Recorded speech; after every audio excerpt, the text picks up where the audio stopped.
big ulan, makabulig ini, agud mabalik sa normal ang temperatura sang imo lawas. Maghalong sa imo ginainom nga tubig, tandaan nga masami makuha ang waterborne diseases sa tion sang tig-ululan. Maghalong sa mga contaminated nga tubig, ilabi na gid sa mga ilimnon nga imo mabakal sa higad sang dalan. Mas maayo nga magdala ka sang imo kaugalingon nga tubig, purified man o kung sterilized. Masami nga tinlui ang imo palibot, tandaan nga ang wala nagailig nga tubig amo ang ginaitlugan sang lamok nga mahimo magdala sang makamamatay nga balatian kaangay sang dengue fever. Ulaa ang tubig nga imo makit-an sa mga tray, pet water bowls, inflatable pools, decorative urns o kon anuman nga ginatiniran sang tubig sa inyo balay. Likawi ang pag-ubog sa baha, ilabi na ko nagatiniil ka lang. Oo, masadya ang magtiniil kag maglusong sa tubig, apang tandaan, dari mo mahimo makuha ang leptospirosis, isa ka bacterial disease nga nagalapta bangod sang baha nga mayara sang ihi kag iban pa nga bodily fluids sa mga sapat kaangay sang ido kag ilaga. Ipabilin nga matinlo ang imo kamot, tandaan man nga ang sipon kag gilanat ang nagaduging sa tion sang tigululan. Agod mabuligan mo ang imo kaugalingon kag ang iban nga tao, tinloi ang imo kamot kag maggamit sang hand sanitizer. Himua nga isa ka habit ang paghugas sang kamot kag tiil kung mag-abot ka sa balay, ilabi na gid kung nag-ubog ka sa tubig baha.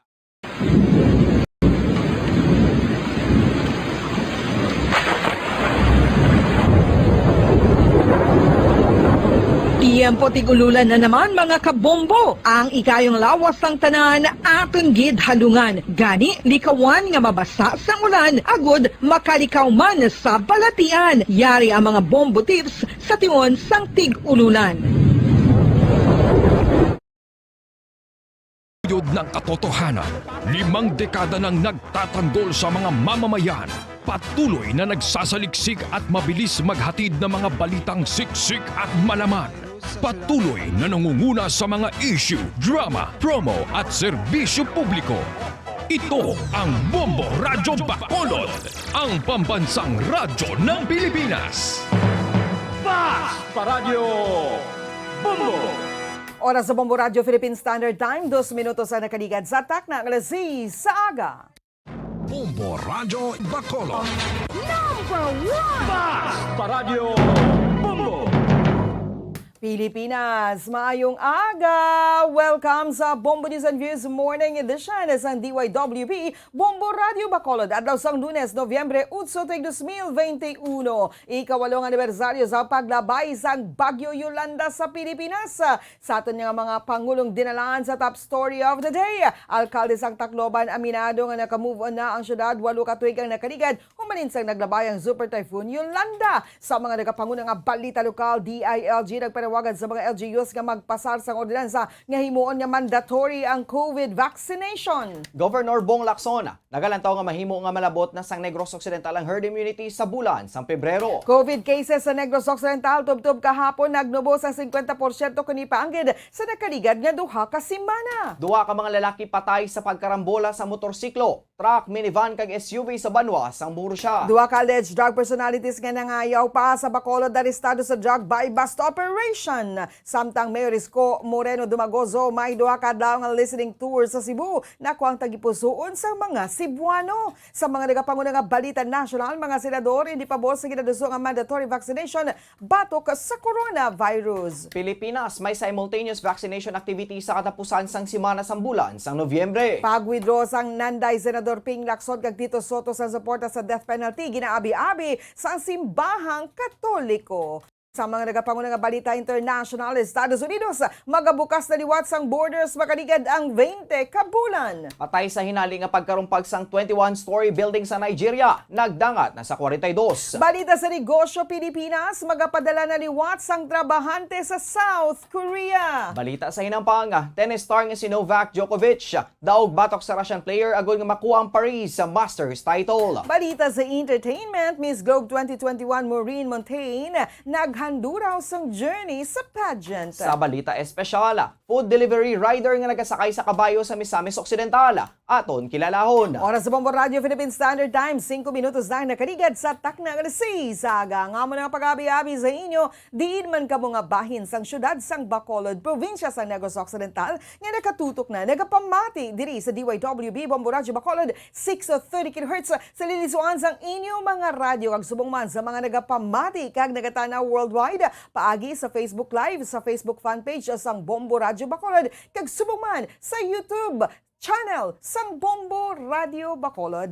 Kagaron sa mga detalye na sang mga balita kapod sang inyo mga tagbalita. Bombo France, Andrew Burgos. Kag Bombo Mary Divine Grace Moreno Cuello sa detalye na sa mga balita sa top story of the day. Sa balita national, ginpahayag sang alkalde sang Tacloban nga naka-move on na ang syudad sang nahalitan sang Super Typhoon Yolanda. 8 ka tuig nang nakaligad apang hindi sini malipatan ang mga nadulaan sang kabuhi bangod sa kalamidad. Isa ka mass celebration na gipadagan sa ikawalong anibersaryo sang kalamidad sa Barangay Anibong kung saan nag-igo ang storm surge sang Yolanda sa Nobyembre 8, 2013. Matapos ang misa, ginpahayag ni Mayor Alfred Romualdez nga malipay ini nga naka-move on na sila matapos ang 8 ka tuig. Apang sunod sa iya, isa man ini ka realisasyon nga mayara sang iban pa nga mga pagpanghangkat kaya na lamang sang COVID-19 nga wala sang may naglaom nga maabot. Gina-congratulate sini ang tanan nga ginpahayag nga wala na patay nga wala sang kapuslanan ang mga nangin biktima sang bagyo. Sunod diri dumduman gid o kung dumdumon gid kag himuon inspirasyon ang ila kabuhi nga nagtudlo sa mga leksyon agud magpadayon sa pagpakigbato sa mga kabudlayan ginapakatubang sa karon. Sunod sa iya, madamo pa sang mga pagpanghangkat nga pag-aatubangon ang Tacloban apang nagapadayon sila. Subong adlaw, isa pagid kami sa patigayon na alas 8:30 sang aga sa Holy Cross Memorial samtang ang candle lighting ceremony naman ang patigayon sa Leyte Provincial Gym sa gabi. Ginsuspende naman sang alkalde ang klase sa tanan nga levels doon sa pribado kag pagpampubliko kag ang trabaho sa mga opisina sang gobyerno. Madumduman nga sa sa records of Philippine government nagdangat sa 6,340 ang kabugusan nga nagkalamatay bangod sa bagyo Yolanda. Oras sa Bombo Radio Philippine Standard Time, 7 minutos lang nakaligad sa takna nga alas sa aga. Saylo kita sa mga detalye na sa mga nagapanguna nga balita lokal. Ginpahayag ni Negros Occidental Governor Eugenio Jose Bong Lacson nga nagpanawagan sa Department of Interior and Local Government o kon DILG Secretary Eduardo Wanyo sa mga local government units kon LGUs nga magpasa sang ordinansa nga himuon mandatory ang vaccination. Ginakwestiyon naman sa gobernador kung nga ginapasa pa ini sa LGU kung mahimo naman nga maghuman sa mandato bilang national law. Apang ginalantaw man sila nga mahimo ipanindugan sa national government nga maggalawig pa antes mapasar kon paagi sa Kongreso. Paatag ni Lacson nga tsekeron man sa mga ini kung ano ang legal basis nga mahimo nila panguyatan para mapatuman ang mandatory vaccination. Payag pa sang gobernador nga may mga legal experts man nga nagapanindugan nga hindi mahimo nga piliton ang mga individual nga magpabakuna ilabi na nga may religious groups nga wala nagapati sa vaccination.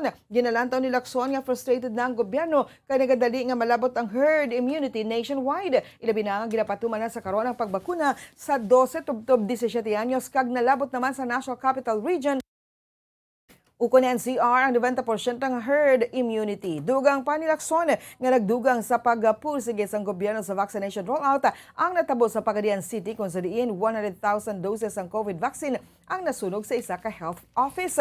Ginakatingala naman sang gobyerno kung nga atuman kadamo gihapon sang COVID vaccine sa health office ang ini ang nasunog apisa ang ginamando nga dapat 6 kadlaw lang nga magtener sa facility ang mga bakuna kag magpanagtag na ini sa nagkalain-lain nga mga LGUs.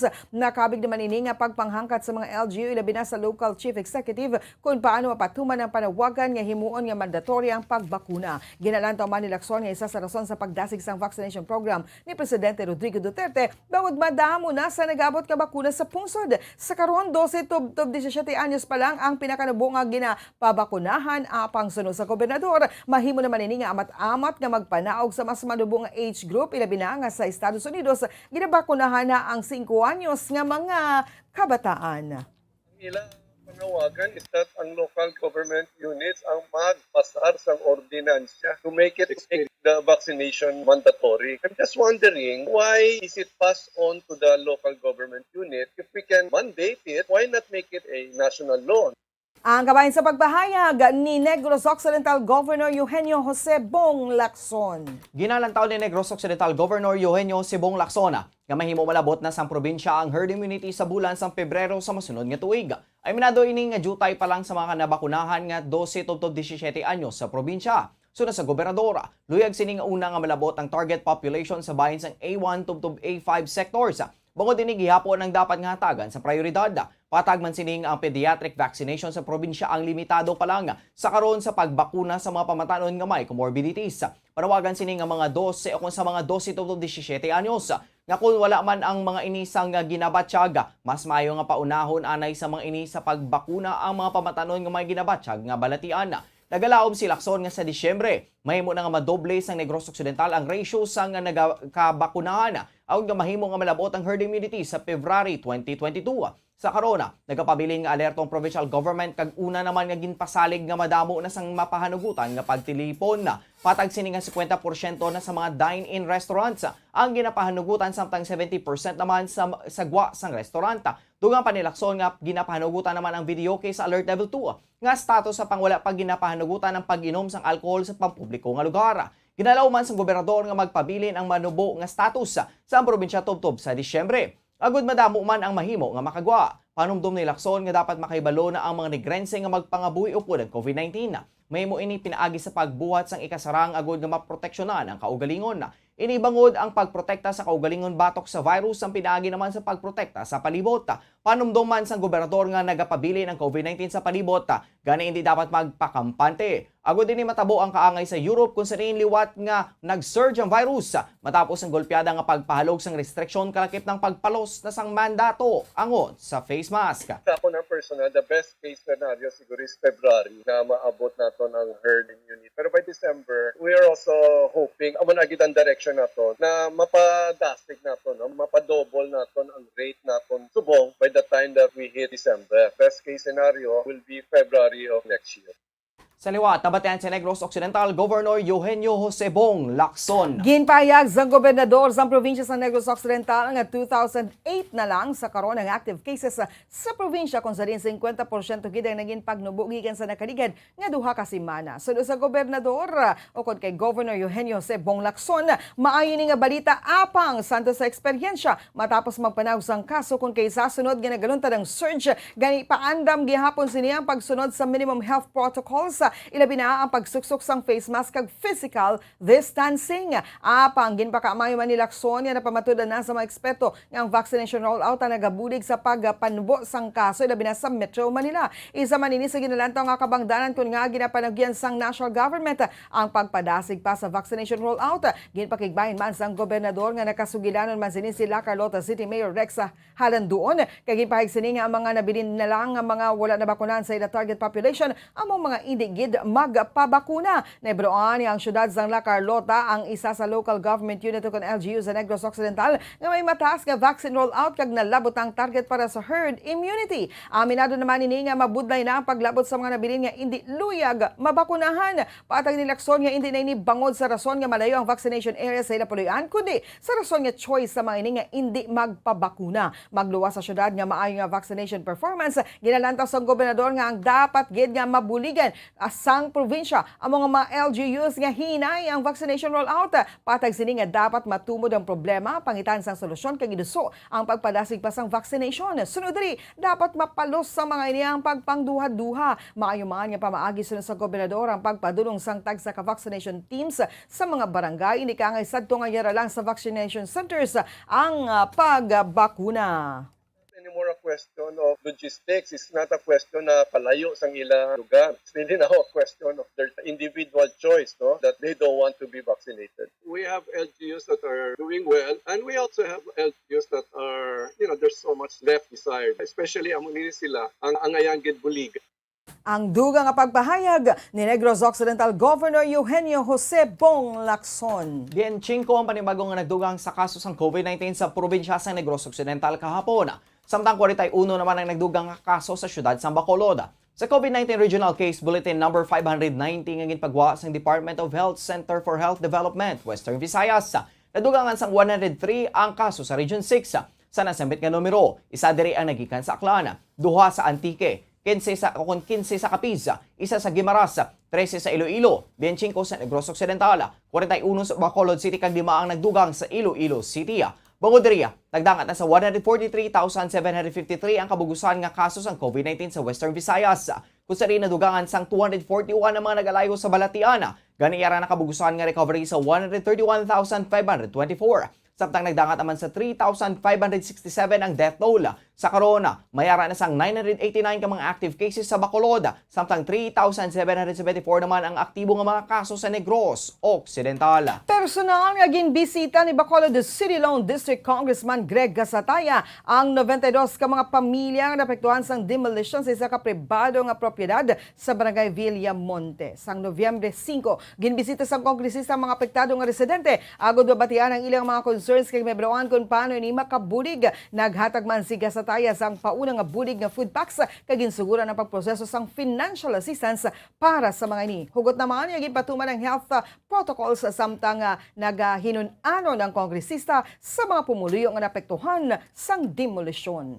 Ginatahag sang gobernador sa Negros Occidental nga ang pagbisita ni Vice President Leni Robredo. Sa provincial capital lang wala nagkakaulugan nga ini ang iya naman nga ginasuportahan. Sunod kay Gobernador Eugenio Sibong Lacson, sa pagbisita sa Vice Presidente sa probinsya, ini ang ginaorganisar naman ni anek Governor Rafael Lito Cosculluela. Sunod kay Lacson, nagpangayo pa sang panugot niya si Cosculluela kung mahimo kapatigayon sang courtesy call ang Vice Presidente. Patag sang gobernador nga si Robredo ang nagapungko nga Vice Presidente sa gobyerno sa Pilipinas. Gani wala sang rason nga pamalibaran niya iniya. Madumduman nga sang Biyernes naghapit sa provincial capital ang Vice Presidente. Kung saan nagperma ini sang Memorandum of Agreement, santo sa nakasugtan ang Office of the Vice President o kung OVP ang naghatag sang financial assistance sa Teresita Lopez sa Halandoni Provincial Hospital. Ang bulig pinansyal nga ginhatag sa Provincial Hospital ang natalana para sa mga pasyente. Nga pigado kung saan ang gasto sa mga ini ang nag-akon sa pagpabulong ang mahimo makuha sa ginhatag nga pundo. Dugang panilakson nga nagpromesa man ini o man si Vice President Robredo nga padayunon sini ang pagbulig hindi lang sa Corazon Locsin Montelibano Memorial Regional Hospital kundi kasubong man ang Provincial Hospital. Sa piyak nga bahin, ginpatag sang gobernador nga wala pa ini sang ginanunsyar nga sa publiko nga pagasuportahan sa maabot nga tuig 2022 nga presidential election na. Patag sini nga ginabantayan pa nila kung mapadalagan gidman sa pagkapresidente si Davao City Mayor Sara Duterte antes ang November 15 nga deadline sa substitution. I have not publicly stated yet kung sino ang atong suportahan. We're hoping that we can sit down again and find out, especially from that wealth, so kung sino nang ilap choice. It is still a dream that Negros Occidental can support just one candidate. That would be the most ideal, but very hard to achieve. Nabatihan sa Negros Occidental Governor Eugenio Sibong Lacson. Duha ka mga persona nga sakay sa motorsiklo ang naduan gid sang kabuhi matapos nga nagduntad ang multiple collisions sa tungasang Isuzu F-Track, Toyota Hilux minivan, Toyota Fortuner. Ang motorsiklo nga Racal 125 kay isa pa ka wala matubod nga motorsiklo sa National Highway sabay sang Purok Manmanco, Barangay Pandan Selos kon Pandanon Selos, Morsha, Negros Occidental. Ang mga nadulan sang kabuhi ang ginkilala kan Julieto Cañete, 47 anyos, residente sang Brillantes, Barangay Rizal, San Carlos City, kag ang backrider suni si Jimmy Gadiana, ang legal nga edad, residente sang Sitio Punod, Barangay Prosperidad, San Carlos City. So kay Police Lieutenant Franklin Pasyente, ang Deputy Chief sang Murcia Municipal Police Station, gikan sa Barangay Minapasok, Murcia, ang Isuzu F-Truck nga ginapragyan sang Orient Cold Storage Incorporated kung sa rin ini ang naglabay sa banwa sang Salvador Benedicto kag padulong kuntan sa syudad sang Bacolod. Ini ang ginamaneho ni Michael Cabugwason, 33 anyos, residente sang Kalong-Kalong, Zone 4, Bacolod City. Apang nagapadangat o kung apang pagdangat sa Purok Manmanco, hinani na lang nga nadulaan na sang prino ang truck kung sa rin nabungguan sini ang likod sang ginasundan nga Toyota Hilux minivan. Yung ginamaneho naman ni Orvi Bautista, 25 anyos, lalaki, residente sa Barangay Estefania, Bacolod City. Kasunod sini, nagwalik naman ang Toyota Hilux sa nawalang direksyon kung sa rin yara ang duha ka mga motorsiklo. So kay pasyente, ang isa ka motorsiklo ang nahimo nga makalikaw o kung makalikaw kag naglumpat lang sa kampo. Apang Racal 125 ang ginamaneho ni Cañete kag nakaangkas si Gadiani ang nabungguan. Sa Cañete kag Gadiani ang parehas naman nga naglalabog gikan sa motorsiklo kag nagtupa sa kampo kung sa din ang duha ang lunsay nakaangkon sang nanarisari nga injury sa lawas sila bida sa bahin sang ulo. Naibaloan niya si Cañete lang ang nagasuksok sang helmet kag wala naman sang panaming sa ulo ang backrider. rider. Kasunod sa niya, motorsiklo ang gindustos naman sa Toyota Hilux. Tubtob sa ini ang nagbunggo sa sugata nga Toyota Fortuner nga ginamaneho naman ni Kenneth Vincent Gayo, 31 anyos, kag residente sa 41 Rizal Street, Daan, Banwa, Victoria City, kag ini ang may pasahero ang kilala kay Cassie Pedrosa. Bangod diri, kaangay nga nangin sandwich naman sa tunga aasang duha ka mga salakyan ang motorsiklo. Ginhingagaw naman dala sa Municipal Health Unit ang mga biktima apang gindeklarar nga dead on arrival sa Gayo kag Pedrosa nakaangkon man sa minor injuries kagamay ni ang gilayon man ginbulong sa Municipal Health Unit. Dito driver daw nag-break sa kuno. So ang ginasundan niya nga bungkuan niya termiro sa buli, Toyota L3 siguro ni. Pagkabungkuan sa buli ko nag-break ko sa pakadto sa wala nga side ng karsada. Kini ang duwa ni kasinggol nga motor nga nagadalagan alin sa Bacolod, gumapuli tani sa San Carlos. Gin on collision. Ang isa yan daw ay malambot nakalumpat ni sa kampo. Si Police Lieutenant Franklin Pasyente ang Deputy Chief sa Murcia Municipal Police Station. Para sa katapusan nga balita lokala, duwa ka persona nga residente sa syudad sa Talisay kag Silaya, Negros Occidental ang nadakop sa drug by bus operation nga ginpatigayon sa Purok Tilapia, Barangay 3 sa syudad sa Bacolod kahapon.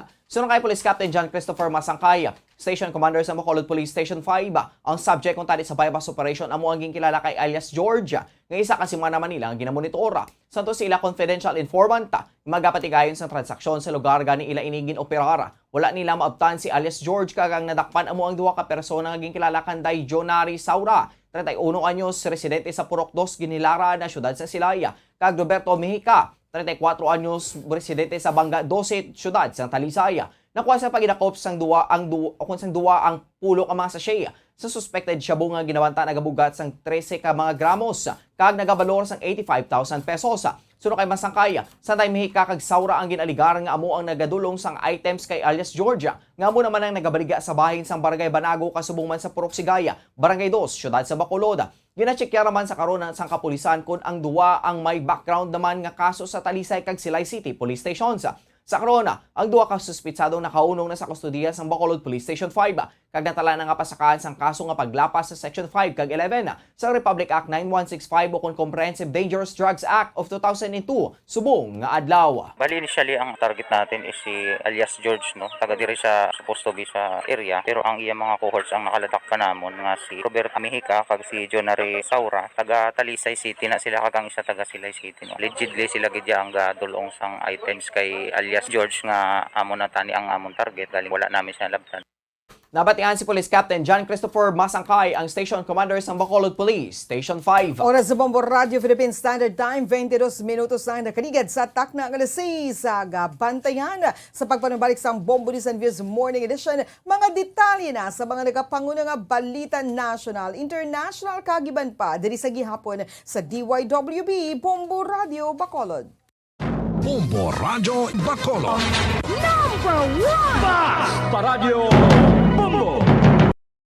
1, 2, Panalo! Part 1B sa Bombo Radio at Star FM. Heto ang isa sa mananalo ng daily prizes. Ako si Edna Magsaon, taga Son 48 Rizal City. Nakadaog sang 500 piso nga kag sa kabalding nga premium award 650 pesos. Salamat kid ako sa Bombo Radio. Ang Bombo Radio nakabulig gid ini para sa akon maintenance nga bulong. Ang ako nagitpak sa magamit ko sa akon nga panimalay. Gilagwanta lang ang kapigado nang gabulig-bulig ko sa tindahan. Kung kamo gusto niya magdaog, magpasakop man kamo para makaagom man kamo sang premyo. Basta Radio Bombo, number 1. Number 1 ang Bombo Radio. Fast Paradyo Bombo! Subong nga mayara sang coronavirus pandemic, isa sa pinakamabudlay nga butang amo ang idi naton makita ang aton nga kontra. Gani dapat mangin mahinalungon kita kag nagasunod sa minimum health protocols nga ginapatuman. Magluwas dira nakaibalo-bala kamo mga kabombo nga dapat man nga i-disinfect ang mga cellphones agud malikawan ang virus. Santo sa pagtuon, ang isa ka typical nga cellphone user ang nagtandog sang cellphone sang 2,617 ka beses kada adlaw. Apang kon extreme cellphone user ka naman, ginatandog mo ang imo gadget sa masobra sa 5,400 ka beses sa isa ka adlaw. Paano i-disinfect ang mga cellphones? Una, dapat i-shutdown ini anay kagkuhaon sa case antislimpyuhan. Sunod, bas-on ang tela sang tubig nga may lakot nga habon o kon rubbing alcohol. Pwede man magamit sang wet wipes nga may 70% isopropyl alcohol. Gamit ini, trapuhan ang screen, likod kag kilid sang cellphone. Siguraduhon nga wala sang moisture nga magasulod sa mga port. Siyempre, limpyuhan man ang phone case antes ibalik diri ang cellphone. Ang pagbinuligay sa tiun sang pandemya, tuman ka importante. Apang, antes kita makabulig sa iban, unahon naton anay atipan ng aton tagsa kakaugalingon. You cannot take care of others if you do not take care of yourself. Base sa World Health Organization kung WHO, na sa tiun karon sang pandemic, madamo ang ginaigo sang stress. Pila sa masanag nga mga emotional symptoms nga maangot sa stress, ginakipansang, pagbatsyag sang kahadlok, pagkasubo, kag kaakig, sa bahayan sang physical symptoms, nagabatsyag sang pagkasakit. Basta Radio Bombo!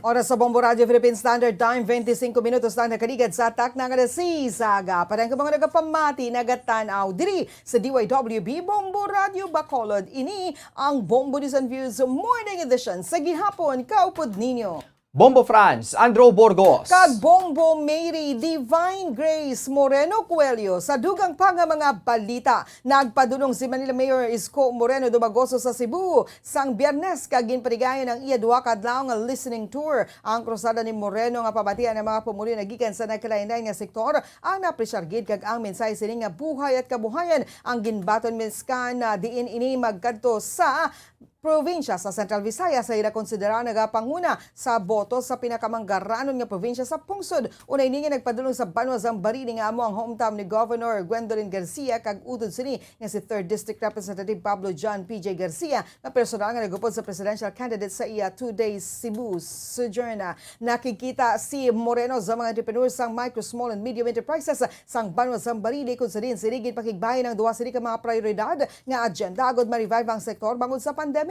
Kung siya magdaog ng promesa ini nga pagabuhinan ang mga taxes sa produktong petrolyo kag sang kuryente sang katunga agud makatag sa tawo sang savings. Matapos ini nagpadulong si Moreno sa Dumanhog Heritage Park agud magpatigen sang brief meeting sa mga local officials nagikan sa 7th District sang Cebu. Oras sa Bombo Radio Philippine Standard Time, 26 minutos sa nakaligad sa atak ng 6 sa aga. Saylo kita sa mga detalye na sa mga nagapanguna nga balita nasyonal. Ginpabutyag nanday Senador Kiko Pangilinan, Riza Ontiveros kag Senate President Tito Soto III ang pagpamatok sa panawagan sa gobyerno nga himon mandatory ang COVID-19 vaccinations sa paglaom ngayon ang magapadasig sa vaccination drive sa pungsod. Sang Domingo, ginpropose sa Department of the Interior and Local Government o DILG nga i-disincentivize ang mga benepisyaryo sang Pantawid Pamilyang Pilipino program o kon 4Ps nga wala na bakunahan batok sa COVID-19.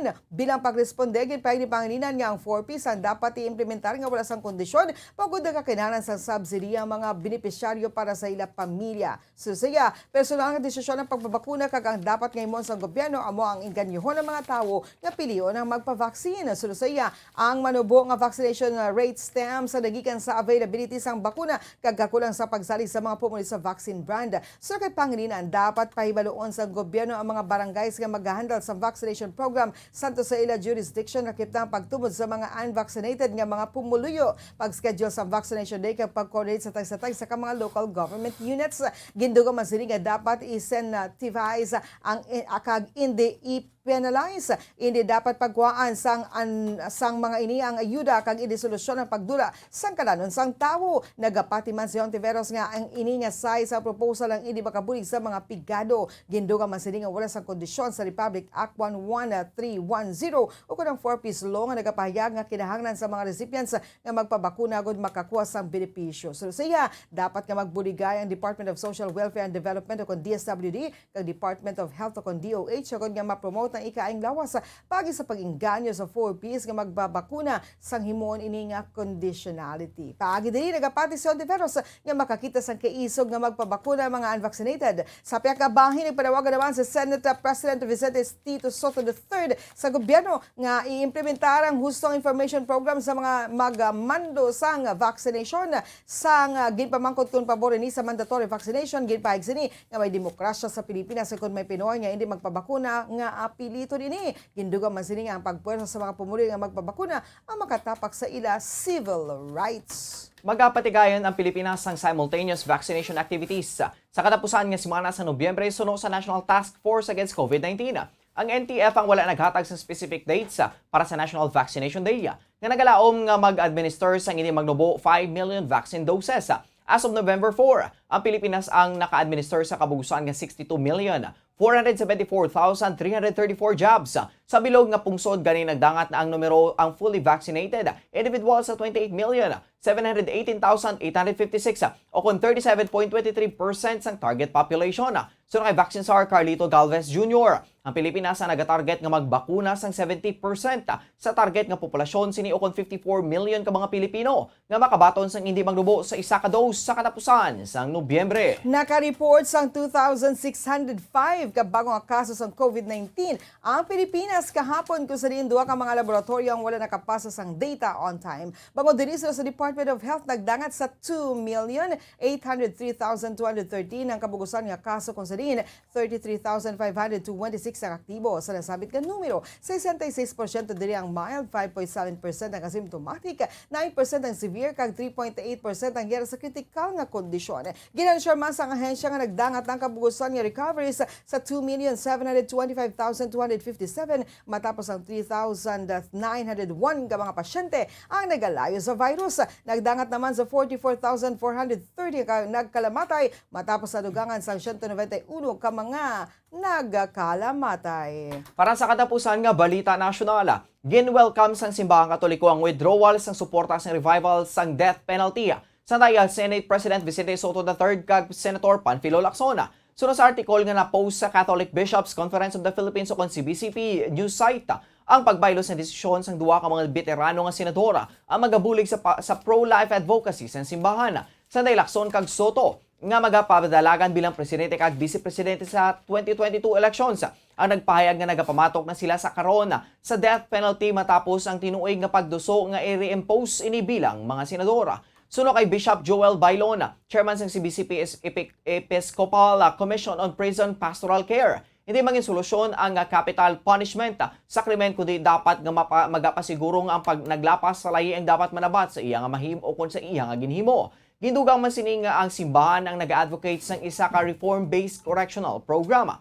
Sa Biyernes, ginpayag sa Lacson kag Soto nga wala na sila nagasuporta sa reimposisyon sa death penalty sa pungsod matapos makita o kung makakita sa mas maayo nga solusyon sa pagpangatubang sa krimen. Oras sa Bombo Radio Philippine Standard Time, 32 minutos lang nakaligad sa takna ng alas 6 sa aga. Saylo kita sa mga detalye na sa mga nagapanguna nga balita international. Kadto kita sa Washington, liwat nga ginabuksan sa Estados Unidos ang land kag air borders ni Lunes gadlaw sa mga foreign visitors nga fully vaccinated na batok sa COVID-19 kag gintapos ang 20 ka bulan nga restriction sa pagbiyahe sa bilog nga kalibutan. Ang ban nga ginimpose niya ni President Donald Trump sang 2020. Ang ginpadayon ni Joe Biden ang ginkritisay sa mga pumuli sa kalainan nga bahin sang pungsod ang nasabit nga restrictions ang hindi maayo kilala sa Europe kag mga kaingod sang Estados Unidos nga Canada kag Mexico. Agod nga mapahagan-hagan ang paglaptas sang COVID-19, ginsiraduhan ang mga US borders matapos ang Marso tuig 2020 sa mga biyahero nagikan sa dalag kung abahin sa kalibutan nakip ng European Union, Britanya, China, India kag Brazil. Ginban man ang overland visitors nagikan sa Mexico kag Canada. Ang paglift sa travel ban na mag-aapekto sa mas sobra 30 ka mga pungsod apang hindi naman mangin unregulated ang pagsulod sa Estados Unidos bangod nagaplano gihapon ang mga otoridad nga hugot nga i-monitor ang vaccination status sa mga biyahero kag mag-require sa mga ini nga magpakita sang negatibo nga COVID-19 test. Ang US humalin Lunes ang mag-require para sa mga air passengers nga dapat fully vaccinated kada paidalam sa swab test 3 ka adlaw antes ang biyahe. Magapaligay naman sa contact tracing system sa mga airlines. Iga-require naman ang vaccine sa non-essential trips sa kaangay sang family visits o kung may kaantanan sa turismo apang panugutan gihapon ng mga wala na bakunahan apang dapat essential lang ang ila biyahe. Magasugod ang ikaduha nga phase ang land border sa Enero kung salin tanan nga bisita ang iga-require nga fully vaccinated agod makasulod sa US by land bisan anuman ang ilang nga katuyuan. Para sa katapusan nga balita international, sa Lagos, Nigeria, nagapadayon ng ginapatigayon nga search and rescue operations sa pagkatipag sang 21-story building sa Lagos, Nigeria. So kay Lagos Governor Babajide Sanwo-Olo, sa karon nagdangat na sa 42 ang numero sa mga nagkalamatay samtang 15 naman ang nakaluwas. Ang high-rise building nga makitaan sa Ikuyi District nga ginapaidalom sa konstruksyon ang natipag sang Lunes sa Biyernes. Gipakigbahin sa mga otoridad nga siyam ang mga survivors.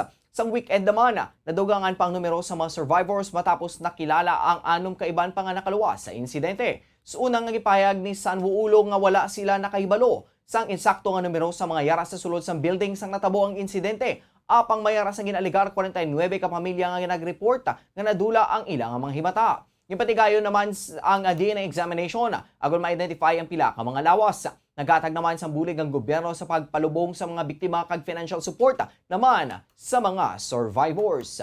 Para sa aton nga business news, liwat nga pagasuguran ng Pilipinas ang deployment sa mga trabahante padulong sa South Korea matapos ginlift sa ang entry restrictions sunod sa Department of Labor and Employment.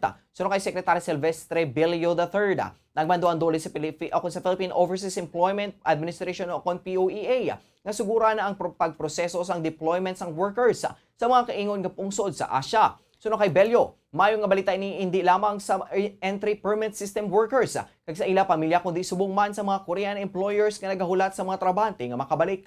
Ining iyagin pahayag matapos ginanunsyara sang Korea's Ministry of Employment and Labor o kon MOEL nga pahanugutan na sini ang pagpasulod sa mga trabahante sa idalom sang EPS nagikan sa mga sending countries lakip ng Pilipinas. Ang pagpasulod sa mga trabahante sa idalom sang EPS ang ginalauman nga magsugod antes sang katapusan sa Nobyembre kung saan linibo ng mga workers na nagahulat para sa deployment humalin sang nagligad nga tuig. Para sa aton nga foreign exchange rate, ang isa ka US dollar may baylo nga 50 pesos and 56 centavos.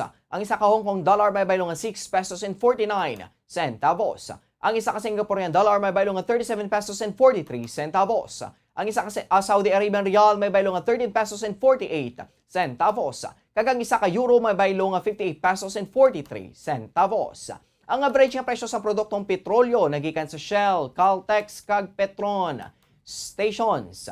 Ang unleaded nagabalor sa 61 pesos and 35 centavos. Tubtob 66 pesos and 29 centavos. Ang premium nagabalor sa 61 pesos and 60 centavos. Tubtob 67 pesos and 29 centavos. Kagag diesel nagabalor sa 47 pesos and 80 centavos. Tubtob 50 pesos and 95 centavos. Para sa aton nga sports news, nakuha sang tennis star nga si Novak Djokovic ang isa pa kakadalagan sa Paris Masters title matapos siniginlutos ang Russian nga si Daniil Medvedev. Nakascore ang Serbian star sang 4-6, 6-3, 6-3 agud mapasulod ang record extending 6 titles. Bungod sa kadalagan, sigurado na maangkon man sang 34 anyos nga tennis player ang year-end world number 1 spot. Ining ikapito nga kay gayunan nga mangin numero 1 si Djokovic. Madumduman nga ginutod ni Medvedev ang kuntani record-breaking 21st Grand Slam ni Djokovic sa men's singles title sa US Open sa bulan sang Agosto. Oras sa Bombo Radio Philippine Standard Time, 31 minutos na nakaligid sa takna kada sa aga. Kagkaroon sa ato naman yung showbiz news. Gindumdum ni Maureen Montaigne ang iya pageant journey matapos nakuha ang ikaduhang corona sang Pilipinas sa Miss Globe. Sa Instagram, ginpakigbahin ni Miss Globe 2021 ang isa ka video sini kagin pabutyag man ang iya bahin sang kadalagan. Sa Rosea, matapos ang anong kamalawi dawig nga tuig nahimugid man sang Pilipinas ang magdaog kag nagpasalamat ini sa nagabubo nga pagpalangga kag suporta. Gindumdum sila ang iya mga eksperyensya antes na kuang corona kag ginpahayag nga natigay ng tanan na pisa sa makabudlayan kag pandemic. Gindugang man sila nga hindi siya makahulat nga padayon ang iya masunod nga adventure bilang Miss Globe 2021. Sa comment section, madamo sa mga beauty queens na nagpabutyag sa ina pagpalangga lakip na sa dayon Miss Eco International 2018 Thea Thomalia kag Miss Universe of Philippines Tourism Katrina Di Maranan. Si Maureen ang ginkuranahan nga Miss Globe 2021 sa pageant ay patigay sa Tirana, Albania Sabado sang aga. Una nga nakuha sang Pilipinas ang corona o kon ang titulo sa 2015 paagi kay Ann Collis. Para sa aton nga Bombo Health News, madamo ang luyag nga magniwang kag magpabuhin sang bugata. Amang pagabot sa pagdiet o kon weight loss, madamo sa mga sayop sa pagpati na tuhoy diriya. Kalakip na diri ang mga impormasyon nga ang hindi pagkaon sang pamahaw ang makabuligod magnubo ang bugata. Ang ini nga pagpati ang nakasandig sa estratehiyang ang pagbuhin sa kaon ang makabuhin man sa intake sang calories. Apang sa to sa pagtuon, nahibaluan nga kalabanan nga mga wala nagakaon sang pamahaw. Ang nagakaon naman sang mas madamo sa iban nga tinion kaangay sa panyaga o kun panyapon. Santo sa pagtuon, ang paglikaw sa pagkaon sang pamahaw ang makatugas sang risgo sang obesity. Samtang madamo naman ang nagapati nga makatunaw sang fats ang pila ka mga pagkaon kaangay sang pinya, luya, bombay, avocado, asparagus, celery, katumbal, broccoli, green tea kag ahos ang makapadasig sa metabolism sang lawas gani makabulig agud nga mas madasig nga matunaw ang fats. Apang gamay pa lang ang mga pamatuod nga ang mga nasambit nga pagkaon ang makabulig sa pagpanubo sang bugata. Samtang hindi naman matuod nga hindi pwede sa mga nagadayet ang snack. May mga tinion nga ang snack ang makabulig sa persona nga ma-manage ang calorie intake. Naibaluan nga hindi mismo ang snack ang dapat nga bantayan kundi ang sahi sang snack. Ginapanugyan ang pag-snack sang piraso sang prutas o kon low-fat yogurt sa tunga sang kada pagkaon agod nga mabuhinan ng cravings sa pagkaon nga makabulig agod nga hindi mas magsobra ang kaon sang nagadayet. Oras sa Bombo Radio Philippine Standard Time, 40 minutos na nakaligid sa tak ng alas 6 sa aga. Ate sa aton nga balita nga espesyal, panumdum lang sa aton nga mga kabombo nga nakapasakop sa aton nga 1-2 Panalo Promo Part 20 sa mga nagulog sa ilang mga entries sa weekend number 2. Magasugod na kita subong adlaw sa paglawag sang mga tagdaog adlaw-adlaw magabaton sang tag 1,150 pesos worth of prizes ang isa ka tagdaog. Kag magasugod naman kita sa pag-button man sa inyong mga entries para sa week number 3. Gani, bantayan sa aton nga mga tagpalasakop sa promo ang pag-anunsya nato na sang dugang nga mga tagdaog sa subong nga daw. Kag sa ito na nga balita nga espesyal, sa subong nga tiyempo, isa na sa pinakamasami naton makita ang nagalabay nga mga food delivery riders nga sakay sa motorsiklo o kun bisikleta. Apang nakakita na bala kamo sa food delivery rider nga sakay sa kabayo? Nebroan nga bangod sa tayon nga pagsaka sang gasolina na pinsaran sa isa ka restaurant sa Oroquieta City sa Misamis Occidental nga maggamit na lamang sang kabayo sa pag-deliver sa ilang mga food orders. Sila kay John Wilfred Hatage, ang manager sa Chopstick Restaurant, nagbakalinis ang kabayo sa balor nga 16,000 pesos agud nga makatipid ini sa gasto sa pag-deliver sa pagkaon. Gintawag sini ang iyang mga kabayo nga happy. Ang pakaisa naman sini nga nakahibalo magpangabayo ang nagserbi nga delivery rider. Sunod diri, mas makatipid ini bangod wala sang gasto sa gasolina. Environment friendly kag dugang nga attraction pa ang horseback delivery sang ilang nga restaurant. Dugang pa sini nga ginadumilian lang sa pagpadalagan sa madasig ang rider agud nga hindi magguba ang dala nga pagkaon kag lunsay mga dry food orders lang ang ginabaton sa mga ini para sa horseback delivery. Ang horseback delivery ang para lang sa mga lapit nga mga lugar agud hindi makapuyan ang kabayo. Ang ilang restaurant ang madugay na sa Oroquieta sa Oroquieta City kag isa ini ka family business. Wala man sang delivery charge sa horseback rider delivery sang ilang nga restaurant. Oras sa Bombo Radio Philippine Standard Time, 43 minutos ang nakaligid sa tak ng alas 6 aga. Sa ito naman nga lakat sang panahon. Ang easterlies among nag-epekto sa nasidangan nga bahin sang pungsod. Ang Visayas ang makexperyensa eksperyensya sa magal-umon na kalangitan niya may pagulan, tugas ang easterly sa kon localized thunderstorms. Mahinay, tubtub kasarangan na paghiyop sang hangin sa nasidlangan, tubtub na minhan na sidlangan. Ang baybayon ang may mahinay, tubtub kasarangan nga pagbalod. Sa ato naman natin sang temperatura sa Metro Manila, 26 to 32 degrees Celsius. 9% ang tsansa sang pagulan, 5% ang 5 kilometers per hour ang kabaskugon sang hangin, mostly cloudy. Sa Dagupan, 24 to 33 degrees Celsius ang atas ng temperatura. May 2% nga tsansa sang pagulan.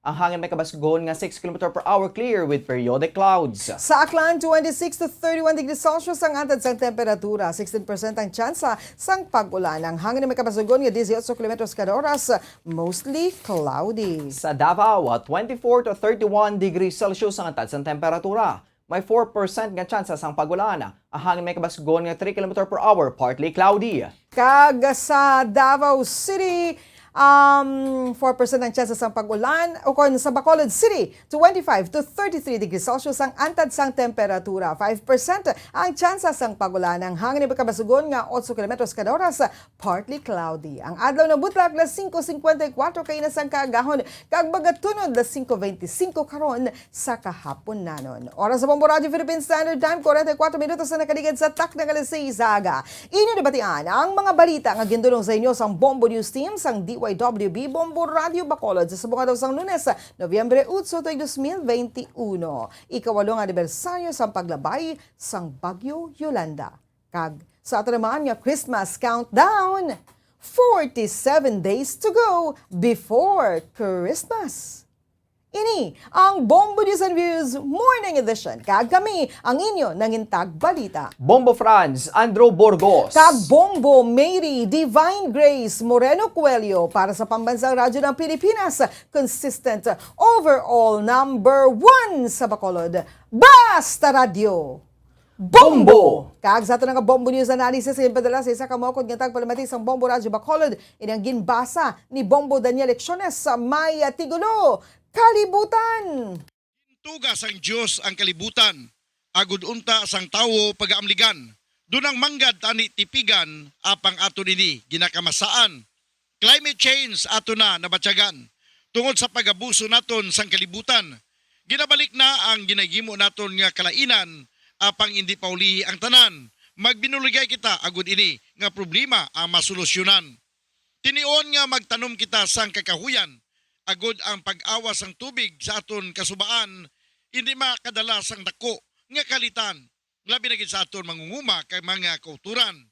Kabay pa nga ang emisyon sang gas sa aton kahawaan, labi na gid sa mga pabrika nga nagabuga dapat ipasiradan.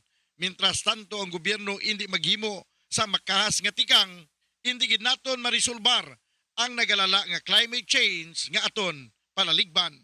Ang ini nga panguna-una pananawan ang ginpadala ni Leo Seralbo sa Granville Subdivision, Barangay Mansilingan, Bacolod City. Sa mga tagpalamati sang Bombo Radyo Bacolod, pwede man kamo magpadala sang inyo panghuna-huna kag pananawan sa Bombo News and Views Morning Edition. Care of DYWB Bombo Radyo Bacolod, CBS Development Corporation Building, Lacson Street, Mandilagan, Bacolod City. O kung pinaagi man sa email address sang Bombo Radyo Bacolod, bombo_bacolod@bomboradyo.info. Bombo Radio Bacolod. Basta Radio Bombo! Nakahibalo-bala kamo nga sunod sa latest statistics ng World Health Organization o WHO nga kapinakaron sa 800,000 ka mga tawang nagakapatay kada tuig bangod sang paghikog. Kag ang suicide among isa sa mga leading causes sang kamatayon sa mga pamatanon nga nagapang-idaron sang 15 tub-tub 19 anyos. Paano naton mabuligan ang aton mga teenagers in distress o kung mga pamatanon nga makabig suicidal? Yari ang pila ka mga tikang. Mangin sensitibo sa mga tawo nga ginaduha-duhaan nga may plano nga mag-suicide. Kung Kung may maobserbahan o kung makitaan nga mga senyales, hindi ni pagbaliwalaon ilabi na kung makitaan nga depress ang pasyente. Maghatag sang panahon nga kamustahon ini, istoryahon kag pamatian kung ano ang mga hibubunot sini kag kung ano ang mga yara sa balatyagon sini. Listen non-judgmentally. Kung masanag ang senyales nga may plano ini nga utason ng kabuhi, ikaw nga nakahibalo dapat nga hindi ini pagsekretohon. Mangayo sang bulig ilabi na gid sa mga ginikanan sini. Hindi pagbayaan na natungdan nga nagahisahanon and seek immediate support from health services. Suicide is preventable. Magmangin sensitibo kita sa atong isig kapareho kag handa nga maghatag sang panahon kag bulig kung ginaginahanglan. Mga kabombo, yari si Monsignor Felix Pasquin sang Our Lady of Candles Parish Capitol Heights sa iya imbitasyon sa pag-upod sa Santos nga Misa live sa Bombo Radio. Sa aton mga kabombo, tungod sa pandemic COVID-19, ang aton nga mga tumuluo, labi na gid ang mga senior citizens, kag ang mga kabataan nga alangon pa, pangabay nga hindi mag-intra sa pagtinipon-tipon. Kag isa na dira, amo ang pagkadto naton sa simbahan sa pagsimba.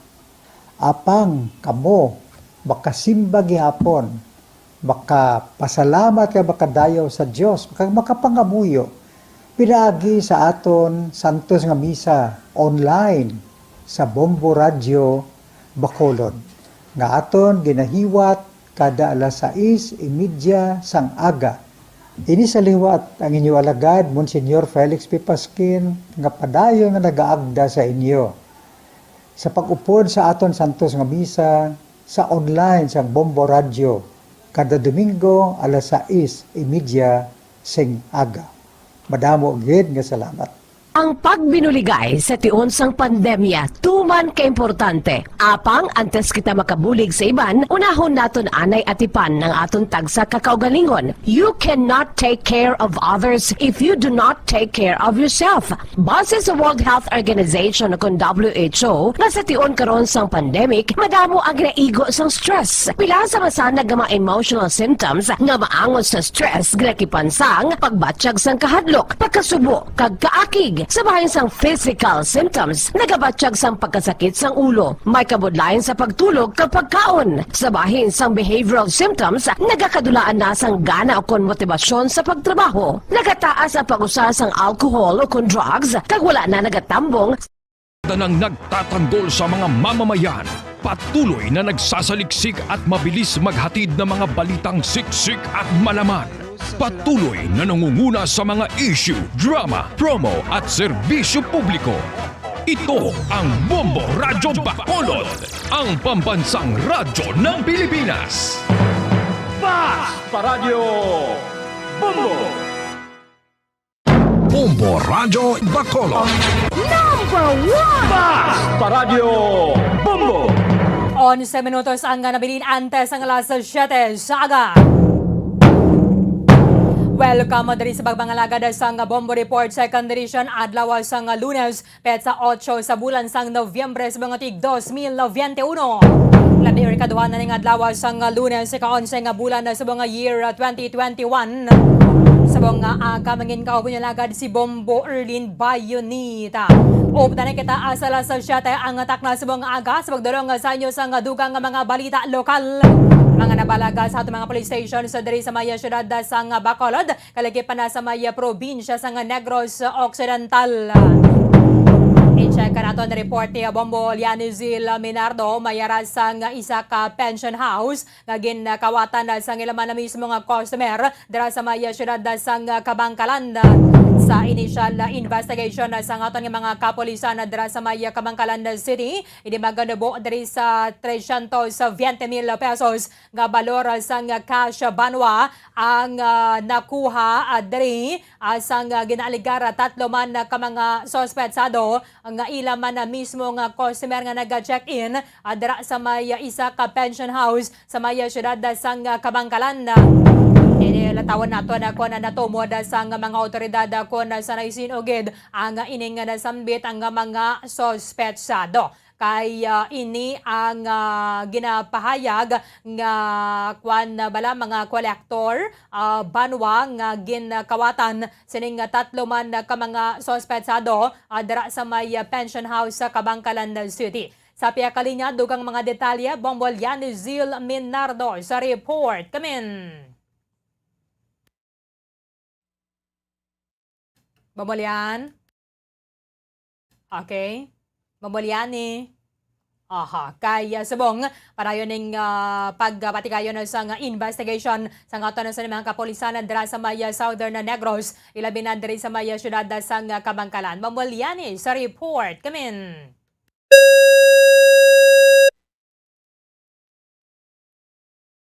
Okay. Bombolyan. Aha. So, ang ining mga sospetsado ang ginatumod sa aton sining mga otoridad banwa because ni man ni gamay lang bala nga kantidad sa kwarta. Ang ilang sining nakuha nagikan na diri sa may pension house dira sa may syudad sa Kabangkalan. Sige, balikan nato na Bombolyani Zil Minardo sa piyakalinya. Bombolyani, kamen. Aha. Okay, Bombolyan. Sige, 8 minutos ang nabilin. Antay sa alas 7 sa aga.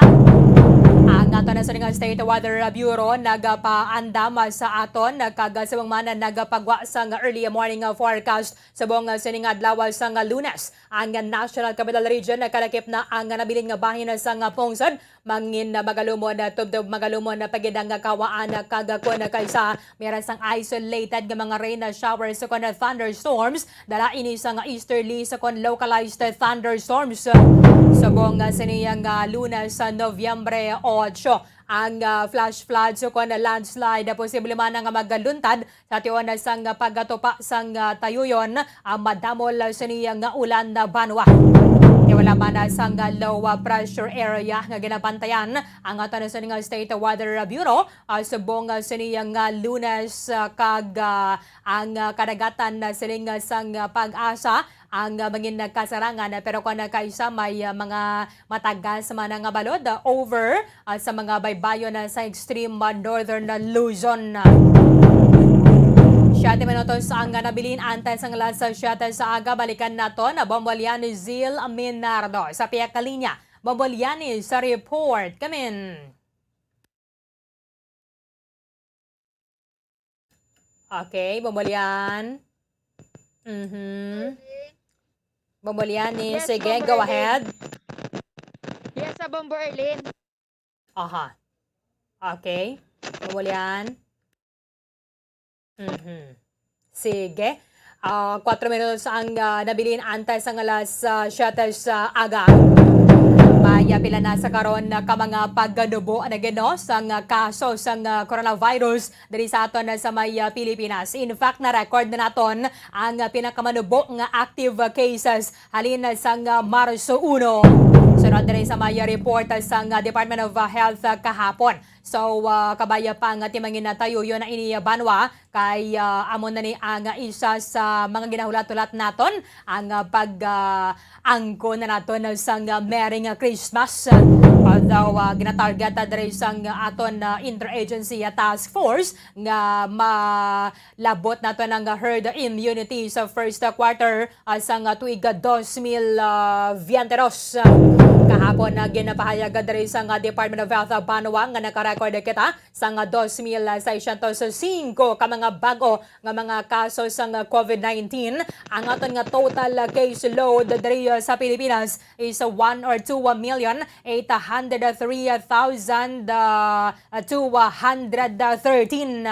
Api sarapan nga timaya pila diri ka mga laboratorio nga napaslawan nga mag-sumeter sang data on time.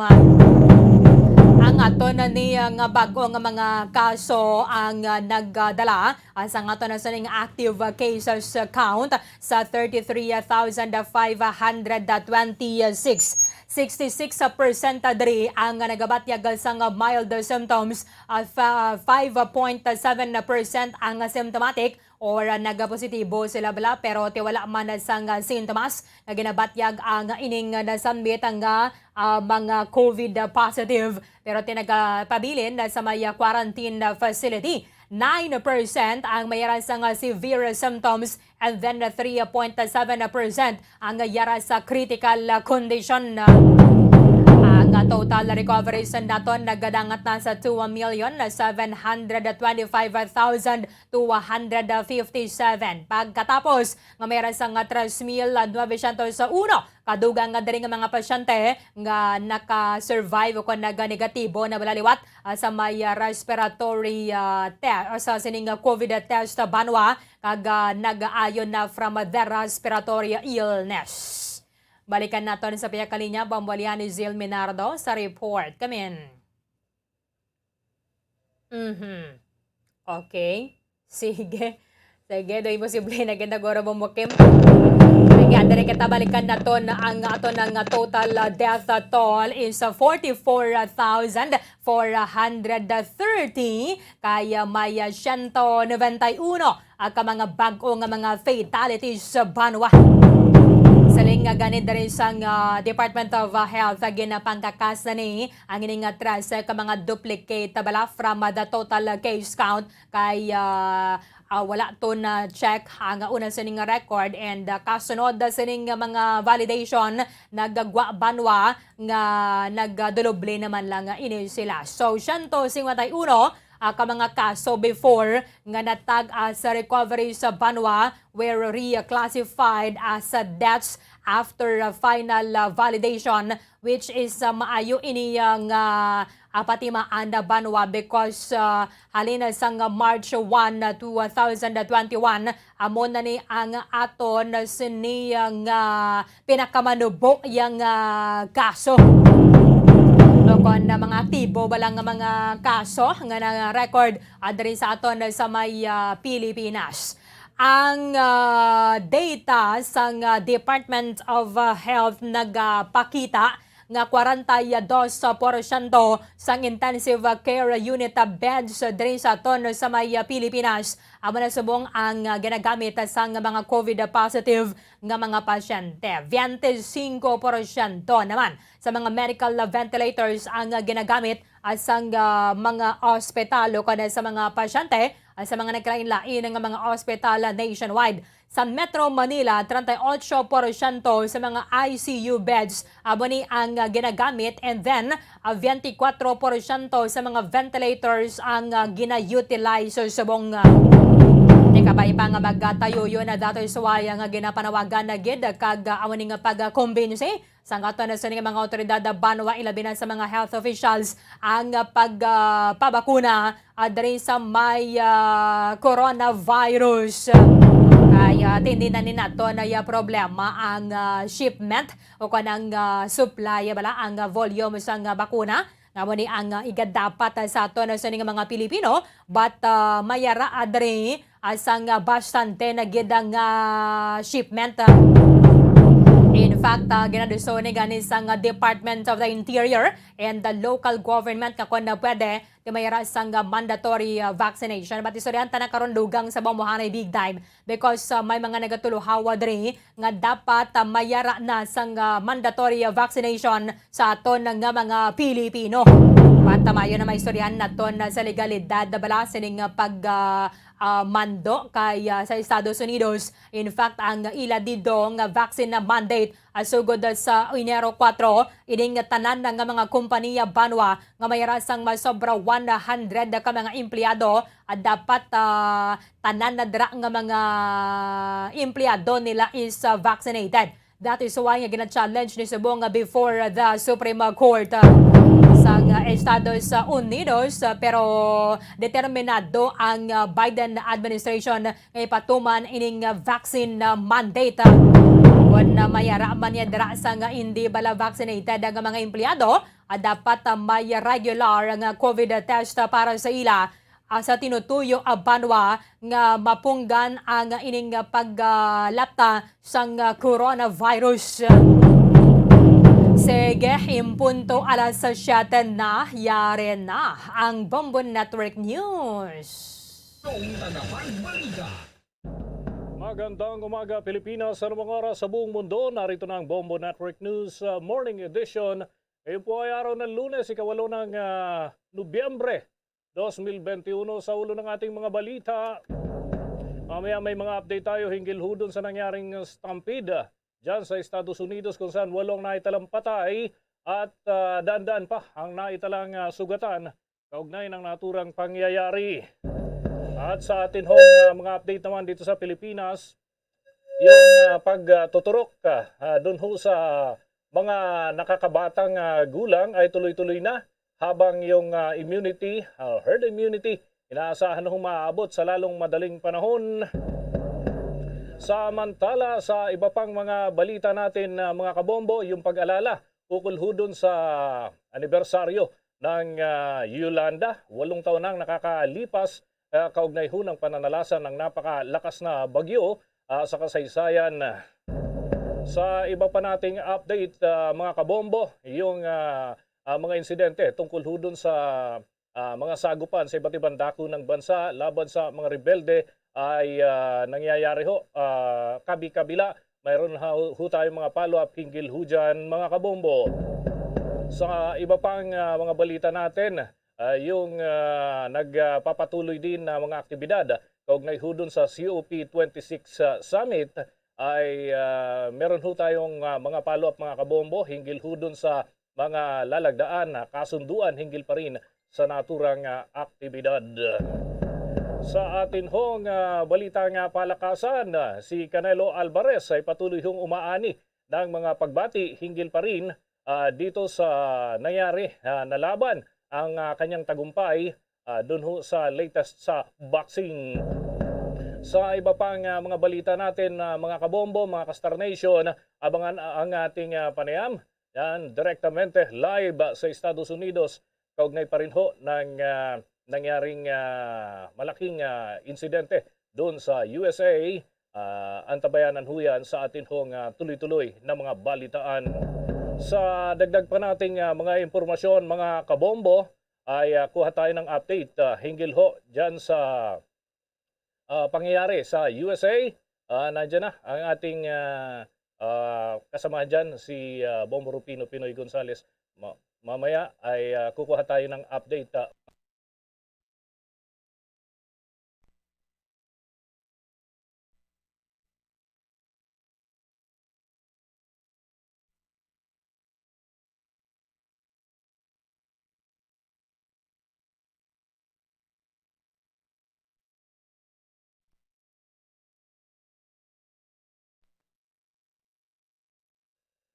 Investigasyon ng mga otoridad sa naging dahilan sa nangyaring stampede sa Astroworld Festival sa Houston na ikinamatay ito ng 8 katao. Nangyaring ang aksidente pagkaraang dumagsa ang mga tao habang nasa entablado ang rapper na si Travis Scott. Si Scott, 30 anyos na US rapper, singer at record producer mula sa Houston, Texas. Kilala siya sa kanyang 2018 album na Astroworld na ipinangalan sa festival. Siya ay isang sikat na artista at dati ay nakipagtulungan sa iba pang kilalang rapper, kabilang na sina Drake, Young Thug at iba pa. May anak sila ni Kylie Jenner, ang kapatid ng American model na si Kendall Jenner. Ang kapatid ng American model o ano ba itong Astroworld mga kabombo? Ang Astroworld ay isang music festival na itinatag ni Scott at ginanap sa Houston sa dating site ng Six Flags Astroworld. Ang festival ay unang inilunsad ni Scott noong taong 2018 sa parehong taon kung kailan inilabas ang studio album na may parehong pangalan at ang original na line-up ay binubuo ng mga performer tulad yan ng Post Malone, Petro Bomin, Lil Wayne, si Scott mismo at marami pang iba. Isinagawa ang music festival sa Houston dahil ito ang home city ni Scott kung saan dito dating matatagpuan ang Six Flags Astroworld, isang amusement park. Nagsara iyon noong taong 2005 at pinangalan ni Scott ang kanyang ikatlong album. Paggugunitang noong Nobyembre taong 2019, 3 tao ang natapakan at naospital habang libo-libo ang nagmamadaling pumasok sa Astroworld Festival. Lahat sila ay ipinadala sa hospital na may leg injuries. Mga follow-up niyan na mga kabombo, maya-maya lamang. Sa dagdag pa nating balita, binanatan ang ilang mambabatas mula sa House of Representatives at maging sa panig ng Senado ang Department of Interior and Local Government o DILG dahil sa kanilang panukalang huwag munang ibigay sa mga benepisaryo ang kanilang benepisyo na Pantawid Pamilyang Pilipino program. Ito'y hanggat hindi raw nagpapabakuna laban sa Coronavirus Disease 2019 o COVID-19 vaccine. Sinabi ni Gabriela Party List Congresswoman Arlene Brosas, dapat daw ay mag-focus na lamang ang pamahalaan sa Vaccine Information Drive bago ipanukalang naturang kondisyon sa mga mahihirap na pamilya. Anya, hindi rin daw natatanggal at nare-resolba ang vaccine hesitancy sa mga Pinoy pero gumagawa na ng paraan ng DILG para maabot ang kanilang target na mabakunahan ngayong taon ang maraming kababayan natin. Hindi rin daw basta-basta ang pag-introduce ng bagong subsidy condition dahil wala naman ito sa 4-piece law o Republic Act 11310. Para naman kay House Deputy Minority Leader at Bayan Muna Congressman Carlos Isagani Zarate, bakit daw paparusahan ang mahihirap sa incompetent at iba pang hakbang ng gobyerno? Tinawag naman ng kinatawan na si Eupemia Kulyamat na anti-poor ang naturang hakbang. Maging sa panig ng Senado ay inaalmahan ang naturang mga hakbang. Ayon kay Minority Leader Franklin Drilon, hindi ito saklaw ng batas at hindi ito pwedeng ipagpilitan ng mga nasa gobyerno. Samantala mga kabombo, mga ka-Star Nation, good morning. Ang atin hong pagbati sa mga mami, sa mga nanay na nakasubaybay ho sa atin. Dito ho sa ating palatuntunan sa ating Bombo Network News. Mga mami at mga daddy na nakikinig ho ngayon. Alam nyo ba na habang lumalaki ang inyong anak ay nagbabago rin ang vitamins na kanyang kailangan. Ang tuloy-tuloy na paglaki ay dapat suportado ng tuloy-tuloy na pag-inom ng Cherryper. May tamang vitamins para kay anak anuman ang kanyang edad. Ito ho, simulan with Cherryfer Drops habang baby, ituloy sa Cherryfer Forte at Cherryfer Syrup for Kids. Pagka teenager na ho sila, meron namang Cherryfer PGM capsules. Tandaan, huwag itigil ang vitamins para makatulong ho sa tamang pagtangkad kasama ng proper diet at exercise. Cherryfer Tangkad Sagad, mahalagang paalala, ang Cherryfer ay hindi gamot at hindi dapat gamiting panggamot sa anumang uri ng sakit. At abay mga kabombo, mga ka-Star Nation, atin hong babalitaan, makikipag-ugnayan ho tayo dyan sa Estados Unidos, dyan sa linya, ang atin hong makakausap ngayon. Ang atin hong Bombo International News Correspondent, si Bombo Rupino Pinoy Gonzales, direktamente dyan sa Houston, Texas. Ay, malaki ho yung pangyayari dyan, yung insidente kung saan ho marami ang naitalang patay, no? Makibalita tayo, Bombo Pinoy, magandang umaga ang aming pagbati mula dito sa Pilipinas. Anong oras na dyan at kumusta naman yung lagay ng inyong panahon? Bombo Pinoy, please come in. Good morning, Bombo Des. Good morning, Bombo Jane. It is about 6:08 in the afternoon sa Houston. Malamig na kasi spring na. Mamaya, Christmas na. Hopefully, hindi mag-snow dito. Like nangyari ng February. Malaking insidente itong nangyari last Friday, Bobo Dennis, wherein na 8 patay. Puro mostly mga bata ito.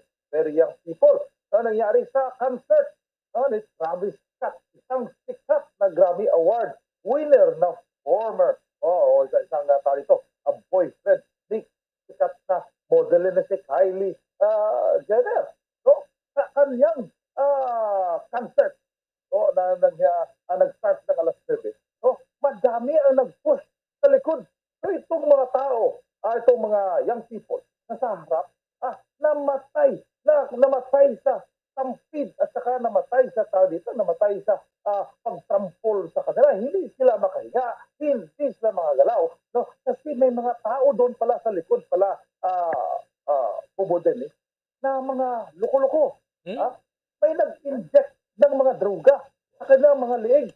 At saka high na sa droga itong mga tao. Early pa lang, Boboden. Kami na, hundreds na ang na-arrest ng mga pulis, ng mga authorities, sa marijuana, highly intoxicated Oh, madami. Although the 50,000 lang ilalalaw dito sa isa sa pinakamalaking arena sa buong mundo o sa buong Amerika, itong NRG, ito sa Astroworld dito, 50,000 lang out of 200,000 capacity ito, ang dami pa rin. No? Alam mo naman, rap ito. So, ini-expect ng mga lahat ito rowdy or hindi mo makontrol talaga mga tao. Sabihin natin, ang dami-dami ng mga pulis na naka-assign. Siguro sabihin natin, may mga sobra 1,000 bumudelis. So, hindi pa rin makontrol itong crowd ng dito sa 50,000 na ito. At sa mga pulis nga, sa mga security nga, na-injeksyonan sila ng dito ng droga. So, ang nangyari, in-injeksyonan sila ng anti-drug overdose. Narcan at saka yung isa pang anti-drug rin na medicine para lang ma-revive sila. No? Ang daming kalukuhan. No? Ang bata-bata ng mga namatay bumbudenis. Ang dalawa dito, 14 at saka 16 years old. Ang dalawa, 21 years old. Ang dalawa, 23 years old. Ang isa, 27. Yung isa, hindi pa nalaman kung ano ang kanyang ano ang kanyang age chip. Mukhang parang mas bata ito. Parang mukhang 10 years old. Paano ito nakapasok dito? Hindi natin maintindihan.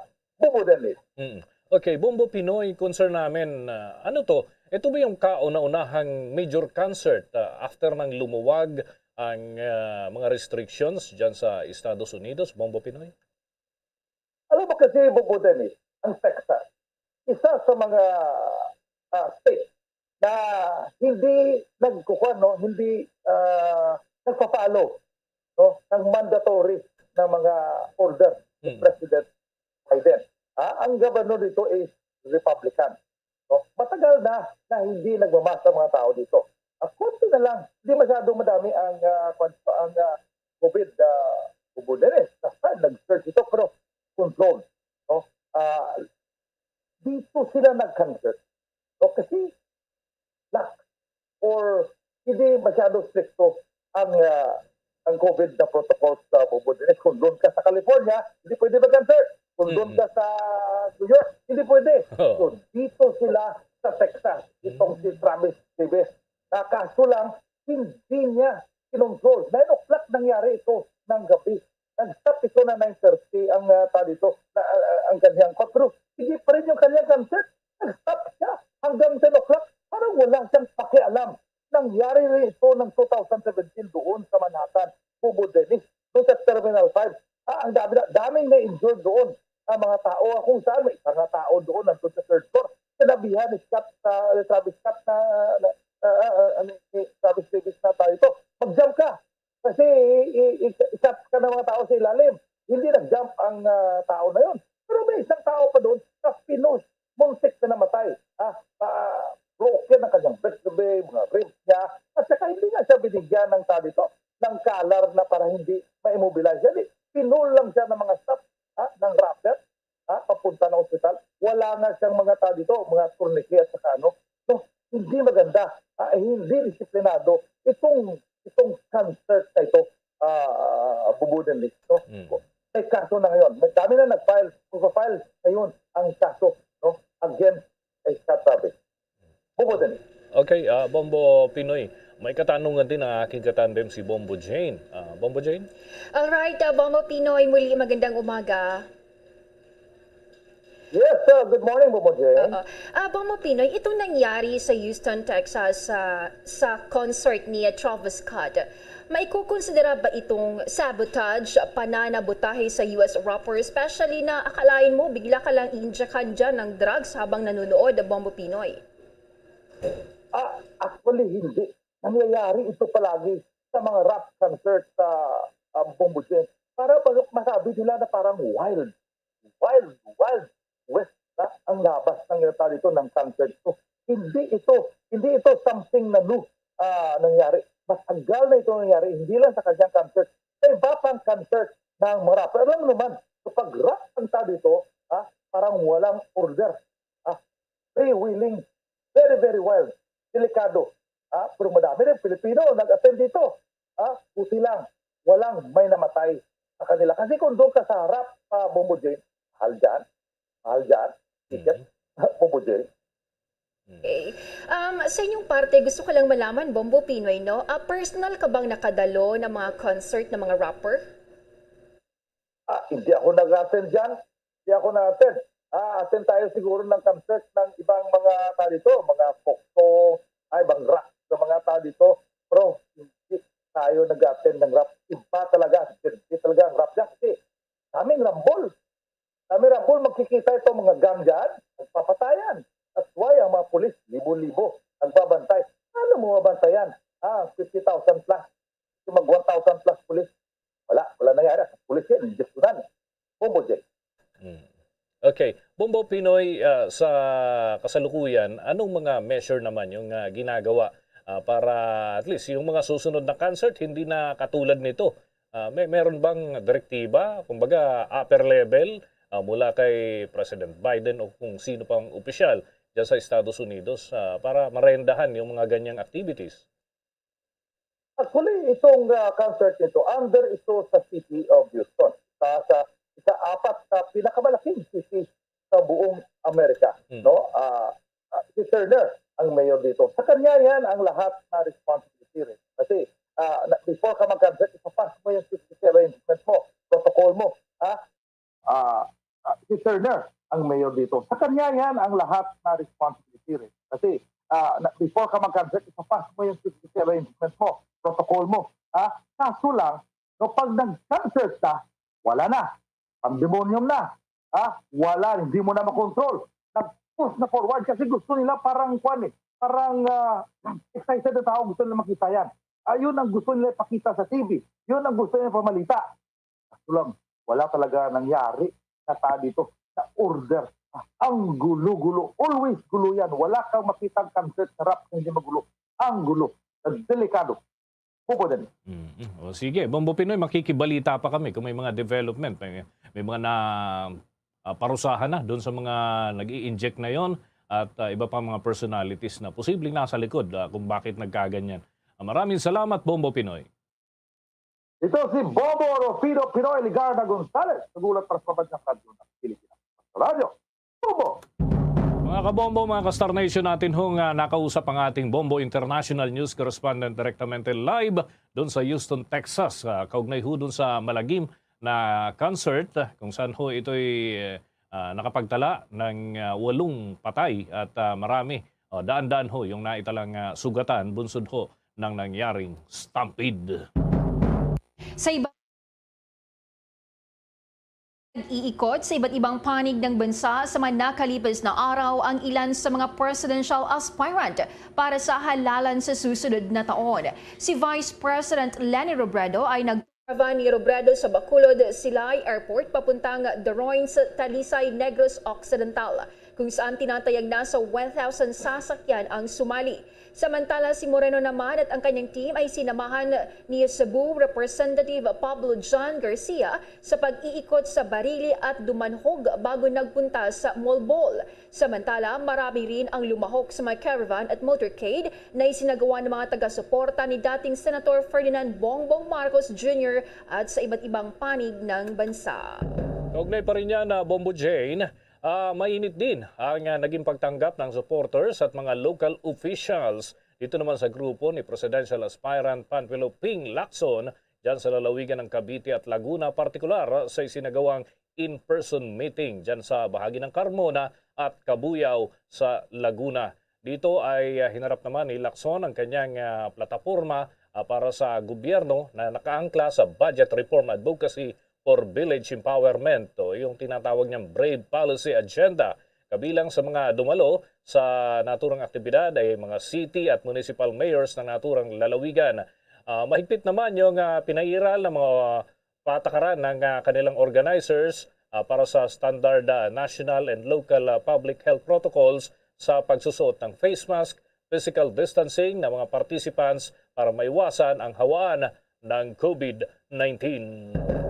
Samantala, si Pangulong Duterte mangunguna sa pagsalubong sa 2 milyong doses ng bakunang Sputnik V mamayang gabi. May karagdagang detalye si Bombo Raymond Tinaza. Bombo Jane, Bombo Dennis, ngayong gabi nga bandang alas 7:30 ng gabi ay pangunahan ni Pangulong Rodrigo Duterte at ilan pang miyembro ng Interagency Task Force ang pagsalubong sa nasa 2 million doses ng bakuna mula naman sa bansang Russia. Ito yung Sputnik V at inaasahan natin na magkakaroon ng mensahe rito si Pangulong Duterte lalo pat isa na naman itong karagdagan sa bultong bakuna na dating dito sa bansa. At yan yung abangan natin mamayang gabi sa event ni Pangulong Duterte. Ito ay bahagi pa rin ng binili ng gobyerno ng Pilipinas sa Sputnik V o yung bansang Russia. At kahapon ay nagkaroon din na aktibidad si Pangulong Duterte kung saan ay nagbigay ng mensahe sa ika-116 na anibersaryo naman ng Bureau of Corrections. At ito, pakinggan natin yung bahagi ng pahayag ni Pangulong Duterte kahapon sa kanyang pagngunguna sa selebrasyon ng 116th anniversary ng Bucor o Bureau of Corrections. My warmest greetings to the Bureau of Correction as you mark your 116th anniversary. For more than a century, the Bureau has maintained a humane and efficient correctional system for people deprived of liberty while at the same time ensuring the safety of our society.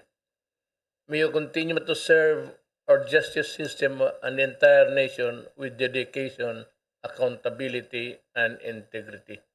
I wish you a happy occasion at mabuhay kayong lahat. Yan yung naging bahagi ng pahayag ni Pangulong Duterte. At pagkatapos ng event ni Pangulong Duterte mamayang gabi, Bombo Dennis, Bombo Jane, ay wala tayong asahan na magiging talk to the people pa ni Pangulong Duterte dahil ang sabi ni Secretary Harry Roque, ang spokesperson ng Pangulo, ay baka bukas na ng gabi yung kanyang unang talk to the people ngayong linggo. Okay, Bombo Raymond, yes.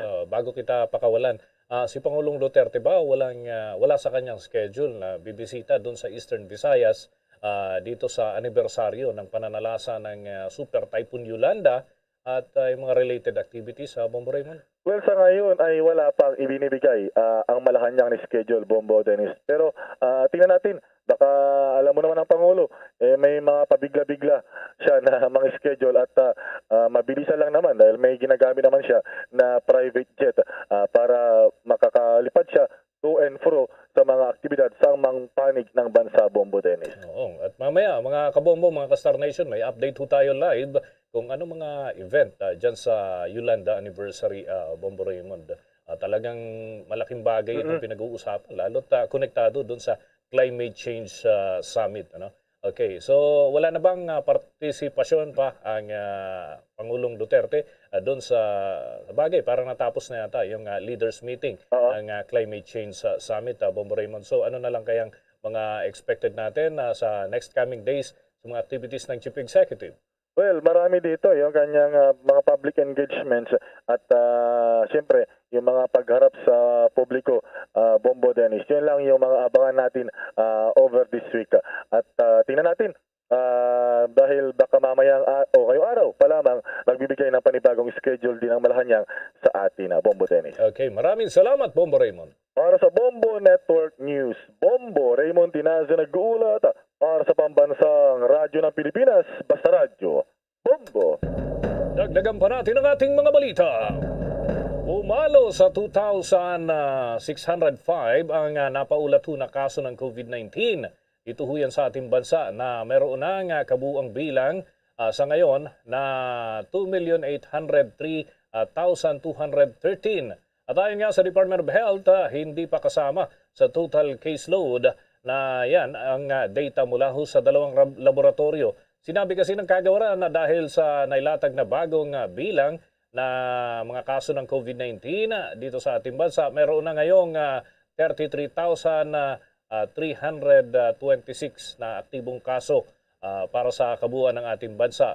At sa naturang bilang ho ay 66% ang mild, yan ho ay 5.7% ng asymptomatic patients at 9% naman ang severe at 3.8% ang nasa critical condition. Umakyat naman ang total recoveries sa 2.7 million mahigit sa nakalipas na mga araw dahil nga nadagdagan ito ng mahigit 3,000 na mga bagong pasyenteng gumaling sa naturang sakit. Samantala, ang death toll naman ay pumalo na ho sa 44,430 dahil sa 191 na mga bagong naitalang nasawi. Sa buong mundo, mga kabombo, mayroon na tayong total cases na 250.5 million na tinamaan ng COVID-19. Yung mga mild cases ho dito ay nasa 18.6 million mahigit, habang yung mga severe o critical condition 76,000 mahigit ang nai-record ho ng World Health Organization. At yung total number of deaths ay 5 million mahigit ang kanilang naitala, habang yung mga recovered patients ay 226.8 million sa total recovered patients. Sa mga bansa naman na mataas pa rin ang kaso ng COVID-19, yung Estados Unidos ay may 44.3 million na mga positibo na kaso ng COVID-19. Yung new cases sa kanila, 17,900 mahigit pa rin. Habang yung number of deaths ay mababa na ho. Yung naitatalang mga panibagong nasasawi, 95. Kumpara ho dati na libo-libo. No? At ngayon, meron ho silang total deaths na 775,190. Yung recovered patients sa Amerika, 37.3 million mahigit ang naitala ng kanilang health department doon pa rin sa naturang bansa.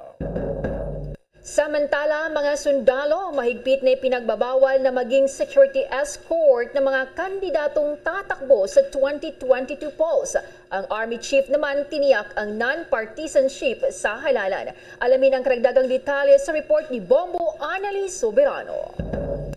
Tiniyak ni Philippine Army Commanding General Lieutenant General Andres Centino na striktong mananatiling non-partisan ang Philippine Army sa darating na halalan. Kasunod ng pagbibigay sa kanila ng papel ng Commission on Election, katuwang ang PNP para masaayos o mapaayos ang pagdaraos ng eleksyon.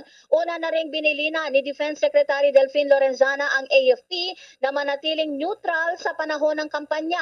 Mahigpit na pinagbabawalan ng Omnibus Election Code ang mga sundalo na mangampanya para sa sinumang kandidato. Dagdag pa ni Centino, habang abala ang Philippine Army sa paghahanda para sa seguridad sa halalan, mahalaga rin ang bawat sundalo ay makapag-exercise ng kanilang karapatang bumoto. Sa kabilang dako, mahigpit ding ipinagbabawal ng pamunuan ng Philippine Army ang deployment ng kanilang mga tauhan na magsilbing security escort, lalo na doon sa mga tatakbong kandidato sa nalalapit na 2022 national and local election.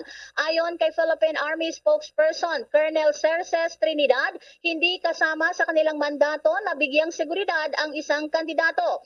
Anya, maaari lamang silang magbigay ng perimeter o area security doon sa mga kandidato na magtutungo sa isang lugar at suporta na rin sa kanilang PNP counterpart. Pakinggan natin si Philippine Army spokesperson Colonel Cerces Trinidad sa panayam ng Bombo Radio. Unang-una, with the non-partisan of the organization, pinagbabawal po natin na itong mga deployment or assignment ng ating mga kasundulan bilang mga security escort, lalong-lalo na ngayong eleksyon. Kung kinakailangan natin na bigyan ng proteksyon ng ating mga tumatabong mga political leaders, binibigyan po natin sila ng security in the area kung saan po sila nangangailangan, kung sila pupunta para mangampanya. Ito po ay ang aming pagtulong sa ating mga kapulisan. Samantala, patuloy ang pagbisita ni Lieutenant General Centino sa mga remote at far-flung detachment ng Philippine Army sa iba't ibang bahagi ng bansa upang personal ding alamin ang kalagayan ng mga sundalo. Nais kasi mabatid ng general kung ano ang mga kinakailangan ng mga ito, lalo na sa kanilang mga kagamitan. Layon din ang pagbisita ng general sa mga remote positions ng Army ay para mapataas ang moral ng mga sundalo. Pinaalalahanan din ni Centino ang mga sundalo sa kanilang mandato at ang thrust ng Philippine Army na i-maximize ang kanilang current operational success. Pakinggan natin muli si Colonel Cerces Trinidad, ang spokesperson ng Philippine Army. Saan siguro niya na ang lahat ng kanyang pagbisita ay para malaman kung ano ang kinakalangan ng ating mga kasundaluhan dahil ang ating hukbong katihan naman ay laging nakasuporta at nakahandang provide ang kailangan natin kasundaluhan sa ground. So for the Commanding General to really know, he has to visit the remote patrol bases, yung pinakamalalayong mga patrol bases na kung saan ito ay nagpa-function sa kanilang trabaho. Aside from this is a really moral boosting for our personnel. Yun po yung nakikita natin doon. At gusto pong ipaalam ng ating Commanding General na ang kanyang mga guidance sa mga commanders ay nakakarating hanggang doon sa pinakahuling elemento doon sa baba ng ating mga patrol bases. Si Philippine Army spokesperson Colonel Cerces Trinidad. Bombo Anali Montaño Soberano nag-uulat para sa Pambansang Radyo ng Pilipinas. Basta Radio, Bombo! Oras natin 29 na minuto na makalipas ang ikapito ng umaga. Mga mall daw sa National Capital Region handa na dun sa pagpapalawig ng kanilang operation hours simula huyan sa kalagitnaan ng Nobyembre. Alamin natin ang buong detalye sa report ni Bombo Gerald Ulep. Bombo Dennis, Bombo Jane, isa itong good news, lalong-lalo na yung mga mahihilig gumala tuwing gabi dahil all set na nga itong mga malls dito sa National Capital Region para ma-accommodate itong mga mall goers kasunod ng desisyon ng Metro Manila Mayors na palawigin itong mall hours tuwing weekdays simula sa Nobyembre 15. Dito nga sa inilabas ng Metropolitan Manila Development Authority ang bagong operating hours ng mga mall mula Lunes hanggang Biyernes yan. Magbubukas alas 11 ng umaga at hanggang alas 11 yan ng gabi. So mahaba-haba itong oras para pumunta sa mga mall. Itong ating mga kababayan, ang pagpapalawig umano ng mall operating hours sa araw ng Lunes hanggang Biyernes ay alinsunod pa rin dito sa resolusyon ng MMDA at inaprubahan ito ng policy making Metro Manila Council na kinabibilangan ng 17 alkalde dito pa rin sa National Capital Region. Pero itong isasagawang sale dahil kapag sale ay siguradong buhos, dadagsa itong ating mga kababayan sa mga sale na yan, hindi yan isasagawa dito pa rin sa weekdays dahil talagang magdudulot yan ng matinding traffic. Weekends at sa mga holidays lamang isasagawa itong mga sales sa mga mall. Una nang sinabi ni MMDA Chairperson Ben-Hur Avalos na pagkasunduan ng mga operators ng mall na palawigin nga itong operating hours. Paliwanag ng MMDA, layo ng adjustment ng mga itong mall hours na hindi magkaroon ng mabigat na daloy ng trapiko lalo na papalapit na rin itong holiday season. Kung maalala, itong NCR ay inilagay na rin sa alert level 2 noong Biyernes at magtatagal ito hanggang Nobyembre 21. Okay, Bombo Gerald. Dito sa mga mall, lahat ba ito operational na as a whole o may mga selected services pa at establishment diyan sa loob ng mga mall ang hindi pa rin po pwede, Bombo Gerald? Oo, meron pa rin na Bombo Dennis, pero itong probably yung mga fast food, yung mga kakainan doon sa loob ng mall ay papayagan na yan, pero limitado pa rin, Bombo Dennis, at malaking tulong daw ito para na rin maboost itong ekonomiya or makabawi itong mga negosyante, lalong-lalo na itong mga nasa mall, at malaking tulong din ito dito sa ating mga kababayan na bagot na dito sa kanilang mga bahay. Marami kasi yung nasanay, Bombo Dennis, noong maluwag pa itong wala pang pandemic, yung pre-pandemic na tuwing gabi ay dyan na rin nagpapalamig actually itong ating mga kababayan at mag-relax pagkatapos ng trabaho. So bahaba-habang panahon, halos or isang taon mahigit, Bombo Dennis, na hindi nakapag-relax itong ating mga kababayan at ito yung talagang sasamantalahin ngayon, lalo na hanggang alas 11 na itong mall hours at wala na rin itong curfew hours dito sa Metro Manila, Bombo Dennis. So talagang halos back to normal na, Bombo Dennis, itong sitwasyon dito pa rin sa National Capital Region. Iba-iba yung patakaran ukol dito sa paggamit ng face shield, Bombo Gerald. Ano? May mga lugar na hindi na nirekomenda pa yung paggamit ng face shield.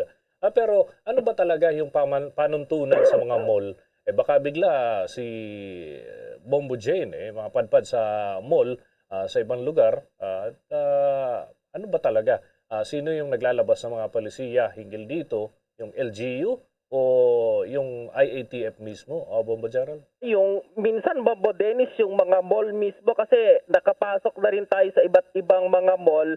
Usually, mayroon, inire-require pa rin itong face shield sa loob, Bombo Dennis, ng kanilang mga establishment. At yung iba naman ay pwede na sa mga drugstore, Bombo Dennis, pwede ka na rin pumasok na hindi naka-face shield. At mayroon yung mga mall na talagang nire-require pa rin itong pagsusuot ng face shield, Bombo Dennis.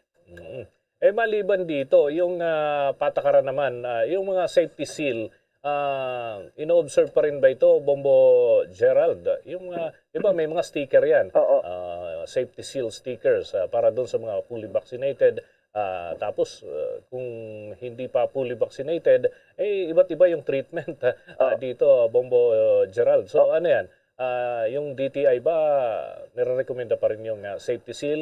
Tuloy pa rin ba yung programa? Oo, tuloy pa rin, Bombo Dennis. Sinimok actually ng Department of Trade and Industry itong mga establishmento regarding dito pa rin sa safety seal para masiguro na well ventilated yung kanilang mga establishmento at para safe yung mga papasok, yung mga mall goers, yung mga kababayan natin na magtutungo dito sa mga mall, Bombo Dennis. Excited na lahat dito at inaabangan na yan sa Nobyembre 15 sa susunod na taon yan at papalapit na rin kasi itong Pasko, Bombo Dennis. Sigurado yan, bubuhos talaga yung ating mga kababayan dito sa pagpunta sa mga mall. Pero mahigpit pa rin naman yung talagang direktiba ng Interagency Task Force. Sundin pa rin itong mga minimum health protocols para hindi muling sisipa itong COVID-19 cases dito sa National Capital Region. Sige, maraming salamat, Bombo Gerald. Para sa Bombo Network News, Bombo Gerald B. Ulep. Para sa Pambansang Radyo ng Pilipinas, Basta Radio,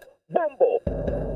Samantala, sisimulan muli ng Pilipinas ang deployment ng mga manggagawa sa South Korea matapos alisin ang mga paghihigpit sa pagpasok sa bansa. Sinabi ni Secretary Silvestre Bello III na ipinag-utos ng Department of Labor and Employment sa Philippine Overseas Employment Administration na simulan ang pagproseso ng deployment ng mga manggagawa sa mga kalapit na bansa. Tinawag ni Bello na magandang balita ang nasabing hakbang hindi lang para sa mga workers at pamilya nito, kundi para na rin sa mga Korean employers na matagal na naghihintay sa mga manggagawang Pinoy na bumalik. Ginawa ni Bello ang nasabing pahayag matapos i-anunsyo ng Korea's Ministry of Employment and Labor na papayagan nito ang pagpasok ng mga manggagawa sa ilalim niya ng entry permit system. Mula sa lahat ng nagpapadalang bansa kabilang dito ang Pilipinas. Ang pagpasok ng mga manggagawa sa ilalim ng EPS o Entry Permit System ay inaasahang magsimula bago matapos ang buwan ng Nobyembre, kung saan libo-libong manggagawa ang naghihintay para sa deployment mula pa noong nakaraang taon. Batay pa sa direktiba ng Korea's Ministry of Employment and Labor, ang mga manggagawa ay sa ilalim muna sa mga hakbang bago ang pagpasok, gaya ng fully vaccinated, negatibong resulta sa RT-PCR at kailangan din silang sumailalim sa post-entry measures gaya ng mandatory quarantine at RT-PCR testing. Sa bahagi nito, sinabi ng Korean Embassy sa Pilipinas na naghihintay sila ng guidelines mula sa South Korean government sa pag-issue ng E9 visa sa mga Filipino. Gawa pa tayo ng mga dagdag na update. At itong si Vaccine SAR Secretary Carlito Galvez Jr. may paghimok po sa mga LGU na bumalangkas ng ordinansang susuporta doon sa kanilang no vaccine preference policy. At kaugnay ho niyan, may follow-up report si Bombo Marlene Padiernos. Hinikayat ngayon ni Vaccine Czar Secretary Carlito Galvez ang mga local government units na bumuo ng mga ordinansang susuporta sa planong no vaccine preference policy. Ito ay para i-discourage daw ang publiko na pumili ng Coronavirus Disease 2019 vaccine o COVID-19 vaccine na gusto nilang maiturok. Ayon kay Galvez, bahagi raw ito ng pag-isikap ng pamahalaan na maabot kaagad ang 70% vaccination coverage na 50 million sa katapusan ng buwan ng Nobyembre. Nobyembre. Magisilbi raw itong preview habang itinutulak nila ang mandatory vaccination lalo na sa mga tinatawag na highly vulnerable at mga residenteng nakatira sa high-density population. Dagdag ni Galvez, ipinag-utos na rin ng Department of Interior and Local Government o DILG sa mga local government units na ipamahagi na ang mga COVID-19 vaccines sa pamamagitan ng most expeditious manner. Habang nagpapatuloy naman daw ang pagbabakuna sa mga minors na edad 12 hanggang 17 years old, ay ipinapaalala ni Galvez sa mga LGUs na iprioridad pa rin ang mga highly vulnerable individuals sa naturang virus na kabibilangan ng mga senior citizens at persons with comorbidities. Sa ngayon, nasa 37,355,164 individuals na o 48.43% ng target population ang nakatanggap ng bakuna base sa datos noong Nobyembre 4. Nasa kabuuang 62,474,334 na ang mga naturukan ng COVID vaccine at nasa 28,718,856 na ang mga fully vaccinated. Katumbas ito ng 37.23% ng target population na nais mabakunahan sa bansa. Para sa Bombo Network News, ako po si Bombo Marlene Padiernos, nag-uulat para sa Pambansang Radyo ng Pilipinas, Basta Radyo, Bombo! Pinakamababang active case naman ng COVID-19 sa Taguig na itala matapos ang 6 na buwan. May pag-uulat ang Star FM Manila. Nakapagtala ang lokal na pamahalaan ng Taguig na pinakamababang aktibong kaso ng COVID-19 matapos ng 6 na buwan. Sa payag ni Taguig City Mayor Lino Cayetano na dahil sa tuloy-tuloy na testing at aktibong contact tracing, napababa ang mga naawa ng sakit. Ang Taguig ang isa sa may pinakamaraming testing centers sa Metro Manila at buong bansa. Naaabot sa higit 35 COVID testing facilities. Bunsod ito, ang lungsod din na may pinakamababang case fatality rate o CFR na 0.80 sa buong Kamaynilaan. Ibig sabihin, 42 per 100,000 population lamang ang COVID death rate sa Taguig. Mas mababa ito kumpara sa national at international average. Sa tala ng Okta Research, umaabot na lamang sa 20 ang mga bagong kasong na itatala sa Taguig, kung saan 90% dito ay mga asymptomatic o mild cases. Nanawagan naman ang lokal na pamahalaan na sumunod pa rin sa mga health protocols kahit na nasa alert level 2 na ang Metro Manila. Sa tala kasi ng Taguig Safe City Task Force, mula October 29 hanggang November 4, aabot sa 1,045 ang mga nahuling lumalabag sa panuntunan ng alert level system. Yan ang balita mula rito sa 102.7 Start FM Manila para sa Bombo Network News. Nagulat Star DJ Antonio Nampara para sa Pambansang Radyo ng Pilipinas, Basta Radyo, Bombo. Oras natin sa buong kapuluan, 42 minuto na makalipas ang ikapito ng umaga. Abangan mamaya mga kabombo, mga ka-Star Nation sa ating sports news. Pagbati bumuhos sa pagkapanalo ng undisputed super middleweight champion na si Canelo Alvarez matapos yung 11th round stoppage laban dito kay Caleb Plant. At sa entertainment news naman mga kabombo, itong si actor Jake Cuenca ay binisita raw yung delivery rider na nadamay matapos yung paghahabol sa kanila ng mga pulis doon sa aktor dyan sa Mandaluyong itong nakalipas na mga linggo. Yan at iba pang mga balita susunod na. Dunkin' Delivery po! Dunkin' Delivery po! Dunkin' Delivery po! Dunkin' Delivery po! Yes, may Dunkin' Coffee! May Dunkin' Coffee! May Dunkin' Coffee! May Dunkin' Coffee! Ganyan ang Dunkin' D Coffee Box! 4 cups agad of signature Dunkin' hot or iced coffee, hot choco or hot choco java in 1 grab-and-go carton. Bukas, Choco Java naman! Choco Java naman! Choco Java naman! Choco Java naman! Para 4 cups agad, Dunkin' D Coffee Box! At ngayon, sa pagpapatuloy ng iba pang pangunahing mga balita. Mga kabombo, mga ka-Star Nation, ngayon ho ay ginugunita yung nangyari hong pananalasa ng napakalakas na bagyo sa ating bansa. At hindi lamang dito sa Pilipinas yan itinuturing na pinakamalakas, kundi sa buong mundo, mga kabombo, yung Super Typhoon Yolanda. Alamin natin ang ilang mga aktibidad na nakatakda ho ngayon, kaugnay pa rin ng paggunita ng ika-8 taon ng pananalasa ng naturang strongest super typhoon dyan sa Eastern Visayas. Maupay na aga, Bombo Radio Tacloban, please come in. Yes, Sa Bombo Dennis, maupay na aga at narito tayo ngayon sa Holy Cross Memorial Garden dito sa lungsod ng Tacloban kung saan nga isasagawa ang ilang mga aktibidad ngayong araw kaugnay sa paggunitan ng ika-8 taon mula ng pagtama nitong Super Typhoon Yolanda. Ngunit bago ito kahapon ay sinimulan na ng Tacloban City Government ang ilang serye ng mga activities kaugnay sa Yolanda 8th Year Commemoration o ang tinatawag na paghinumdum kung saan nagkaroon ng misa, wreath laying at candle lighting doon sa may Anibong Shipwreck Memorial Marker, Bombo Dennis. At itong Anibong Shipwreck Memorial Marker ay kung ating matatandaan, ito yung ship bow o harapan na bahagi ng barkong MV Eva Jocelyn na sumadsad sa lupa at nahati sa dalawa sa kasagsagan ng pananalasa nitong bagyong Yolanda. At ngayon nga ay ginawa na itong memorial marker dito sa Tacloban at naging isa pang tourist attraction. So kahapon doon may isinagawang mga activities rin doon. At kung atin ring babalikan, ang pagsadsad ng MV Eva Jocelyn ay nagresulta, Bombo Dennis, ng 14 na mga kabahayan na nasira at 11 ang naitalang patay kung saan 6 sa mga ito ay mga kabataan. At sa pagdaan ng mga taon ay ginawa itong tourist attraction o memorial marker na binuksan sa publiko noong nakaraang November 7 taong 2015. Samantala, maliban lamang dito sa Tacloban, Bombo Dennis, ay nagsagawa na rin ng kanilang mga commemorative activities ang ilang mga bayan dito sa Eastern Visayas na lubhang tinamaan noong Super Typhoon Yolanda, katulad na lamang sa Palo, Leyte at sa Tanawan, Leyte, kung saan libo-libo rin ang naitalang patay sa kasagsagan ng bagyo. Sa ngayon ay suspendido ang pasok sa lahat ng level at mga government offices dito sa Tacloban at ilang bahagi pa ng Eastern Visayas upang bigyang daan ang selebrasyon o ang komemorasyon ngayong araw sa Yolanda 8th Year Commemoration. At dito sa Tacloban, Bombo Dennis, dito sa Memorial Garden ng Holy Cross ay magkakaroon ng misa mamayang alas 8 ng umaga at magkakaroon rin ng wreath laying at candle lighting.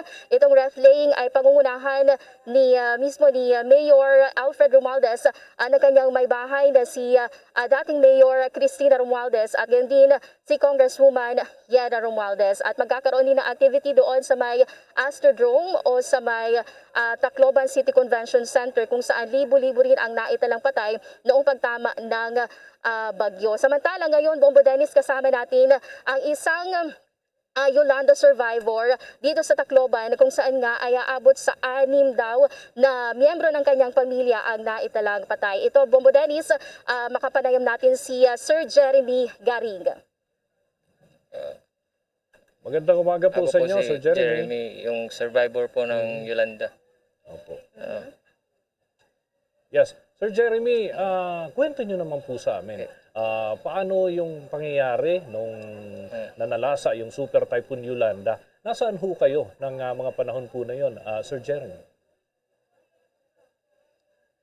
Nasa bahay lang kami, hindi kami nag-evacuate kasi nung panahon kasi noon, nang pumunta kami sa evacuation center, medyo puno na. Kaya nag-decide kami sa bahay na lang muna kami. Tapos nung kasagsagan na ng bagyo, medyo malakas na, lumabas kami ng bahay, tapos sa may sa likod ng barko na yan, dyan lang kami nag-evacuate. Tapos dyan, yung mga pamilya ko, hindi ko alam na wala na pala sila, patay na sila. Kaya medyo masakit yung nangyari sa akin. Okay, Sir Jeremy. Tawag ng tawa ako sa bahay, wala nang sumasagot. Wala na. Sir Jeremy, kayo ho, personal, ano yung naging hakbang po ninyo maliban doon sa paglikas? Dahil marami din ang lumikas ang binawian din ho ng buhay dahil yung pinaglikasan na-damage din. Kayo ho, paano kayo nakalikas mula ho doon sa daluyong na dala po nitong Super Typhoon Yolanda that time? Tinignan ko po yung bintana namin, tapos pagkatingin ko sa mga manok ko, marami kasi ang manok nun. Medyo mabilis umangat yung tubig, kaya parang doon na kami nag-decide na lilikas na. Tapos lumipat kami kasama yung manugang ko tsaka anak ko tsaka yung asawa ko. Yung hindi lang sinerte yung manugang ko tsaka anak ko, nabitawan ko yung anak ko. Pero yung asawa ko, asawa ng Diyos, nabuhay naman, nakasurvive din. Pero naghiwalay kami. Sir Jeremy, Napunta siya sa sa kabilang panig, kabilang lugar. Okay, Sir Jeremy, may tanong ko lamang. Matapos yung pananalasa ng bagyo, kasama ba kayo doon sa nabigyan ng relocation, yung inyong yung mga kasamahan ninyo na natira, no? Nabigyan ba kayo ng relocation o iba pang tulong ng gobyerno sa panahon po ng mga nakalipas, Sir Jeremy? Nung panahon kasi ng pagkatapos ng bagyo, kinuha kami ng uncle ng asawa ko. Dinala kami sa Pagadian muna. Tapos bumalik na lang kami after 2 years. Pero nagkaroon naman kami ng pabahay. Doon na kami ngayon nakatira. Okay, si Bombo Eden, baka may tanong dyan. Bombo Eden? So, Sir Jeremy, matapos ang 8 taon mula ng pagtama ng Super Typhoon Yolanda, Sir Jeremy, kumusta naman ang buhay ninyong pamilya sa ngayon? Medyo kahit parang kagaya ngayon, medyo naaalala ko sila kahit na masakit. Pero unti-unti ko na lang tinatanggap. Talagang disgrasya, wala tayong magagawa. Siguro talagang hanggang doon na lang, parang medyo masakit. Kasi nung una, parang hindi ko matanggap. Iyak lang kami ng iyak ng asawa ko. Pero kung paano na lang kaya kung nadala na rin yung asawa ko, parang hindi ko na alam kung anong mangyayari sa akin. Ilang taon pala, Sir Jeremy, yung anak ninyo na namatay nung kasagsagan ng bagyo? 1 year old and 5 months yun. Medyo nabitawan ko. Okay. Bombo Dennis. Si Bombo Jane yata, may tanong pa. Bombo Jane? Alright, Bombo Edin, gusto ko lang itanong, no, matapos ang 8 taong paggunita ng pananalasa ng Super Typhoon Yolanda, ngayong taon na ito, sa 8 years, kumusta ang housing project para sa mga biktima ng bagyo, Bombo Edin?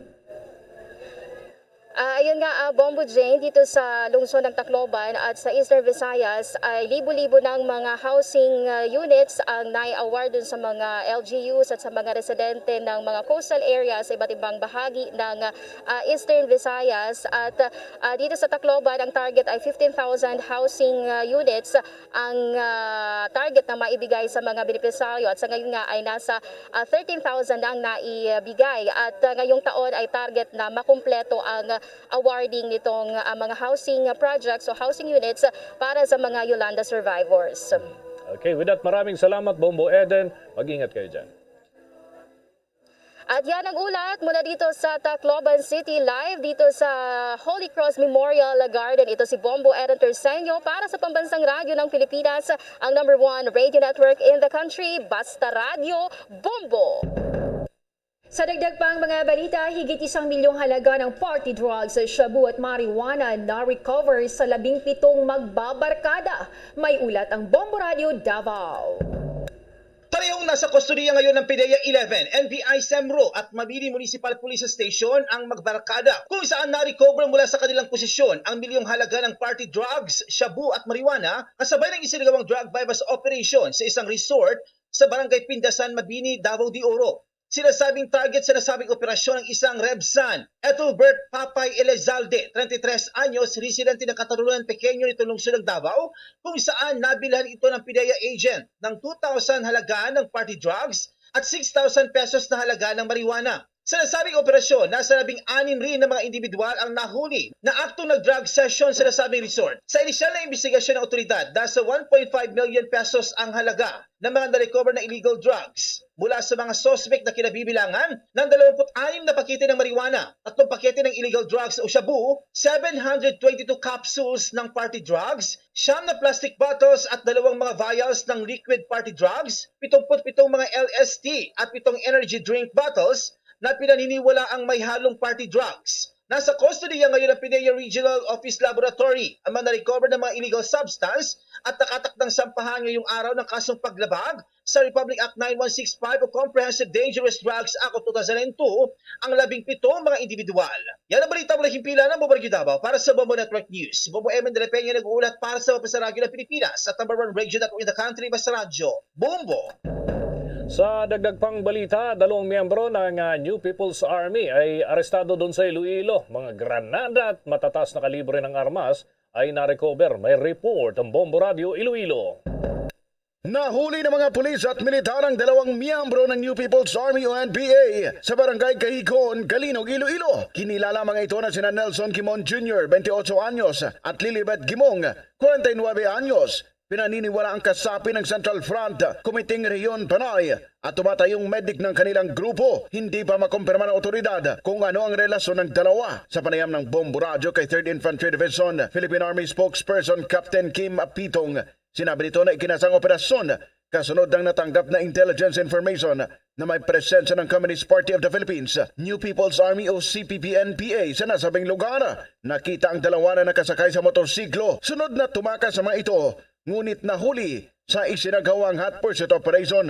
Na-recover mula sa dalawa ang homemade M16 pistol, 2 rifle grenades, 1 hand grenade, 3 bala ng M16, assorted medical supplies, cellphone at mga ID. Nasa kustodiya na ng Kalinog PNP ang mga nahuling rebelde. Mga lalaki na nakasakay po ng motor. Ito pong mga ito ay kanila pong na-confirm na mga CPP-NPA terrorists. Ito po ay akmang tumakas. At nung tumakas po ay nagkandak po ng close-up operation ng ating pong PNP din po sa area. At yun nga po ay nahuli po itong 2 CPP-NPA terrorists. Si Captain Kim Apitong. Balita mula dito sa Bombo Radio Iloilo. Ito si Bombo Ayan Gahete para sa Pambansang Radyo ng Pilipinas. Consistent overall number 1 sa Iloilo. Basta Radio.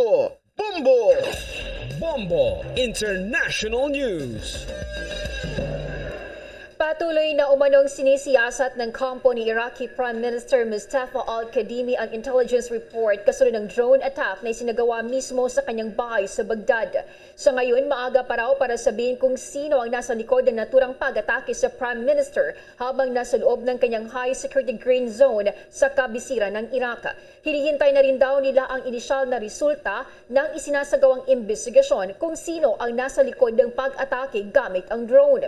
Hiniling naman ni al-Kadhimi na maging kalmado at mahinahon ng lahat kasunod ng naging epekto nito sa naturang bansa. Una rito isang drone na mayroong pampasabog ang tumama sa kanyang bahay na ikinasugat ng kanyang 6 na bodyguard sa sinasabing tangkang pagpatay sa Prime Minister. Ayon pa sa mga security sources, ang 3 drone attack ay inilunsad malapit sa Republic Bridge sa Tigris River pero ang 2 ay napigilan ng mga otoridad. Ang naturang pag-atake ay agad namang kinundina ng Estados Unidos at Iran. Pakinggan natin si Iraqi Prime Minister Mustafa al-Kadhimi. إلى كل من قلق في هذه الليلة فقد تعرض منزلي إلى عدوان جبان والحمد لله والشكر أنا ومن يعمل معي بألف خير. إن قواتكم الأمنية والعسكرية البطلة تعمل على استقرار العراق وحماية العراق وأن الصواريخ الجبانة والطائرات المسيرة الجبانة لا تبني أوطانا ولا تبني مستقبلا. Si Iraqi Prime Minister Mustafa al-Kadhimi. The COP26 or 2021 United Nations Climate Change Conference Update. Hinimok naman ngayon ni United Kingdom Prime Minister Boris Johnson ang mga ministers at negotiators sa COP26 na makipagtulungan at magkaisa para matugunan ang umano'y ambitious action sa climate change. Sinabi ng Prime Minister dapat umano'y handa na rin ang mga bansang magkaroon ng matapang na panindigan at ambitious commitment sa pagtugon sa climate change. Patuloy naman ang pagpupulong ng mga world leaders sa Glasgow at isa sa mga pinag-uusapan ay kung paano malimitahan ang global temperature na tumaas sa 1.5 degrees Celsius. Samantala sa bagong development, ipinanukala naman ni Environment Secretary George Eustace na nasa summit din na nais daw ng gobyerno na maipakilala o ma-introduce ang carbon border tax. Saklaw daw nito ang tax on goods gaya ng pagkain, mobile phones o cement na dinadala sa United Kingdom mula sa mga bansang hindi kayang abutin ang obligations ng United Kingdom sa climate action. Samantala, nasa 100 climate change demonstrations naman ang nagsagawa ng kailang protesta sa ilang bahagi ng UK, kabilang na ang Glasgow, London at Cardiff. Kalintulad din ng events ang isinagawa sa Kenya, Turkey, France, Brazil, Australia at doon si Canada. Bombo Sports News. Patuloy pa rin bumubuhos ang pagbati sa panalo ni Saul Canelo Alvarez matapos ang matagumpay na pagharang niya na magkaroon ng Unified WBA, WBC, WBO at IBF World Super Middleweight title ang kanyang katunggali. Kasunod nga ng kanyang 11th round knockout sa dating wala pang talo na si Caleb Plant sa naging sagupa nila. Ginanap yan sa MGM Grand, Las Vegas, Nevada. Ang panalo nitong si Alvarez ngayong araw o nitong nakalipas na araw ay kauna-unahan sa kasaysayan kung saan ay napagsama ang naturang mga world titles sa 168 pounds. Dahil nga sa tagumpay ni Alvarez kontra kay Plant, mayroon na siyang 57 wins, 1 loss and 2 draw records, kasama na ang 39 knockouts. Si Plant naman ay mayroon ng hawak na 21 and 1 record, kasama naman ang 12 knockouts. Sa opening round, mapapansing ang tempo ni Plant sa mga binitawang jabs sa ulo at katawan habang umuusad ang kaharap nitong si Alvarez para tansyahin at maialok ang kanyang posibleng atake. At nagsimula naman na magpakawala ng kombinasyon itong si Plant sa second round habang sinubukan naman ni Alvarez ang kanyang opensa. Lamang si Plant simula round 3 hanggang patuloy na siyang nagpaulan ng jabs kontra kay Canelo. Sinamantala naman ni Plant ang kombinasyon at side-to-side movement. Pero pagsapit ng round 6, nakuha na ni Alvarez ang momentum at nakapagsagawa ito ng maayos na mga tira ng kanyang left hook at right straight at nakapasok pero kinaya pa ito ng husto ni Plant. Pagsapit ng round 8 ay doon na nagawa ng mas maayos itong mga atake ni Alvarez matapos na paulanan ng suntok itong si Plant. Minabuti naman ni Plant na sundin na lang ang kanyang game plan kung saan siya ay naging malikot sa itaas ng lona at nagpakawala pa rin ng mga suntok para mapalayo itong si Alvarez sa kanya. Gayunman, napuruhan si Plant ng tumama sa kanya yung left hook at sinundan pa ng right uppercut nitong si Alvarez dahil bumagsak nga ito sa lona at nakabangon pa itong si Plant pero binakbakan pa yan ulit itong si Alvarez at tinapos na ng referee ang kanilang laban sa 1 minute and 05 seconds mark ng 11th round. Kaugnay pa rin ng naturang laban at dito na itinanghal na panalo ang itong si Alvarez sa naturang makasaysayang sagupaan ng dalawang boksingero. Bago tayo magtapos, ang Bombo Radio Philippines po ay naganyaya sa lahat para sa sama-samang panalangin. Narito ang Oratio Impirata. Merciful and compassionate Father, we come to you in our need to seek your protection against the COVID-19 virus that has disturbed and even claimed lives. We ask you now to look upon us with love and by your healing hand, dispel the fear and sickness and death, restore our hope, and strengthen our faith. We pray that you guide the people tasked to find cures for this disease and to stem its transmission. We thank you for the vaccines developed made possible by your guiding hands. Bless our efforts to use these vaccines to end the pandemic in our country. We pray for our health workers that they may minister to the sick with competence and compassion. Grant them health in mind and body, strength in their commitment, protection from the disease. We pray for those afflicted. May they be restored to health. Protect those who care for them. Grant eternal rest to those who have died. Give us a grace in these trying times to work for the good of all and to help those in need. May our concern and compassion for each other see us through this crisis and lead us to conversion and holiness. Grant all these through our Lord Jesus Christ, your Son, who lives and reigns with you in the unity of the Holy Spirit, God, forever and ever. Amen.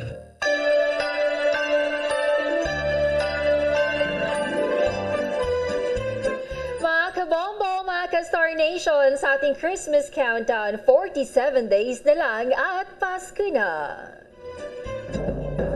At mula dito sa Bombo News Center, Makati, kami ang inyong mga naging tagapagbalita.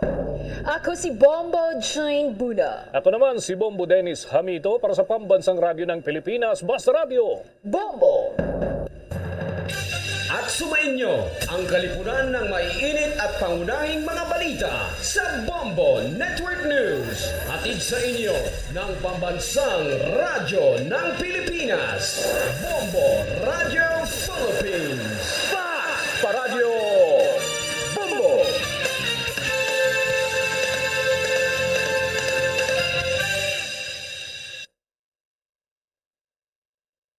Ada nang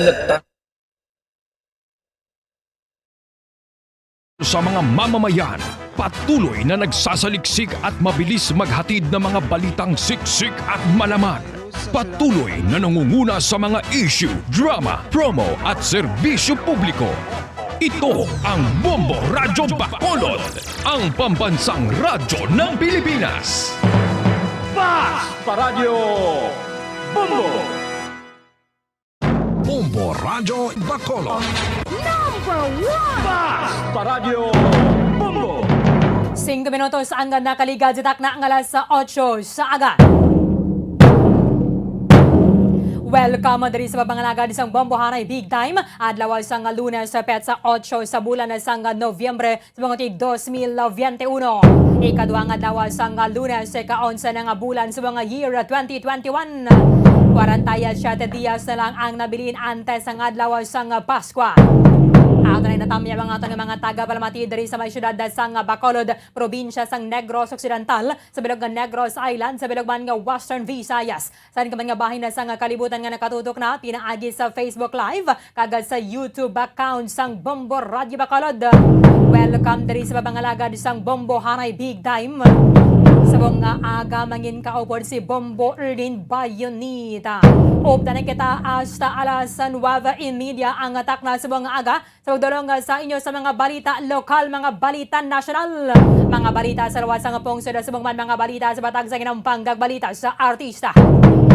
Karon na sa mga balita sa mga tubiko ang mangin sentro sa ngaton nga talakayan subong nga aga sa mga balita nasyonal. Kinadumdum sa mga adlaw sa Pilipinas sila binasang Tacloban nagkagpila ka bahin sa Visayas ang ikaan o ikawalo ng anibersaryo sa pagawaswas sa Bagyo Yolanda. Nga nagkabili na sa sobra makalibo ka mga Pilipino nga nagkalamatay. Maya abani sa nga daan ng masa celebration dito sa maya syudad sa Tacloban kadungan sa ining 8th anniversary sa paglalabaya sa Super Typhoon. Sa iba na pang mga balita nasyonal, pila nato na ka mga opisyal banwa ang nagababutyaga sa ilang pagpamatok sa ning ginaduso nga mandatory COVID-19 vaccination. Sa ginapagwa naman na daring survey sa social weather station sa 35% sang adult nga mga Pilipino ang nakabaton at least 1 dose na sang COVID-19 vaccine. Sa iba na pang mga balita nasyonal, maya na nasang maayo nga mga patimaan na banwa kaya kahapon na siling diri sa Department of Health na record nato ng pinakamanubo nga active cases halina sang Marso 1 ang ato na sinibag-o nga COVID-19 infections na gadangat sa 2,605. Sa mga balita international, mga balita sa luwas sang pungsod Banwa nagapatigayon na sang criminal investigation angot diri sa maya stampede nga nagaluntad dito sa maya konsyerto sa maya Houston nga nagresulta diri sa 8 ka mga persona nga nagkalamatay. Salangisaga ni nagadalalaga na mga nagatambong nga diri sa maya concert Banwa. Kasunod sa nga nabaton nila nga impormasyon nga mayara sa nga isa ka tawo nga nagapangatublok sa nga illegal nga droga. Iba na ito na karon nadugang sa mga update with the Bombo correspondent Pinoy Gonzales. Direkta dito sa maya United States of America.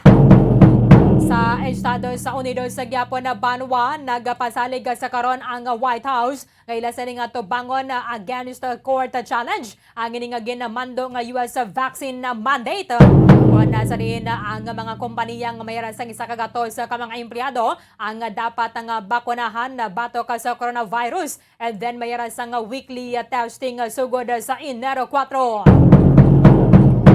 Samtang si Pope Francis naman nagpanawagan sa pag-inistoryahanay sining inaway na naman nga nagaluntad dito sa maya Ethiopia. Sa mga balita lokal, mga balita diri sa ato na sa maya syudad sa Bacolod, probinsya sa Negros Occidental, mga resource person sa mga kaupod naton sa mga aga diri sa ato na sining nga palatuntunan.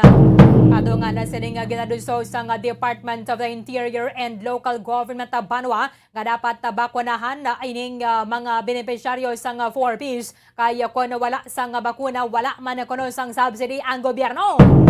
Pero nabi nato na kung pila na mga nabakunahan na batok sa coronavirus dari sa ato na sa maya Western Visayas.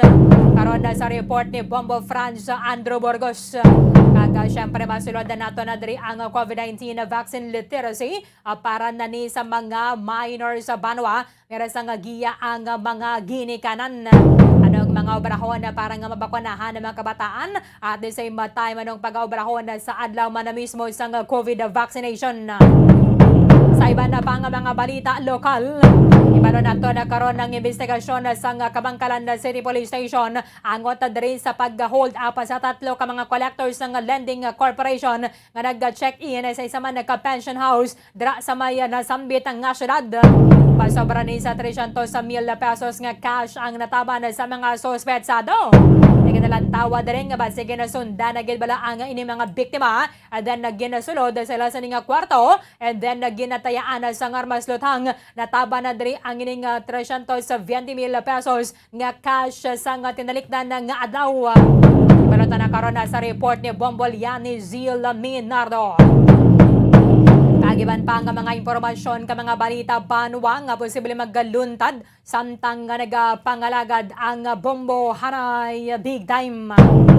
On sa minutos sang nakaligad sa takna ng alas 8 sa aga.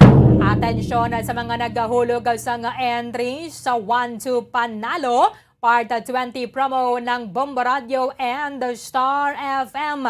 Yari na hangaton sa isa sa mga daily draw winners para subong nga adlaw sa Lunes, Nobyembre 8. Standby.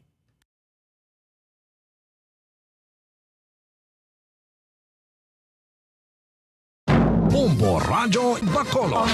Number 1! Bas Paradyo Bombo! Subong nga mayara sang coronavirus pandemic, isa sa pinakamabudlay nga butang amo ang idi naton makita ang aton nga kontra. Gani dapat mangin mahinalungon kita kag nagasunod sa minimum health protocols nga ginapatuman. Magluwas dira nakaibalo-bala kamo mga kabombo nga dapat man nga i-disinfect ang mga cellphones agud malikawan ang virus.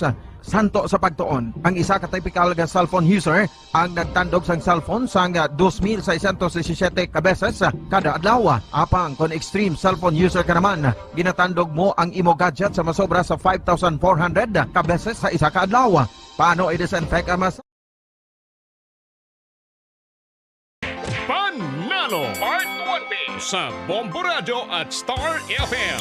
Narito na ang isa sa mga daily winners. Atensyon sa mga naghahulog sang entry sa 1-2 Panalo Part 20 promo ng Bombo Radio and Star FM. Yari na nga ito sa nilabing unang daily draw winner para sa buong adlaw sa Lunes, Nobyembre 8. Sa oras nga alas 8:13, sa oras nga 13 minutos na nakaligad sa takna ng alas 8 sa aga.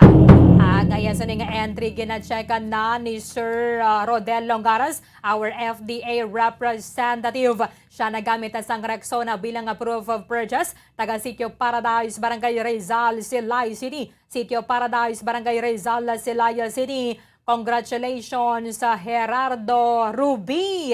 Gerardo Ruby sang Sitio Paradise, Barangay Rizal, Silay City. Ikamangaton sa nga taga daog alas 8:13 subong nga aga. Meron ka sa nga tubdo alas 2:13 karona sa hapon sa pag-claim sa imong premyo diri sa istasyon sang Bombo Radio. Magadala sa kadwa ka valid identification card with a picture and syempre magpadulong lang nga diri sa istasyon sang Bombo Radio. Sa sulod sang ano mga ka-oras pang-claim ang imong premyo sa liwata Gerardo Ruby sang Sitio Paradise, Barangay Rizal, Silay City. Ikamangaton sa nga first daily draw winner subong nga Lunes. Congratulations!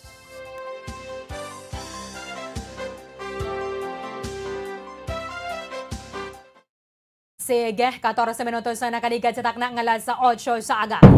May isa ka opisyal sa Department of the Interior and Local Government nga nagaduso nga ipatuman ang ining no vax no subsidy sa mga benepisyaryo sa Pantawid Pamilyang Pilipino Programa ko ng 4Ps. Madamdaman na ito na gina-institutionalize na inibanwa ang Pantawid Pamilyang Pilipino Program pinaagid rin sa Akta Republika and then why na ni sang siling abi nga mga depended ra kung sino ang sitting president. So regardless kung sino man na nagapungko, unlike kasado nga ginapaagi ni sa administrative order sang Presidente Subong sa gusto mo kaga sa hindi mayara na dapat sang 4Ps. Ang ginaduso amo ni Banwa ang pag-exclude sa mga benepisyaryo sang 4Ps nga makabaton sang subsidy nagikan sa gobyerno pinaagi sa anti-poverty program kung hindi magpabakuna batok sa coronavirus. Ang ining panindugan naman sang Department of Social Welfare and Development. Nga mo ni ang nagapatuman sining nasambit ang programa ang vaccination nagapabilin nga voluntary or non-compulsory and ini hindi man niya covered sang layi nga nagamando sang implementasyon sang 4Ps. Amo ni abi ang ginapahayag Banwa ni DILG spokesperson na Jonathan Malaya nga mayara sang pila ka mga report kuno halin sa mga alkalde nga kadamuan o kan madamo sa gyapon sang masobra 4 ka milyon ka mga benepisyaryo sang 4Ps ang wala na bakunahan kagang iban na dre nagabalibad nga magpa-inoculate o kung na magpatublo kabala sang coronavirus vaccine.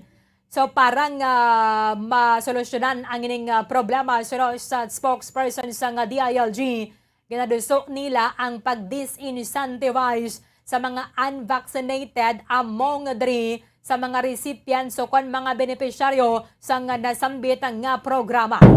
Ang 4Ps ang conditional cash transfer kay antes makabaton sang subsidy na gikan sa gobyerno ang ini mga pamilya kinanglan nila nga ma-meet ni ang mga conditions. So mayaran na sang ginatalana para sa edukasyon, para sa may health sang mga kabataan and then dapat masunod gid ni ang mga certain conditions. That is why it is called the conditional cash transfer. Kung hindi mo ma-meet ang inyong mga kondisyon na nga ini, ma-disqualify ka sa pagbaton or ini kabe malaki pa dali sa maya na sambit ang listahan. So ginaduso kuntani sa nga DILG, idugang lang ining another condition which is ang COVID-19 vaccination. Ay kung hindi ko no magpabakuna, tiniman makabaton sang any subsidy ang mga benepisyaryo sang 4Ps nagikan sa aton nga gobyerno.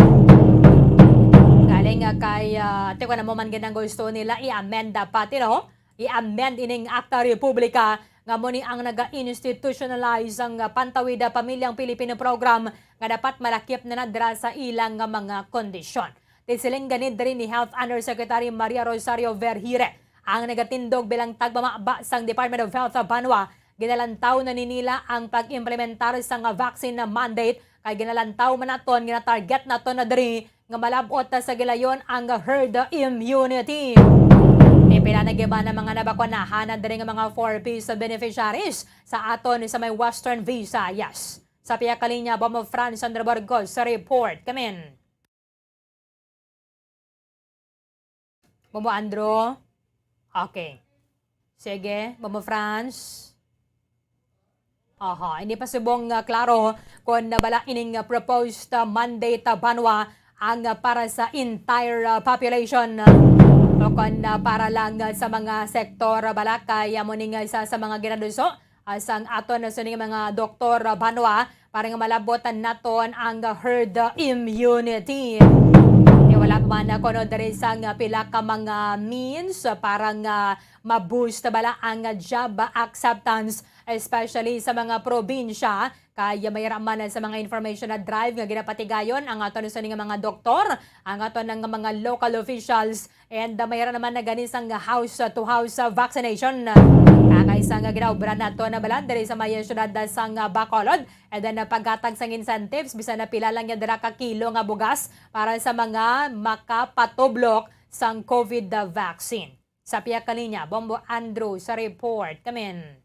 Bombarling ginapanilagan ini kaginatan-aw naman sang DSWD, no? Especially nga may mga panghangkat naman bla Bombarling sa bayan sa DILG nga ang 4-piece beneficiaries Bombarling nga unvaccinated posibleng hindi makabaton sang 4P subsidy kung hindi sila makabaton sang bakuna o kung hindi sila be fully vaccinated. But remember din natin gina-check ang sabahin sa DSWD Field Office 6. No, kay tungod nga ang nasilini nga pantawid program bala Bomberlin o ko ng 4P isa na niya daan kalayi, no? O ko national law na ini Bomberlin o ko ng RA 11310 ni bala Bomberlin na tawag ni nga muni nga pantawid program. So para ini sa mga ano man bi mga less fortunate and nga mga families so kung may mga siling binatang nga medyo na do unstable bi ang financial aspect Bomberlin kung pagatanawon. So diri gina ano ni Bomberlin ginausisa ni sang DSWD no kay tungod nga kung ano gid man bala ang direktiba Bomberlin subong kay mismo do posible pa lang ginatan-aw pa lang Bomberlin no kung ginaay pa lang sa DILG nga muni nga mga pagsulundan nga no or no vaccine, no 4P subsidy. Kaya para sa DSWD Bomberlin kung ano gid man ang direktiba bala sa nga nasyonal patuman kung ipatuman gid man Bomberlin ti magasunod na lang gid man sila no. But as of now, samtang wala pa ni Bomberlin nga ginpatuman, hindi lang niya nila pag-impose kay syempre do kadamo ida bala Bomberlin sa nga nagakinanglan basta 4P ang pagaistoryahan no ti may pila dang ka family beneficiaries bala Bomberlin no kung mga beneficiaryos ang 4Ps especially diri sa Western Visayas do kadamo pala Bomberlin sang nagahulat sang 4Ps ano ni no kinanglanon bala nga pagagamiton magabot ang 4Ps Bomberlin kay subong panahon makita naton kung ano ni kapigado bala kagang kalabanan sa aton nga mga kauturan especially ang mga nawadan sa trabaho kag isa pati mga 4Ps beneficiary dito nagalao man bala Bomberlin after 2 months tabi or pila ka bulan tabing maglipas at isa man ni magabot ang 4Ps but siling sang DSWD Field Office 6 Bomberlin especially sa kay Ma'am Belen Gibusion Bomberlin nga mo yung Division Chief o Pantawid Pampamilya. So para sila Bomberlin no ti kung ano gid man ti sila magasunod no. But this time ti wala pa ya samtang wala pa ila lang yan ni Bomberlin tinguan bala nga mapa ang tanan gid nga maka-avail sa nga nasilini nga subsidy kaga para sa ila Bomberlin dapat ginatinguan man nila nga mangin ano ni ano bala ma-invite nila when comes sa mga vaccination programs kag ma-encourage bala nila Bomberlin ang kadaman nga mga family members o kung mga 4Ps beneficiary nga mapaidalom na sa vaccination programs ng gobyerno kay syempre Bomberlin na mo na ni subong danang nga ginatan-aw sang DILG kag mismo ti ang sa DSWD ni Bomberlin ang ginausisa man sa DILG nga kung anong matabo dapat patuman gini ang no vaccine no 4P subsidy no. So sa mga yes Bomberlin.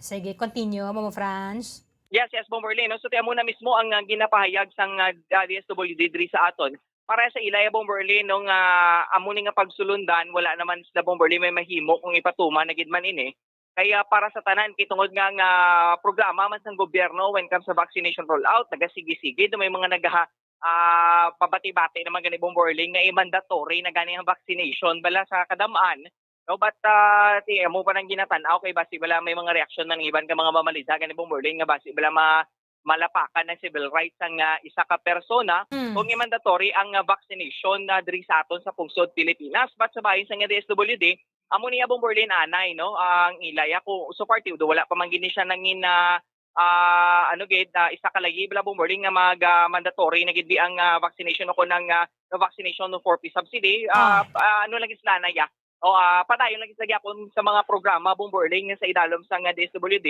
kag sa makabulig sa nagakinanglan kag mismo sa mga benepisyaryo sang nasiling nga 4P sa Bomborlin. Okay, so ang na-vaccinate na dahil sa aton sa Western Visayas, pila na gid ba mo Andro? Actually, Bomborlin, nasa 13% na sila, no? Ang 13. 13% Bomborlin. Ang sa monitoring sang DSWD Field Office 6 na Bomborlin, no? So naman mismo kay Ma'am Belen Gibusyon, may 13% na ka mga 4Ps beneficiary nga fully vaccinated. The whole region in Bomborlin, kung sa figures, kung sa number, all in all, 44,000 na ka mga 4Ps beneficiary ang vaccinated na no diri sa aton sa Western Visayas. So di masiling nato na Bomborlin sa mo nga figures naging release man sa nga DSWD Field Office do kadamo pagit sang ilan nga i-encourage Bomborlin o kung pagalagson nga mga 4Ps beneficiary para makabaton sang bakuna no o kung libre nga bakuna sa gobyerno kag para mangin na fully vaccinated na sila. Kaya base magabot ang tion bala Bomborlin maybe next year no lauman ginaton nga may mga dako gini nga mga pagbago. Kaya may mga pila na daan sa mga LGUs, Bomborlin, diri sa aton sa Western Visayas, nga naglagas na sanga na siling ng herd immunity. Kaya base ko manglabot ang herd immunity, Bomborlin, next year, lauman ginaton, may mga dako gining mga pagbago, no? So, kung hindi ka na vaccinated, dumas less kilang ibong mga pribilehiyo. O kung makabaton ka sa mga programa na nagikan sa gobyerno, o kung mapagobyerno man, o kung mapapribado man din nga mga istorya, o kung na aspeto, Bomborlin, no? So, muna nga subog parang daan, pinatinguan sa DSWD Field Office 6 nga may mga programs actually Bomborlin na nagapatigayon sa ganitang mga mga dumang symposiums bala Bomborlin o kung mga mga gagmay nga mga talks bala o kung mga nagapadulong sila sa mga kabarangayan kag sa mga sitio Bomborlin nga masiling bala naton nga ang mga residente rabido hindi pagidbi tanto well informed no or kung well educated regarding sa vaccine effects kung sa epekto sang bakuna para sa isa ka individual kag kung ano gid man bilang benepisyo nga makuha sa isa ka persona kung sila na ang bakunado na. So tayo na Bomborlin ang tinutuyo gid sang DSWD nga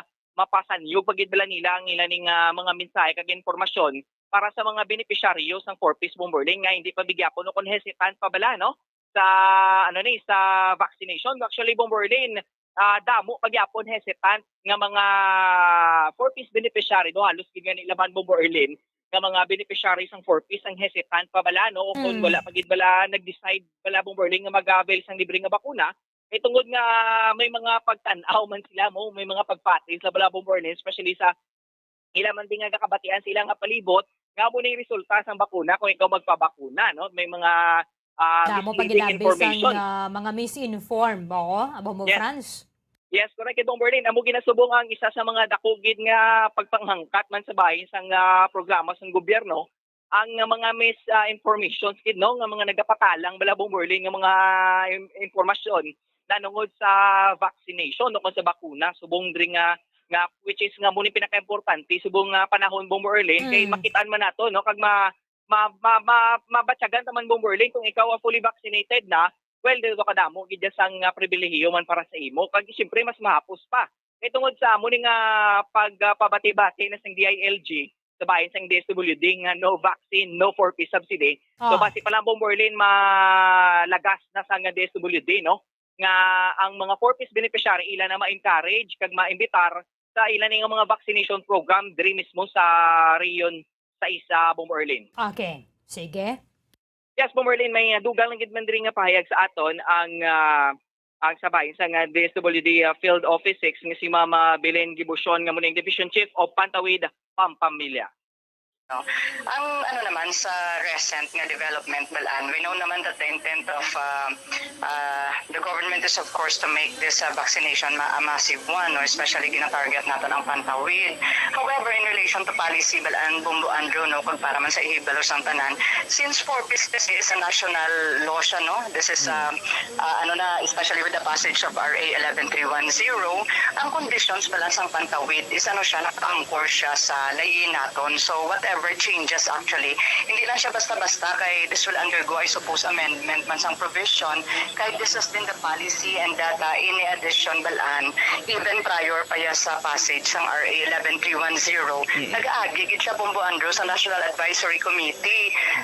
And then, especially now, so now with the passage of RA 11310, the more that any amendment actually or any addition to the condition, mag-agigid siya sa procedure man, no, base sa existing naton nga mga lahi. So kung ano man gid ang mangin directions para aton nga national government, so be it. But kami as implementors, ang amon lang man nga ginabasihan is of course whatever is approved, no, in relation to the conditions.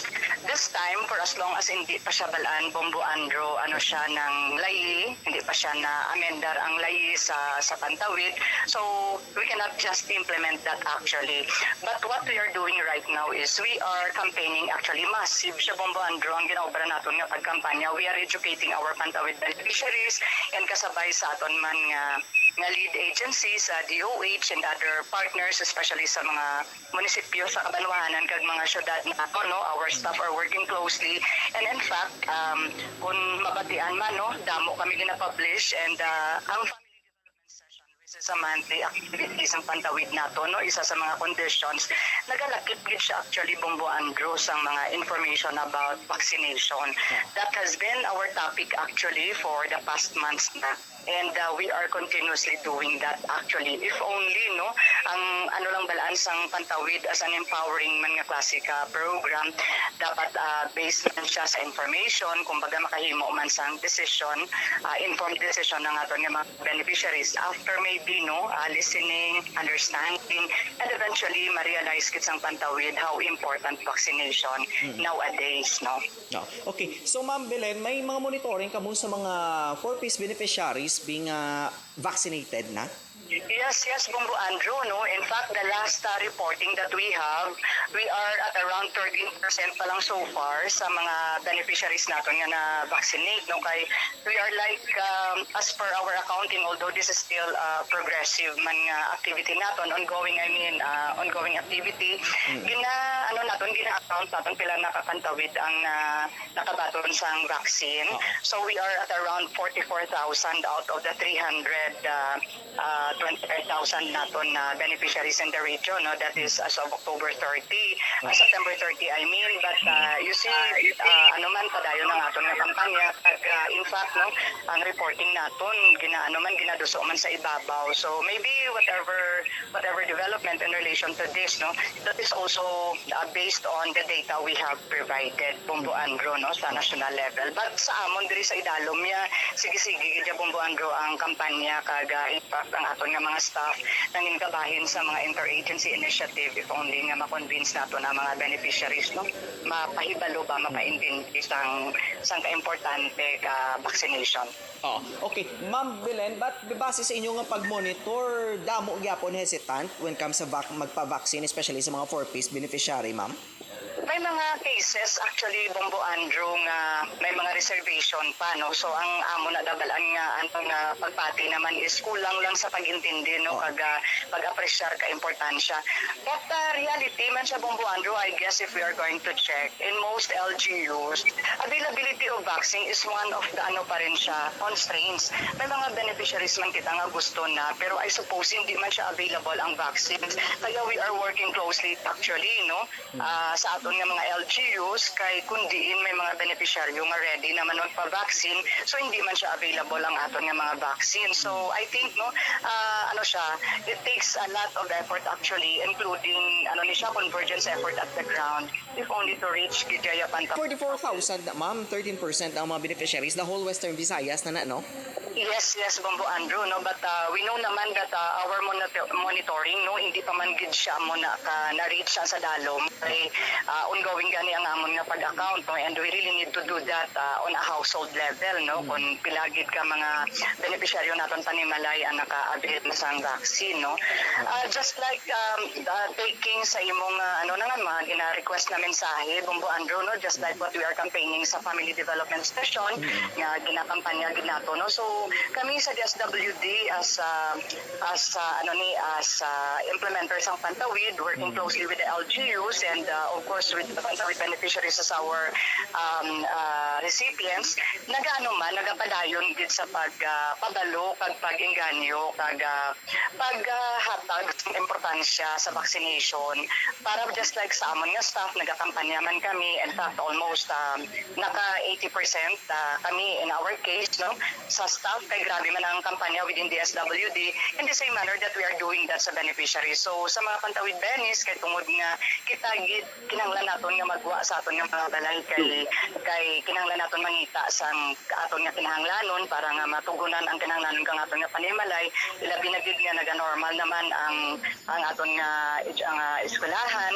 So kinahanglan ta gid nga proteksyonan ang aton nga kaugalingon. Kaya one of the weapons naton right now is of course magpa-vaccine gid. So intindihon ta gid kag kinahanglan naton i-avail ang ginapadayon nga vaccination program ka aton nga national government kay wala man sang ibang intention kundi para nga proteksyonan gid ang atong ikayong lawas. Kay kung magmasakit kita, subalan man nato ng constraint subong, no, aton nga mga partners. So magbinuligay kita, and this is one way of helping actually our government in addressing this COVID-19 pandemic. So that is keeping ourselves safe, of course, no, para nga hindi kita madali-dali nga malat ng isang nga virus. Okay, Bombo Franz, mga naglain-lain na daring pananawa na sa mga benepisyaryo. Pero kung na pwede man lang nga dramain kanyo pagdadugang nga bala sang gobyerno, ngayon lang sila nga binga piguso na gida sila bala. Because iba na dre, hindi pa man gida mo na pag-intindi nila mo regarding sa may vaccination or natamad sila magkadto sa vaccination center. Kay sako man sila sa ilang mga palangitan-an. Bombo Franz, mga kabataan, mga gagmay, di mo bala mabilin. Kay kung ano ang para sa ila ginaya. Especially nga kung ang ginatagan ni sa ila, ining ginahatag sa ila, mando ginaya sang Republic Act sa Bombo France. Nga nag-institutionalize ang 4Ps. Ti karon na kung di mo na pagyatag sa ila, ining benepisyo nga para gidya sa ila, because sining mga ginaduso, nga way man niya ganin na lakip dira sa Akta Republika, ti karon na gin-deprive na nato ni sila sa dapat nila nga batunon. Correct. Ang ginabomberlin, no? Kaya kung isipon nato na ano na nisla no, sa pila na katuig bomberlin nga nagasigi ning 4Ps, kapila naman isla makabaton sang subsidy ning amuning ilang nakuha man bomberlin. Kaya syempre may mga specific amount man isla dani nga makuha after for 2 months bomberlin, no? Sang ining 4Ps ni. So dako ginasaya nga pamangkot kung hindi makabaton ng beneficiaryo kasi syempre bomberlin may mga pangalan na ni sila mo, no? Kag isa pa ang ilan nga mga ATM sa bomberlin tiara man paari man sila na pangalan man ni sa ila. So amo na mabudlay na ini kung ano bala nang bawalan sila bala nga makabaton ng ilan nga para gid sa ila bomberlin kung hindi sila makapapakuna. So di isa pa dati dako na nga paglapas man sa kinamatarong sa isa ka persona kung bawalan sila bomberlin nga makabaton sang mga ayuda nga nagikan mismo sa gobyerno bomberlin.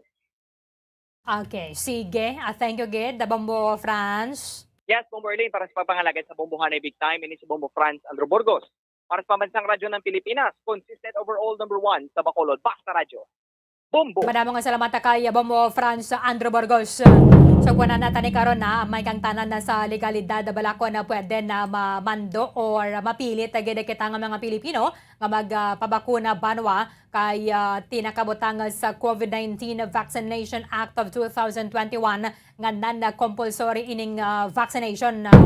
Galing kay ginaduso naman subong para sa Interagency Task Force nga mandatory na ang pagpatublok sa COVID vaccine.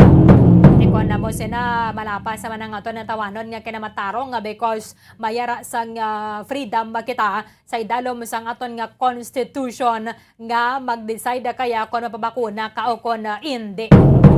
Patasok po na ni nato na sa pagbabalik sa Bombohanay Big Time after sang report sa aton nga correspondent dito sa Estados Unidos. Sa pagbalik sang Bombohanay Big Time. Bombo Radyo Bacolod. Number 1! Basta Radio!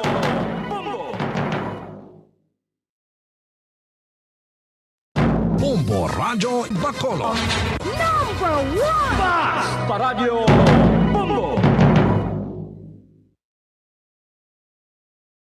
Nakahibalo-bala kamo nga sunod sa latest statistics ng World Health Organization o WHO nga kapinakaron sa 800,000 ka mga tawang nagakapatay kada tuig bangod sang paghikog. Kag ang suicide among isa sa mga leading causes sang kamatayon sa mga pamatanon nga nagapang-idaron sang 15 tub 19 anyos. Paano naton mabuligan ang aton mga teenagers in distress o kung mga pamatanon nga makabig suicidal? Yari ang pila ka mga tikang mangin sensitibo sa mga tawo nga ginaduha-duhaan nga may plano nga mag-suicide. Kung may maobserbahan o kung makitaan nga mga senyales, hindi ni pagbaliwalaon nilabi na kung makitaan nga depress ang pasyente. Maghatag sang panahon nga kamustahon ini, istoryahon kag pamatian kung ano ang mga hibubunot sini kag kung ano ang mga yara sa balatyagon sini. Listen non-judgmentally. Kung masanag ang senyales nga may plano ini nga utason ng kabuhi, ikaw nga nakahibalo dapat nga hindi ini pagsekretohon. Mangayo sang bulig ilabi na gid sa mga ginikanan sini. Hindi pagbayaan na natungdan nga nagahisahanon and seek immediate support from health services. Suicide is preventable. Magmangin sensitibo kita sa atong isig kapareho kag handa nga maghatag sang panahon kag bulig kung ginaginahanglan. Mga kabombo, yari si Monsignor Felix Pasquin sang Our Lady of Candles Parish Capitol Heights sa iya imbitasyon sa pag-upod sa Santos nga Misa live sa Bombo Radyo. Sa aton mga kabombo, tungod sang pandemic COVID-19, ang aton nga mga tumuluo, labi na gid ang mga senior citizens kag ang mga kabataan nga alangon pa. Pangabay nga hindi mag-intra sa pagtinipon-tipon. Kag isa na dira amo ang pagkadto naton sa simbahan sa pagsimba. Apang kamo makasimba gihapon, makapasalamat ka makadayaw sa Dios, makapangamuyo. Pinaagi sa aton Santos nga Misa online sa Bombo Radyo Bacolod. Nga aton ginahiwat kada alas 6:30 sang aga. Ini sa liwat ang inyo alagad, Monsignor Felix P. Pasquin, nga padayon nga nagaagda sa inyo. Sa pag-upod sa aton Santos nga Misa sa online sa Bombo Radyo, kada Domingo alas 6:30 sing aga. Madamo gid nga salamat.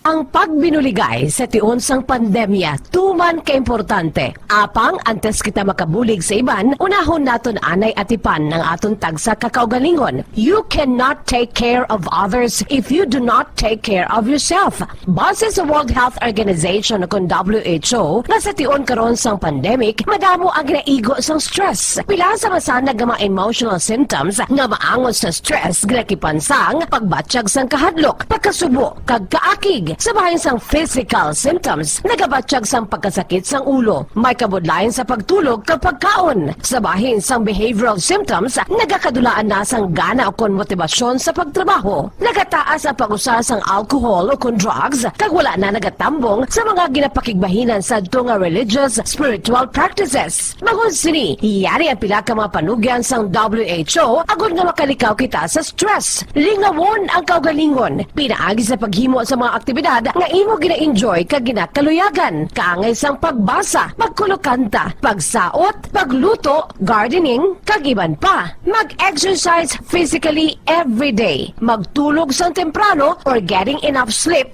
eat well, kag ang pinakaimportante sa tanan, magpangamuyo.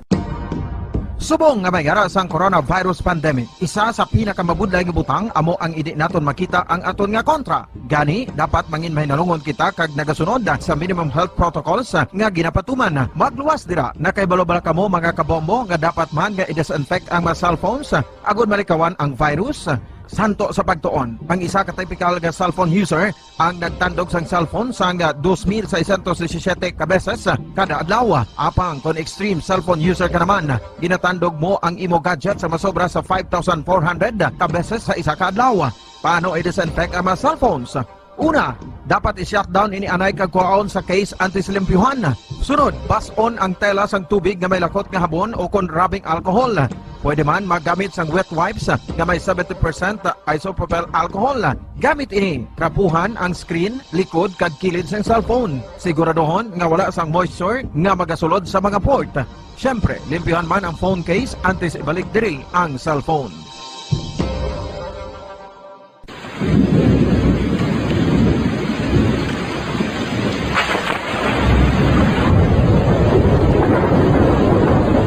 Tiempo tigululan na naman mga kabombo. Ang ikayong lawas ng tanan aton gid halungan. Gani likawan nga mabasa sa ulan agud makalikaw man sa balatian. Yari ang mga bombo tips sa tingon sang tig-ululan. Masami nga magdalagid sang payong. Kung wala sang payong, magdala sa mga butang nga sarang makaprotekta sa imo kung maabdan sang ulan, kaangay sang raincoat o kon jackets. Likawan ang trangkaso o kung anuman nga pamalatian nga nagaguluwa sa tion sang tigululan paagi sa pagpabilin nga hindi mabasa sang ulan. Magdala sang extra towel o kung tuwalya kag mga bayo bilang ilislan agud madasig nga magmalak in kaso gid man nga mabasa sang ulan. Magpabilin sa mga lugar nga may atop o kung sarang mapasilungan samtang nagahulat sang salakyan. Likawan man nga mag-ubog sa tubig baha, ilabi na kung ikaw ang may pila sa tiil o kung din man nga bahin sang lawas. Ang ihi kag iban pa nga body fluids gikan sa mga infected nga sapat mahimo magtugas sang leptospirosis. Ang pag-angkon sang leptospirosis delikado o kung makamamatay. Sarang ini makatugas sang kidney damage, meningitis, liver failure, respiratory distress, kag ang pinakamalala, ang kamatayon. Kung hindi malikawan nga mag-ubog sa tubig baha, magsuksok sang butas. Mga kabombo, ini pila lamang sa mga panumdum gikan sa Bombo Radio Bacolod sa tingon sang tig-ululan. Para sa Pambansang Radyo ng Pilipinas, consistent overall number 1 sa Bacolod, Basta Radio, Bombo!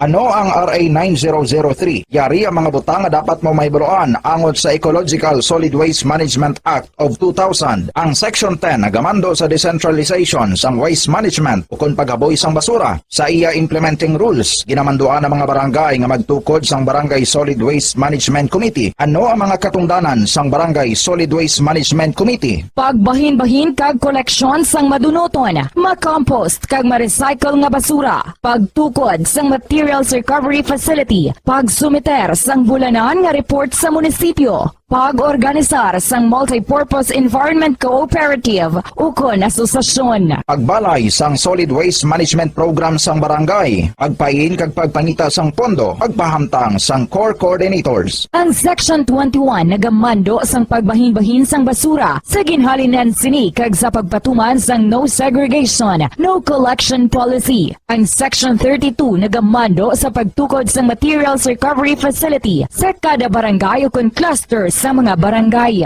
Sandig naman sa citizen suit provision sa Section 52, may gahom ang sinuman nga magpasaka sang kaso sibil, kriminal o kon administratibo, batok sa kay sinuman nga nagalapas sa mga provision sang layi, napaslawan sa pagtuman sa ginamando sang layi, kon sinuman nga naghatag sang mando nga nagasupag sa mga provision sang Republic Act 9003. Ginadumilian man sang layi ang tanan nga sahi sang pagsunog sang basura, mangin ang pagsunog sang basura sa ugsaran. Ginadumilian man sang Clean Air Act ang pagpadukot sini. Yari ang mga ginadumilian nga hilimoon sa idalom sang Republic Act 9003 o kon Ecological Solid Waste Management Act of 2000. Ag ang mga silot sini, ginadumilian ang paglapta, paghaboy kag pagtambak sang basura sa pampubliko nga lugar, kaangay sang karsada, sidewalk, kanal, estero o kon parke o kon ang pagpahanugot sa sini nga mga hilimoon. Multa nga 300 pesos tubtob 1,000 ka pesos o kon community service nga isa tubtob 15 kadlaw sa lokal nga gobyerno kung sa diin ginhimo ang paglapas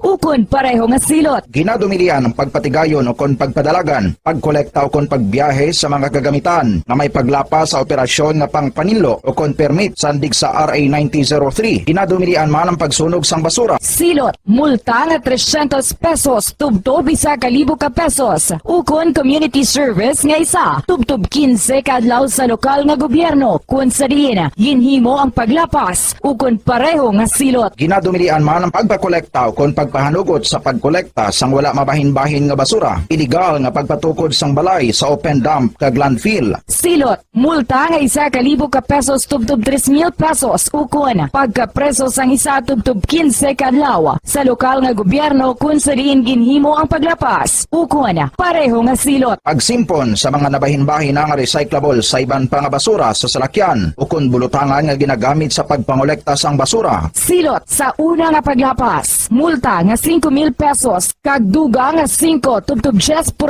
sang iya kabilugan nga kita sang nakaligad nga tuig. Magsunod sa layi, ipigan ang palibot bilang responsable nga katapo sang komunidad. Basta Radio, Bombo!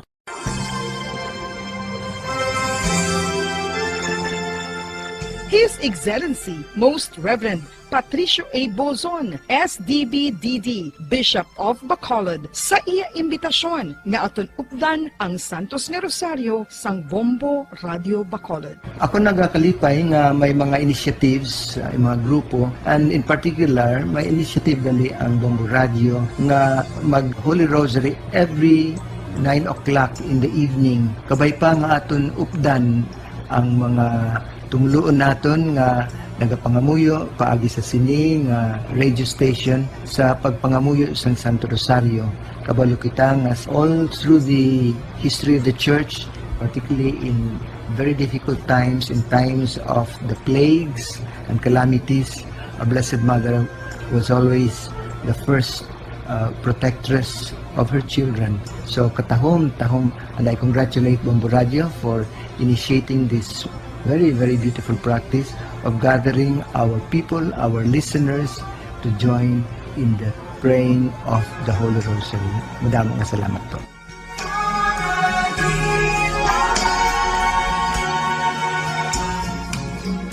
Ano ang maayo nga pamatasan? Ang mga tawo nga may maayo nga pamatasan na kay balo kung ano ang husto kag sala. Ang ila pamatasan wala nila ginabase sa ila ginabatyag, kundi ginabase nila ini sa mga husto nga prinsipyo. Bisan wala pa sa makakita sa ila. Itudlo sing maayo kung ano ang husto kag sala sa mga kabataan. Maggamit sing mga tinaga nga nagapakita kung ano ang husto kag sala sa adlaw-adlaw nga mga sitwasyon. Itudlo sa ila ang kinalain sang tampad sa indi tampad, sang matutom sa hindi matutom, sang kaayo sa kapintas. Sa ulihi, matun-an sang imo bata ang mga butang nga maayo himuon, kag ang mga butang nga malain nga hindi niya dapat paghimuon. Ipaathag kun nga ang maayo o kun malain ang isa ka butang.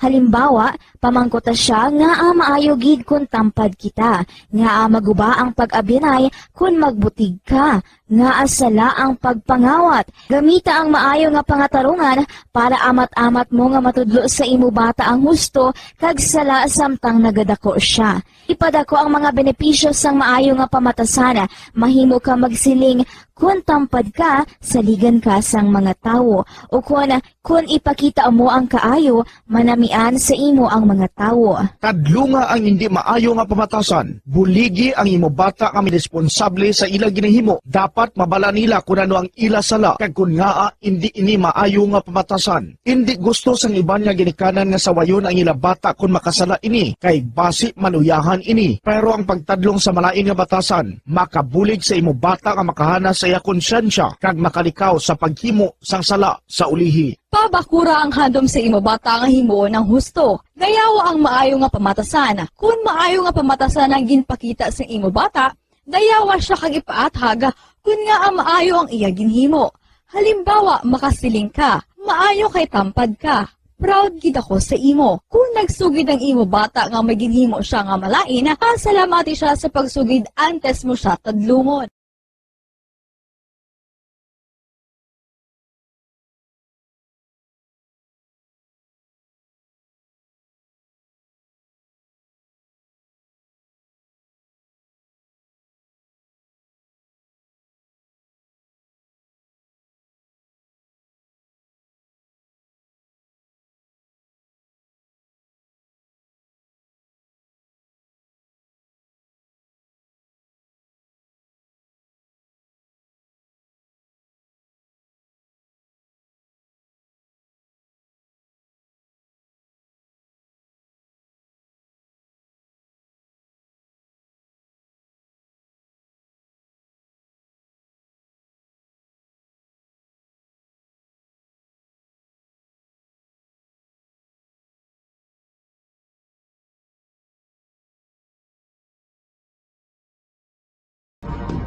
Subong nga mayara sang coronavirus pandemic, isa sa pinakamabudlay nga butang amo ang idi naton makita ang aton nga kontra. Gani, dapat mangin mahinalungon kita kag nagasunod sa minimum health protocols nga ginapatuman. Magluwas dira na kay balobala kamo mga kabombo nga dapat man nga i-disinfect ang mga cellphones agud malikawan ang virus. Santo sa pagtuon, ang isa ka typical nga cellphone user ang nagtandog sang cellphone sang 2,617 ka beses kada adlaw. Apang kon extreme cellphone user ka naman, ginatandog mo ang imo gadget sa masobra sa 5,400 ka beses sa isa ka adlaw. Paano i-disinfect ang mga cellphones? Una, dapat i-shutdown ini anay kag kuhaon sa case anti-slimpyuhan. Sunod, pass-on ang tela sang tubig nga may lakot nga habon o kon rubbing alcohol. Pwede man magamit sang wet wipes nga may 70% isopropyl alcohol. Gamit ini, trapuhan ang screen, likod kag kilid sang cellphone. Siguraduhon nga wala sang moisture nga magasulod sa mga port. Syempre, limpyuhan man ang phone case antes ibalik diri ang cellphone.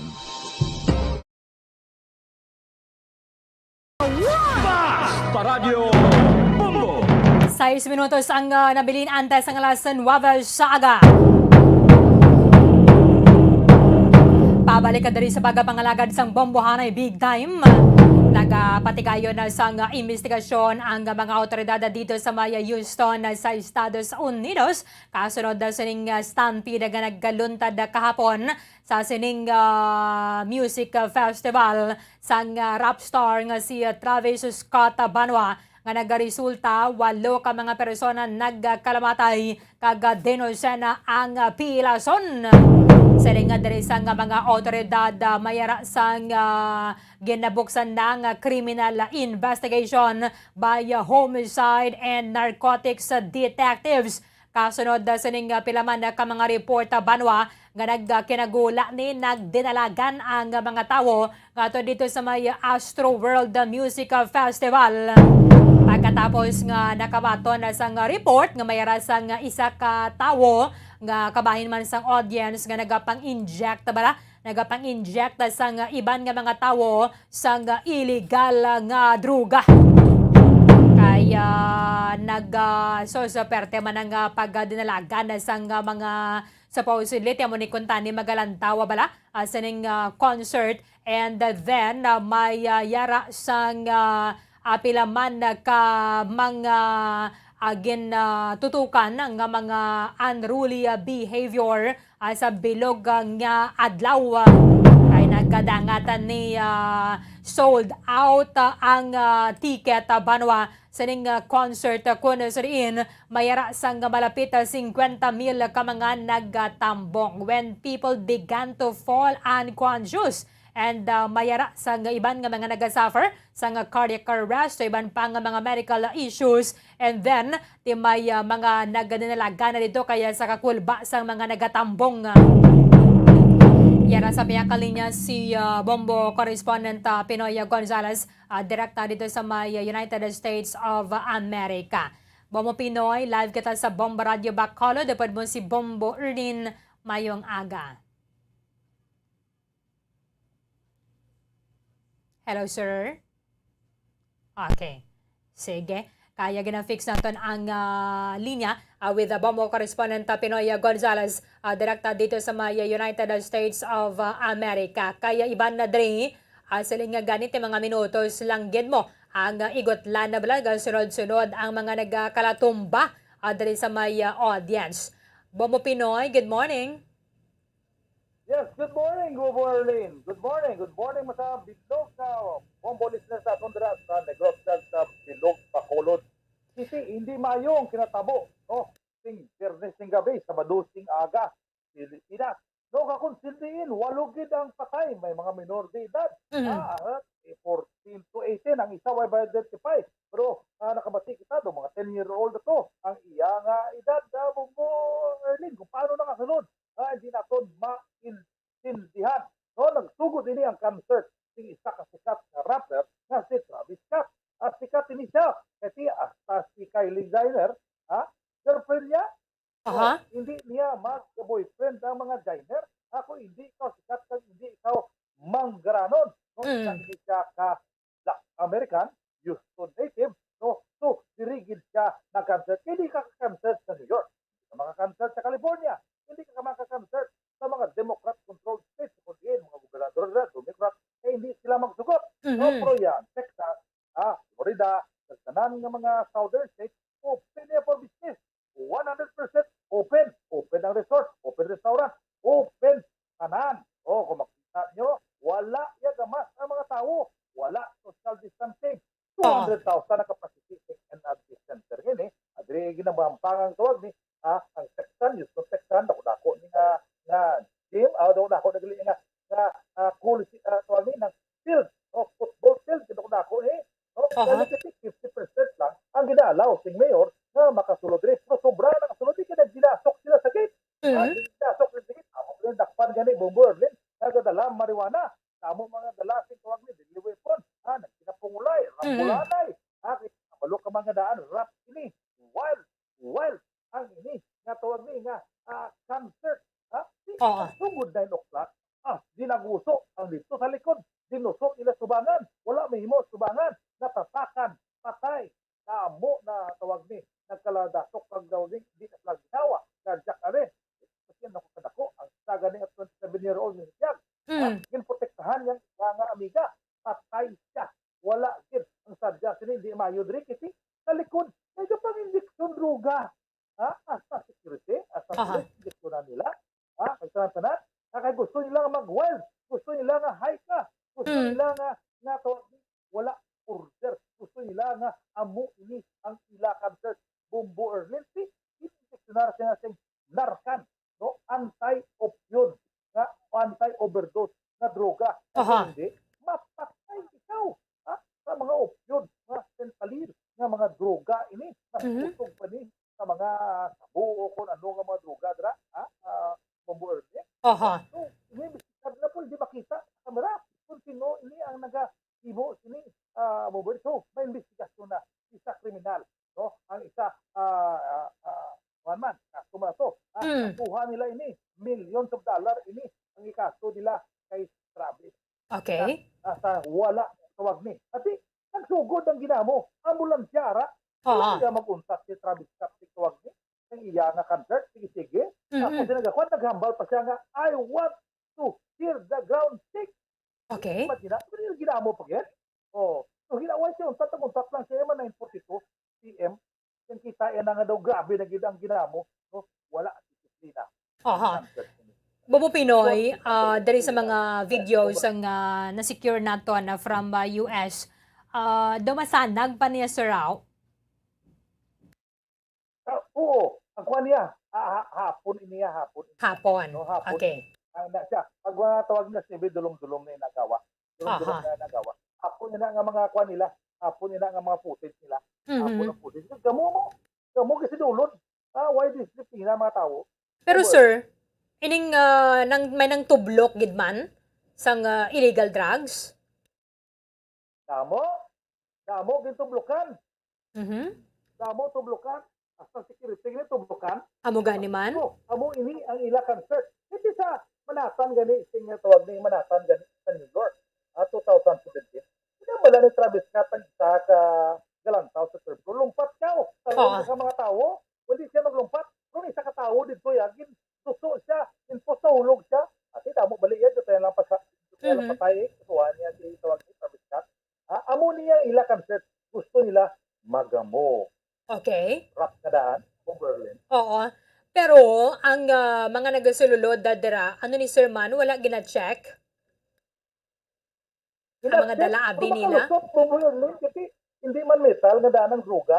O hindi man metal ang marijuana. Amo lakpan. Dun sa bagay. So pwede man lang nila mabutang niya sa bulisa. Pero siling abi Sir Rikisa, wala man no? Ang dakop nila yaya ang mga metal. Amo na yang ilangan na panakop. Ma-detect lang ya. O mga droga hindi lang makita. Okay. So, ining mga ginapang inject dara, may mga nadakpan dere sir sa mga nag-inject? Laban-laban, hindi na madakpan ni Boborle kasi ang kamera dudom na nga daan. Pag hey, sila na tusok na iya sa tuwag hindi na madakpan nasa rogit na makita nila. Hindi kayo madakpan ni why ni si matabo di. So kasuhan mo nagilang ni sa biskat, mamayad na nagilang ni sa Boborle. So, ang kasuhan diri, pwede ka dining rap star. Yes, ang iya production. Kasi Okay. siya man ang producer. O siya man ang organizer. Siya man ang rapper. Siya man ang singer. Iya tanan. Iya Aha. ang tanan. Okay. So okay na lang dira ya sir no nga wala naman lang diri sang sila nga social distancing bila bisan face mask wala naman gandi nagasuksok. Why na? Why face mask? Why shield? Why distancing? Why makulbaan mga tao diri kininject na sa tanan? Why gulong pa nga tableta? Mhm. So hindi lamang ni sir pila lang niya ka minutos but malawig no? Yes. Oo, tani, 2 ka oras tani sa concert. Aha. At why na? Untat na after 45 minutes kasi isadya sila. Ang mga tao, subangan, kasi gito na, untat na concert, hindi ako untat siya si Travis Scott siya. Yun niya. Sige ya, amo nang sala dra. Pero wala man siya diri sir no ginarasto. Si Travis. Wala pa kasi hindi man siya ang naghimo na kalistig yan ang atawag ni yan ang concert. Bantayan ginaton sa sinadra para mamayad siya. Hindi man siya paghambal nga itawag arrest o imutang sa kartel hindi man. Mamayad na siya. Finally, Bombo Pinoy, ada mga na-notice kita diri sir nga mga operatives sa bala, naga-suksok sang nagasakay sila sir sa kabayo. Amo gimanada. Ang Texas may mga kabayo. Ang New York may kabayo man. Okay. Yung nga tawag din sa mga city. May mga kabayo na mga mounted police na tawag nila. Sige. I'm sure medyo sa gidang mo sining schedule sa mga aga. Thank you, Gid. The Bombo Correspondent Pinoy Gonzales. Thank you, Gid, sir. Ni si Bombo Rufino Pinoy Ligarda Gonzales. Nag-report para sa Pambansang Radyo ng Pilipinas. Basta Radyo, Bombo! Maraming salamat kay Bombo Correspondent Pinoy Gonzales. Direkta dito sa mga United States of America. Wala pa man ni ginadako pagid si Travis Scott Banwa. Siya ni ang rap star nga nagapatigayon sa konsyerto dito sa may Astro World nga nagresulta diri sa may Stampede. Kaya may mga nagtuluhaw, mga nagreklamo. Misa gani diri ka gwardiya, mato na mention ni Bombo Pinoy nga ginatublokan na bala saya sa nga liog. Ay nag-oy-oy lang ang pobre. And then may iba na pagida diri mga na-cardiac arrest ang nabaton sa mga audience man nga impormasyon. Mayroon sang isa ka tawo nga nagapangatublok bala asang illegal nga droga. Wala man na nadakpan so nagpanik na mga audience and nagdinalagan nga nagresulta diri sa may stampede. Kung sabihin na mayroon sang 8 ka mga persona nga nagkalamatay kagagin na deklarar ang mass casualty incident. Kaya magluwas sa mga nagkalamatay, kada mo pagidadre asang mga napilasan kasunod sining insidente. Sa ganin ni Houston Police Executive Assistant Chief Larry Satterwhite, it happened all at once. It seemed like it just happened over the course of just a few minutes. So, ayawan naman na paggaradre ang mga police officers sa Balangara, dara. Aman sa mga mga unique bara dito sa may pila ka mga estado sa Estados Unidos. May mga police officers sa mga nagasakay sa may kabayo no, Sir Nur no. So silingan niya nakapakikita naman na diri sa mga promoters sa nga nasambit ang konsyerto. And nagpasugot naman lang sila, kauntato na lang ang show. And natapos ang ining concert by 10 p.m. So under review ni ang ilang siningan narratives kay may pilaman na ka mga individual nga nagatuwad nga mo ni na istorya bala sang mga operatiba o kan sa mga kapolisan nga mayara sang pila ka mga individual nga nagapang-inject sang iban nga mga tawo sang illegal nga droga. Nangagulpe ka lang bala nila palapitan niya kag tublokan na sining illegal drugs. Bisa ka report ang nagapahayag sa man ka security officer na nabatyagan niya lang no may nagagulpe lang may nagasakit saya sa nga liog. And then may yara man sang ginasalbar niya pa na actually samtang nagakatumba and then nangin unconscious na siya, only to be revived with a dose of the opioid antidote naloxone. Padayon na ni sa mga investigasyon dito sa Estados Unidos, why naman ganito sang ining physical distancing, no? Kag sa man ang pagsuksok kabalasang face mask. Kay temo na ni ang naanara na nila because kalabanan na giman ang mga tao is vaccinated against coronavirus. In fact, tamo na nga siling nato na kay nabala may rasang mandate si US President Joe Biden nga dapat ining mga korporasyon, mga kompanya nga nag-operate nga mayara sila sa ngini magnubo isa kagatos sa mga empleyado, they are obliged nga nga bakunahan agad ang tanan nga mga empleyado. And then mayara sang weekly nga COVID testing sugod sa Enero 4. Sa wamaning pilaman ka mga pagasulundan na dito, tikitan nyo gani mga tao, sus, perte sini ka kadabo sang mga nagatalambong, imagine ninyo 50,000, pero tiwala naman na sila nagasuksok sang face mask. Sige, on sa minutos ang nakaligad sa takna ng alas 9 sa aga. Pagkabalikan nato na sa punanta ining topiko, may kang tanan na sa ginaduso nga mandatory COVID-19 vaccination sa Pilipinas. Radyo Bacolod. Number 1! Basta Radio Bombo! Nakahibalo-bala ka mo nga sunod sa latest statistics ng World Health Organization o kung WHO nga kapinakaroon sa 800,000 ka mga tawang nagakapatay kada tuig bangod sang paghikog. Kag ang suicide among isa sa mga leading causes sang kamatayon sa mga pamatanon nga nagapang-idaron sang 15 tub-tub 19 anyos. Paano naton mabuligan ang aton mga teenagers in distress o kung mga pamatanon nga makabig suicidal? Yari ang pila ka mga tikang mangin sensitibo sa mga tawo nga ginaduha-duhaan nga may plano nga mag-suicide. Kung may maobserbahan o kung makitaan nga mga senyales, hindi ni pagbaliwalaon ilabi na kung makitaan nga depress ang pasyente. Maghatag sang panahon nga kamustahon ini, istoryahon kag pamatian kung ano ang mga hibubunot sini kag kung ano ang mga yara sa balatyagon sini. Listen non-judgmentally. Kung masanag ang senyales nga may plano ini nga utason ng kabuhi, ikaw nga nakahibalo dapat nga hindi ini pagsekretohon. Mangayo sang bulig ilabi na gid sa mga ginikanan sini. Hindi pagbayaan ang natungdan nga nagahisahanon and seek immediate support from health services. Suicide is preventable. Magmangin sensitibo kita sa atong isig kapareho kag handa nga maghatag sang panahon kag bulig kung ginaginahanglan. Mga kabombo, yari si Monsignor Felix Pasquin sang Our Lady of Candles Parish Capitol Heights sa iya imbitasyon sa pag-upod sa Santos nga Misa live sa Bombo Radyo.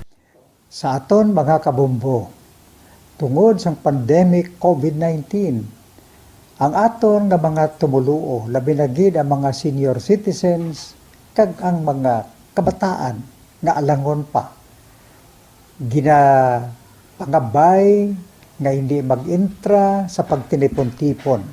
Kag isa na dira, amo ang pagkadto naton sa simbahan sa pagsimba. Apang kamo, makasimba gihapon, makapasalamat ka makadayaw sa Dios, makapangamuyo. Pinaagi sa aton Santos nga Misa online sa Bombo Radyo Bacolod. Nga aton ginahiwat kada alas 6:30 sang aga. Ini sa liwat ang inyo alagad, Monsignor Felix P. Pasquin, nga padayon nga nagaagda sa inyo. Sa pag-upod sa aton Santos nga Misa sa online sa Bombo Radyo kada Domingo alas 6:30 sing aga. Madamo gid nga salamat. Ang pagbinuligay sa tiun sang pandemya, tuman kaimportante. Apang antes kita makabulig sa iban, unahon naton anay atipan ng aton tagsa kakaugalingon. You cannot take care of others if you do not take care of yourself. Base sa World Health Organization o WHO, na sa tiun karon sang pandemic, madamo ang naigo sang stress. Pila sa masanag nga mga emotional symptoms nga maangon sa stress, ginakipansang, pagbatsyag sang kahadlok, pagkasubo, kag kaakig, sa bahin sang physical symptoms, nagabatsyag sang pagkasakit sang ulo, may kabudlayan sa pagtulog kapag kaon, sa bahin sang behavioral symptoms, nagakadulaan na sang gana o kon motibasyon sa pagtrabaho, nagataas ang pag-usa sang alcohol o kon drugs, kag wala na nagatambong sa mga ginapakigbahinan sa nga religious, spiritual practices. Bagon sini, yari ang pila ka mga panugyan sang WHO agod nga makalikaw kita sa stress. Lingawon ang kaugalingon, pinaagi sa paghimo sa mga aktibidad nga imo gina-enjoy kag ginakaluyagan, kaangay sang pagbasa, pagkulokanta, pagsaot, pagluto, gardening, kag iban pa. Mag-exercise physically every day, magtulog sang temprano or getting enough sleep, eat well, kag ang pinakaimportante sa tanan, magpangamuyo. Subong nga may gara sang coronavirus pandemic, isa sa pinakamabudlay nga butang amo ang idi naton makita ang aton nga kontra. Gani dapat mangin mahinalungon kita kag nagasunod sa minimum health protocols nga ginapatuman. Magluwas dira na kay balobal kamo mga kabombo nga dapat man nga i-disinfect ang mga cellphones agud malikawan ang virus. Santo sa pagtuon, ang isa ka typical nga cellphone user ang nagtandog sang cellphone sang 2,617 ka beses kada adlaw. Apang kon extreme cellphone user ka naman, ginatandog mo ang imo gadget sa masobra sa 5,400 ka beses sa isa ka adlaw. Paano i-disinfect ang mga cellphones? Una, dapat i-shutdown ini anay kagkuhaon sa case antisilimpyuhan. Sunod, bason ang tela sang tubig nga may lakot nga habon o kon rubbing alcohol. Pwede man magamit sang wet wipes nga may 70% isopropyl alcohol. Gamit ini, trapuhan ang screen, likod kag kilid sang cellphone. Siguraduhon nga wala sang moisture nga magasulod sa mga port. Syempre, limpyuhan man ang phone case antes ibalik diri ang cellphone.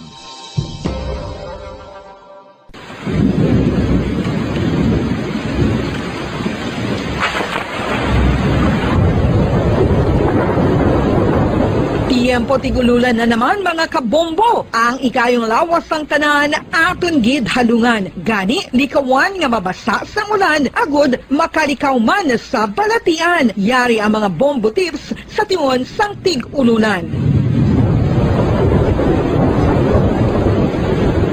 Masami nga magdalagid sang payong. Kung wala sang payong, magdala sa mga butang nga sarang makaprotekta sa imo kung maabdan sang ulan, kaangay sang raincoat ukon jackets. Likawan ang trangkaso ukon anuman nga pamalatian nga nagaguluwa sa tion sang tigululan paagi sa pagpabilin nga hindi mabasa sang ulan. Magdala sang extra towel ukon tuwalya kag mga bayo bilang ilislan agud madasig nga magmalak ing kasugid man nga mabasa sang ulan. Magpabilin sa mga lugar nga may atop o kung sarang mapasilungan samtang nagahulat sang salakyan. Likawan man nga mag-ubog sa tubig baha, ilabi na kung ikaw ang may pila sa tiil o kung din man nga bahin sang lawas. Ang ihi kag iban pa nga body fluids gikan sa mga infected nga sapat mahimo magtugas sang leptospirosis. Ang pag-angkon sang leptospirosis delikado o kung makamamatay. Sarang ini makatugas sang kidney damage, meningitis, liver failure, respiratory distress, kag ang pinakamalala, ang kamatayon. Kung hindi malikawan nga mag-ubog sa tubig baha, magsuksok sang butas.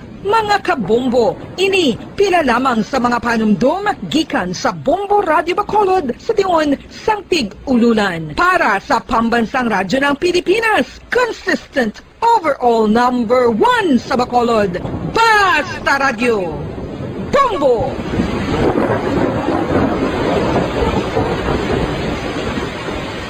Ano ang RA 9003? Yari ang mga butang nga dapat mo mahibaluan angod sa Ecological Solid Waste Management Act of 2000. Ang Section 10 nagamando sa decentralization sang waste management o kung paghaboy sang basura. Sa iya implementing rules, ginamanduan ang mga barangay nga magtukod sang Barangay Solid Waste Management Committee. Ano ang mga katungdanan sang Barangay Solid Waste Management Committee? Pagbahin-bahin kag koleksyon sang madunoton, ma-compost kag ma-recycle nga basura, pagtukod sang materials recovery facility, pagsumiter sang bulanan nga report sa munisipyo, pag-organisar sang multipurpose environment cooperative ukon asosasyon, pagbalay sang solid waste management program sang barangay, pagpain kag pagpangita sang pondo, pagpahamtang sang core coordinators. Ang section Paligad sa takna ng alas 9 sa aga. Pabalik ka dali sa pagpangalaga di sang Bombo Hanay Big Time. Pabotyaga na sa karon sang vaccine czar sang Pilipinas Secretary Carlito Galvez Jr. nga pabor man siya mismo sining ginaduso nga himuon na lang nga mandatory ang COVID-19 vaccination. Kaya tinalikdan na ginpahayag rin ni Presidential Advisor on Entrepreneurship Joey Concepcion Banwa nga kung pwede may yara sang ining pagpatuman na lang bala sang mandatory vaccination sa mga empleyado sa pilaman na ka mga sektor. Kaya silingan niya tikon na ini ang kinanglandon man lang nga bala para nga maproteksyonan ining sa amo na nga sektor nga matumod sa nga na gobyerno hindi man na siya siguro discriminatory. Ay nagligad pa lang ginataga na din sa nga na Justice Department of Banwa nga non-compulsory ining pagpabakuna. Dati suwayang ginasawayan niya man to ang tiglikom sa Department of Labor and Employment nga dapat mayara gid sang layi or sundon gid dapat ang nakabutang sa aton nga COVID Vaccination Act of 2021.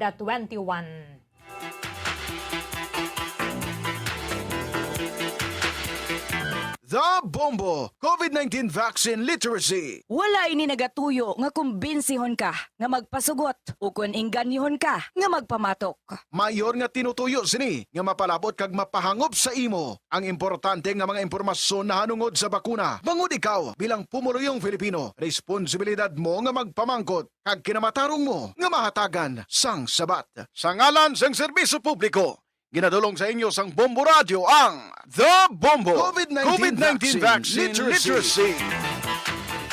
Sige, para maistoryahan nato na dugang ang ining legalidad o kung na pwede bala ang ining ginaduso nga mandatory vaccination. Yara sa Piyakalinya, Bacolod City Councilor Renisito Novero ang chairman man sa quarantine center sa action team sang Bacolod. Attorney live kita sa Bombo Radio Bacolod. Dapat mo si Bombo Erlin via Zoom. Magkita-kita sa mga Facebook and sa YouTube account sang Bombo Radio Bacolod. Mayong aga, attorney. Mayong aga, Bombo Erlin. Sa inyo, bilog management and staff, mayong aga. Kag sa aton mga palangka, umaukot na tagpalamati, mayong aga sa inyo.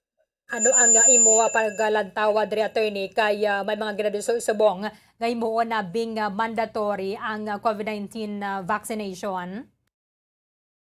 Well, sang sugod pa lang, daw wala man talaga panguna-una nga himuon ini mandatory. Ako initially, nag-object ako nga himuon ini mandatory sa aton mga sektores ng sosyedad. Pero, uli, nakitaan ko bala, Bombo Erlin, isan sa akong paglibot-libot, even lately, damo pagid mga tao nga daw hindi idya magpakuna, bangod isang ila mga built-in nga mga rasones nga hindi mo man gani makitaan nga justifiable. So ang iban niya daw psychological, ang iban I don't know kung religious na or medical, but may iban nga daw hindi gidya magpabakuna kay daw wala lang bungog sa ilang pagpabakuna, as if daw wala lang nila nabatyagan ang emerhensya kag ang risko nga ginadulot sang COVID-19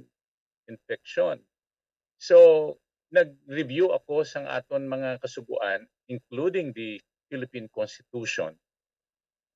Kag nakit-an ko diri ang pila ka mga provisions sa aton Constitution, like Article 2, Section 4, Section 5, kag Section 15 ng Philippine Constitution. Kasi lingko ba, malinglingan ini sa aton mga congressmen kag congresswomen, meaning aton mga representante kag mga senadores, kag pwede nila ni mahimo nga pasihan nga himuon ang isa ka kasiguan nga magamando na gid nga mandatory ang bakuna, especially sa mga specified sectors kag ahensya sa aton gobyerno.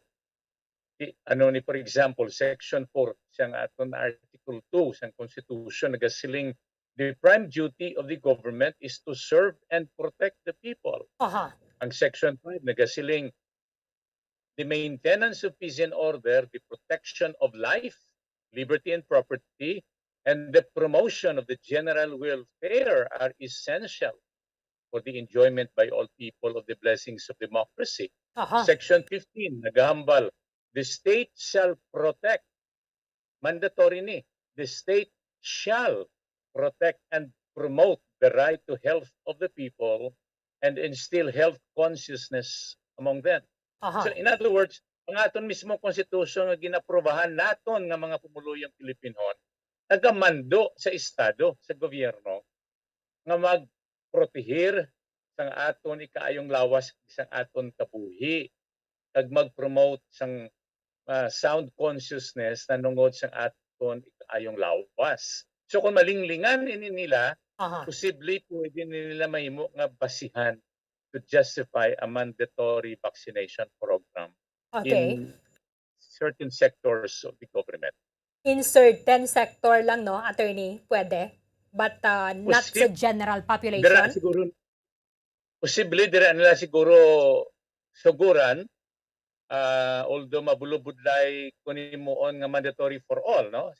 Pero kung ilana imuon mandatory for all and subject to question, mapauli man na gyapon dito sa Korte Suprema. Kaya kung may araluyag mag-question sila, file sila petition to question the constitutionality of that particular bill or law, then madesisyonan naton tanan-tanan, mabalaan. Pero ang akon lang yung punto, ang tinutuyo sini, kung may magsuguan nga matabo, ug mahuman, ang tinutuyo para man aton tanan-tanan kaayuhan.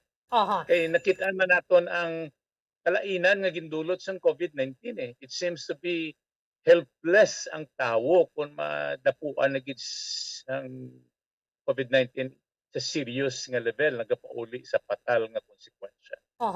Attorney, dapat i-amend nila ang Republic Act 11525, which is our COVID-19 Vaccination Act of 2021. Kaya nakabutang dira, sir, sa section 12 nga ang COVID vaccination card hindi siya dapat requirement para sa edukasyon, para sa employment, kag sa iban pang mga transaction sa aton nga gobyerno. Kasubuan, hindi pa ni mandatory ang bakuna.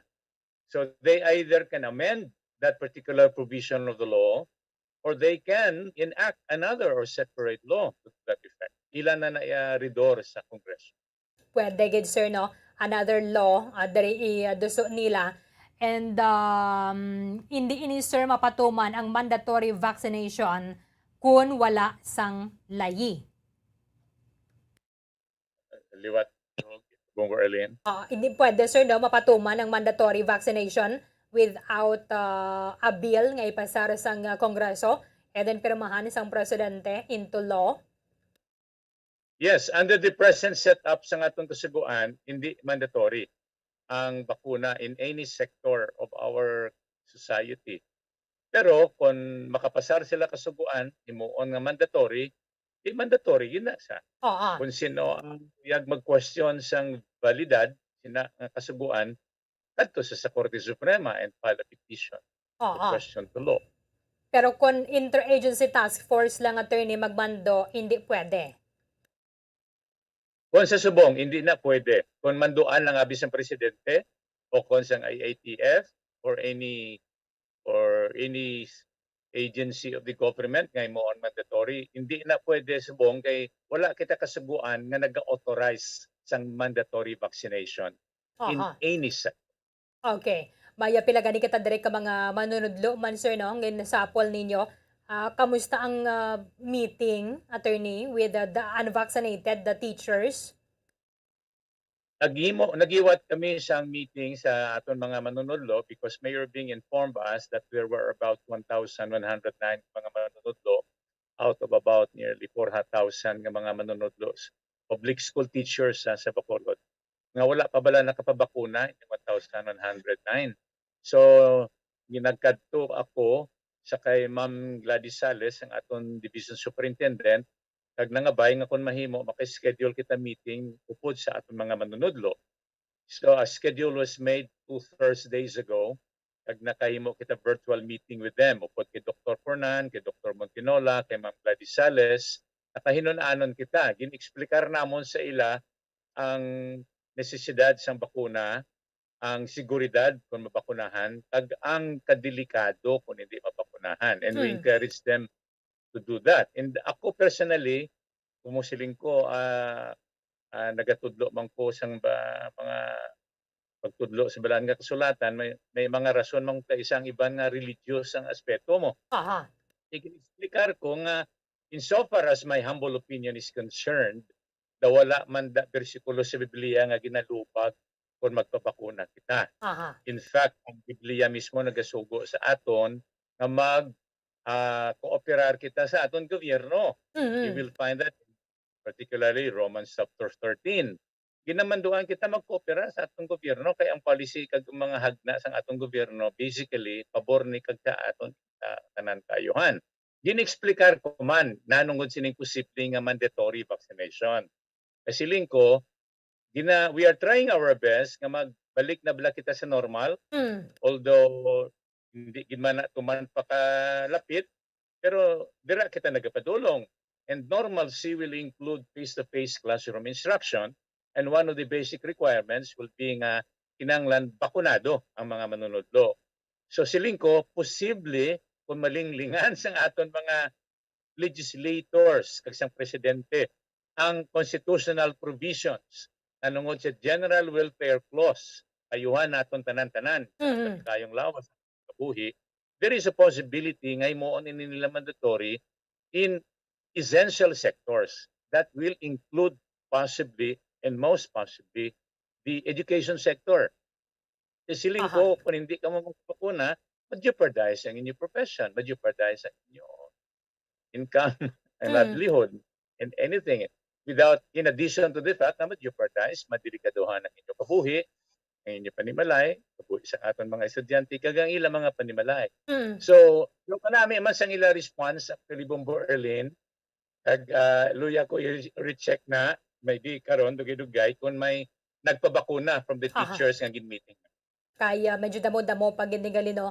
Kung nini better ni matabo kag madayon ning mandatory vaccination, hindi naman ni siguro Pilipinas because ang White House gani timayar naman na sila sang vaccine mandate effective in January 4, especially those companies nga mga naga-employ bala more than 100 ka mga empleyado. So dapat tanan na dira nga mga empleyado ang bakunahan, kung may isa na dira, 2, 3, 4, 5 nga way na bakunahan, dapat ma-undergo sila weekly na gidyang testing. Well, sa subong, by way of understanding sa imong statement, Bombo Arlene, luyag lang ko mag-reply nga sa subong niya, of course, hindi pa na mandatory ang bakuna in any sector, whether government or private sector. Pero kung mag-agree ang mga empleyado sa mga private employment, company nga ang ila policy ila na voluntary agreement, hindi na mandato sang management or sang atong susubuan. Okay. With this, thank you gid the Councilor Renisito Novero, sir, sa time nimo diri sa Bombo Radio Bacolod mayong aga. Mayong aga, and again my prayer that may God continue to protect us against COVID-19. Madamang salamat kay Bacolod City Councilor Renisito Novero. Siya man ang chairperson sa quarantine centers action team. So, gina-clear lang nato na hindi pa ni mapatuman sa gobyerno ang mandatory vaccination regardless may rasang akta republika nga nagamando sini. Kung i-amend nila ang provision sa Republic Act 11525 pwede gid.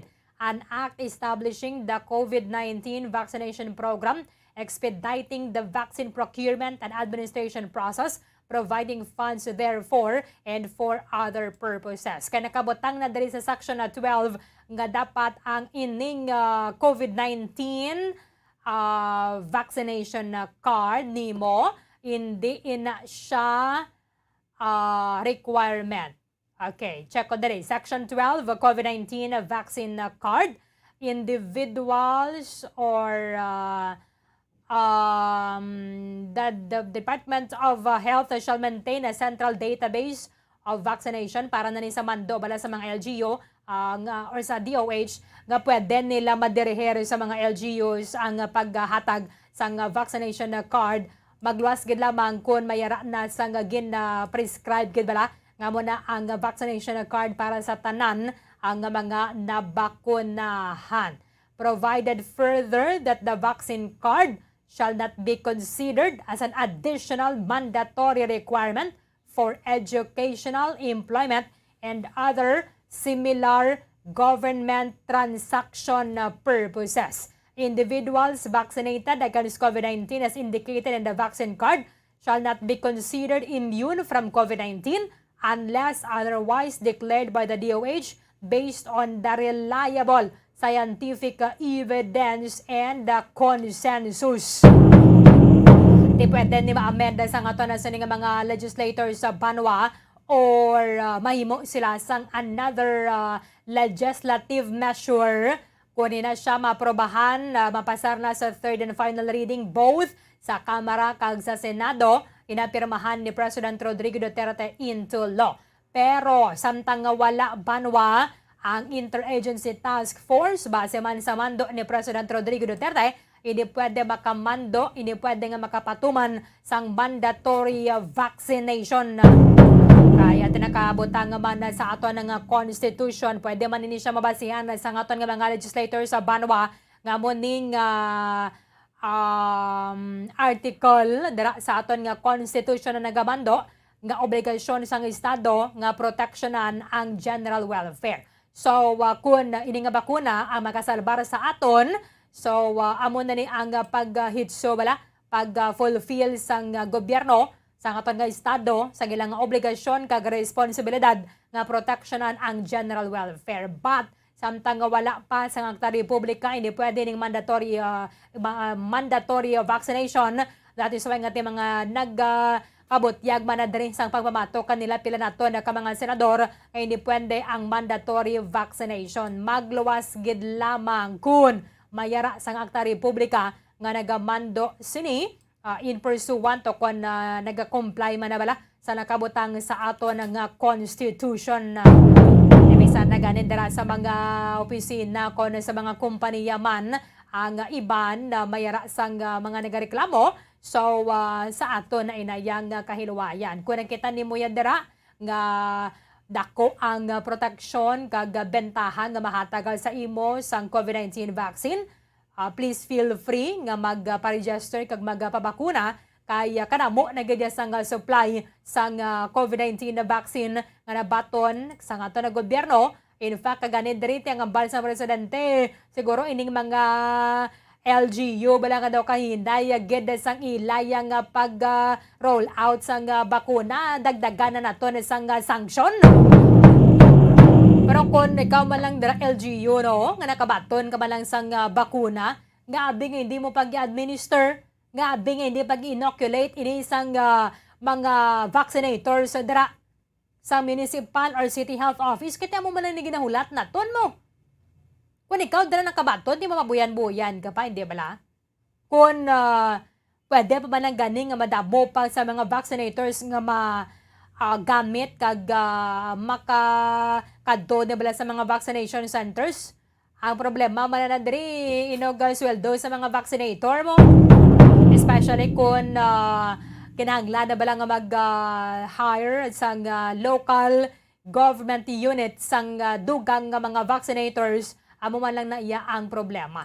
Pero kung pwede pa man lang nga mabakunahan ang kadamo na sang mas madabo nga populasyon naton, mas maayo gid kasi naman ang hindi gusto nga makabalik na kita sa normalcy.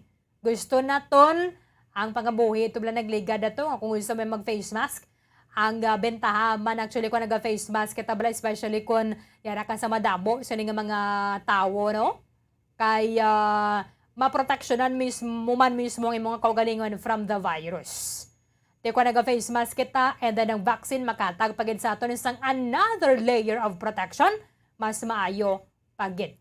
Because kung mga doktor man naton, pila na ka mga doktor na interview naton diri, especially sa mga assigned na bala sa mga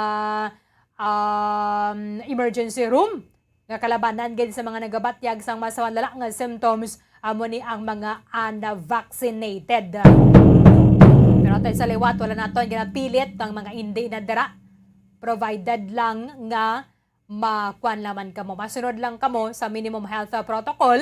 Bisa na bakunahan kapag gani, magsuksok lang gyapon isang face mask and face shield. Ilabi na kunyari kita sa madamo yang mga tawo. Nagaupo di kita balay, kita sa isa ka lugar nga kadamo sa mga tawo. Pero kung imo ya desisyon, hindi kayo magapabakuna, tiway man niya sang pilitay.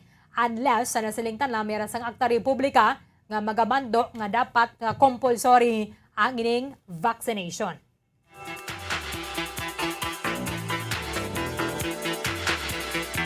The Bombo COVID-19 Vaccine Literacy. Wala ini nagatuyo nga kumbensihon ka nga magpasugot o kung inganihon ka nga magpamatok. Mayor nga tinutuyo sini nga mapalabot kag mapahangop sa imo ang importante nga mga impormasyon na hanungod sa bakuna. Bangod ikaw bilang pumuluyong Filipino, responsibilidad mo nga magpamangkot kag kinamatarong mo nga mahatagan sang sabat. Sa ngalan sang serbisyo publiko, ginadulong sa inyo sang Bombo Radio ang The Bombo COVID-19 Vaccine Literacy. 39 minutos ang nakaligad sa takna ng alas 9 sa aga. Kamusta na binato ng dalagan sa investigasyon sa Kabangkalan City Police Station, anggot ni sa 3 ka mga collectors sa lending company nga nagka-check-in sa isa man ng pension house dira sa may Kabangkalan.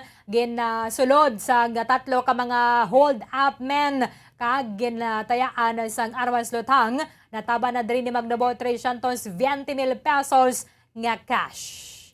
Sa piyakalinya, Bamoliani Zilmin Nardo sa report. Kamin.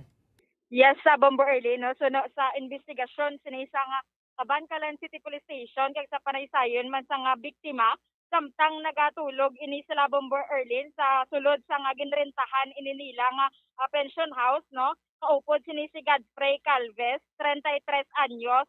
Isa ka lalaki ni siya Bombo Early sa residente sa Purok Yanson 1, Erorico, Barangay Mandalagan, Bacolod City. Isa ka cash collector kag si Romel Magallones. Romel Magallones, 29 anyos. No, residente ini sang Goria Street, Barangay 1, Carlota City. Kag isa ka cash collector sang SYL Bombo Early. So, kaupod pagit sang ila, 3 sini ka kumpanyo ng Bombo Early. Sang samtang nagatulog ini sila, gulpe lang ni may yara suspetsado o ko na mga 3 ka persona nga nagasulod ini Bombo Early sa ilang kwarto kagin tutukan ini sila o kung nagintayaan sila Bombo Early sa shotgun. Okay. No? Suspetsado ni Bombo Early ginkwaan ini sa cash sales no nga mayara valor 143,750 pesos si Godfrey Calves Bombo Early. Kaya sa kay Romel Magallones naman niya nga nakuha 177,144.26 pesos Bombo Early kag 5 ka cellphone sinisang mga biktima ang nakuha man sang mga suspetsado. So sa pag-identified sinisang description o kung sang characteristics sang 3 ka suspetsado, ang unang nga suspetsado nagasuksok ini sa nga jacket kag bulka nga may yellow nga print kag ang iya sini nga kataaso na Bombo Early 5'4", no mga 5'4" sini kag 35 anyos ang pangidaron nayara sa 35 years old. Ang isa ka suspetsado kun ang ikaduwa nga suspect Bombo Early ara sa 5'8" ang iya nga kataason, medium build sini ang iya nga panglawason na Bombo Early kag yara man sa 35 anyos ang iyang edad. So ang ikatatlo, medium build man sa gihapon ang iya sini panglawason kag ara sa 5'5" ang kataason kag may pangidaron mga 35 anyos sa Bombo Early. So ang insidente ni natabo ini siya sa AHS Pension House, Highway Mabinay, Barangay 9, Kabangkalan City, Negros Occidental. Ang suspetsado ni Bombo Early sa subong at large ini sila, wala ni napaktan kung sa diin ini sila nagkadto nga direksyon Bombo Early. So amo pa ni ang Bombolyan. Yes, sa Bombo Early. Pila ka armas, 3 gid ka mga suspect armado or isa lang may armas. Yes, ang sa panaysayo na sang victim no nga ginatayaan lang ini sila sa shotgun. Pero wala na-identify kung pila gid ang nagtaya sa ila ka suspect sa Bombo Early. Ang nagsulod sini 3 ka suspect pero wala nila na saysay kung pila o kung isa-isa sila bilagi natayaan o kung ang duwa lang sini ka biktima nga ginkuhaan sa nga cash Bombo Erlin nga valor sobra no 380,000 pesos Bombo Erlin. 380, gali yan, no? 380. Pila, bumulian?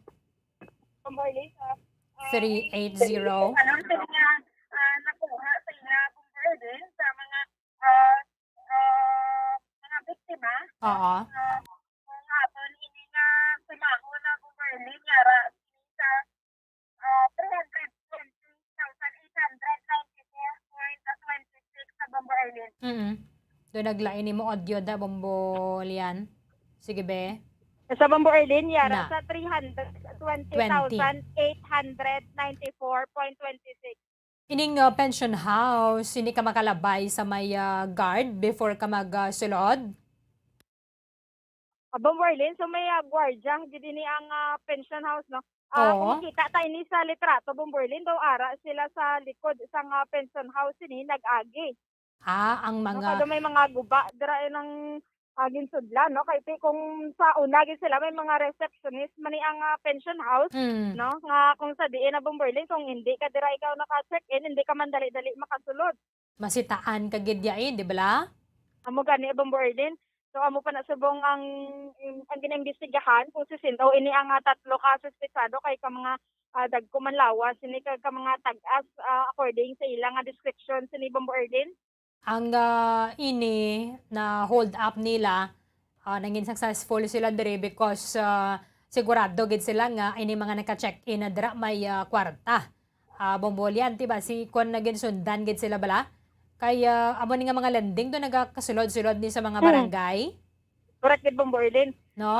Kadagko pa sang ilang kwarta. Yes, amo ni sila nga mga kanakta Bombo Erlin. Oo. Mga barangay gini o kun mga sitio-sitio kani ang ilang nga ginapa lod, especially sa mga bukid o kuna bukid man nga lugar.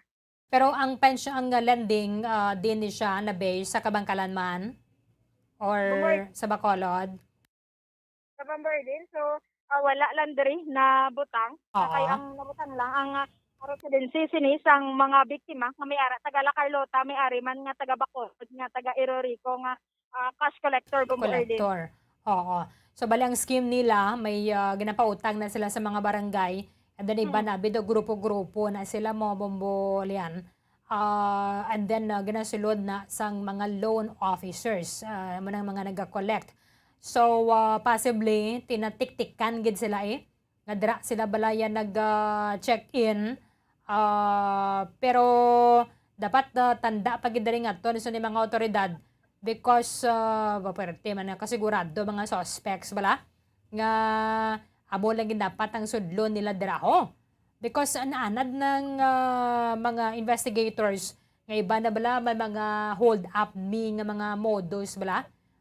Bombolian, for example, ining mga lambatan lang bala nga mga truck, mga delivery truck, dason sa kalangalangan ginkuan sila bala lambatan, kag hold up.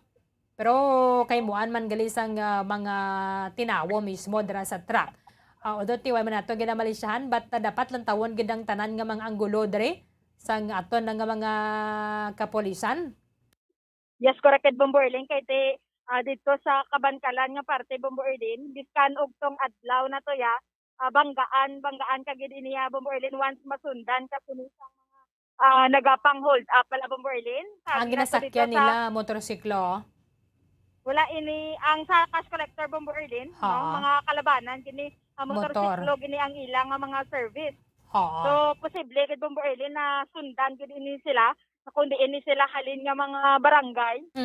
Kaga dito na ni sila Bombo Erlin ginsulod gid sa Maya Pension House.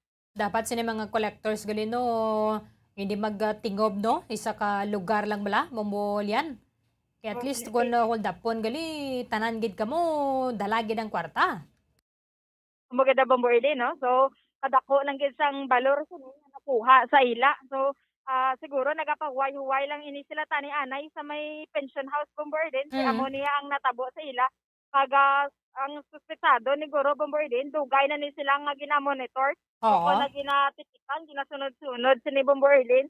Kay kabalo sila nga ang collector na dira nagapanukot sa area o kung sa sila nga barangay. Oo. Sige. Thank you, Ged. Dabambo, lian, i-check na nakaroon na dugang investigation sang Kabangkalan City Police Station. Si Ma'am Pico, gyapon, dira, no? Sa may Kabangkalan. Sa Bombo Erlin, so ginatingaan, tagid nga malabot ang mga kapulisan dito sa Bombo Erlin. Sige.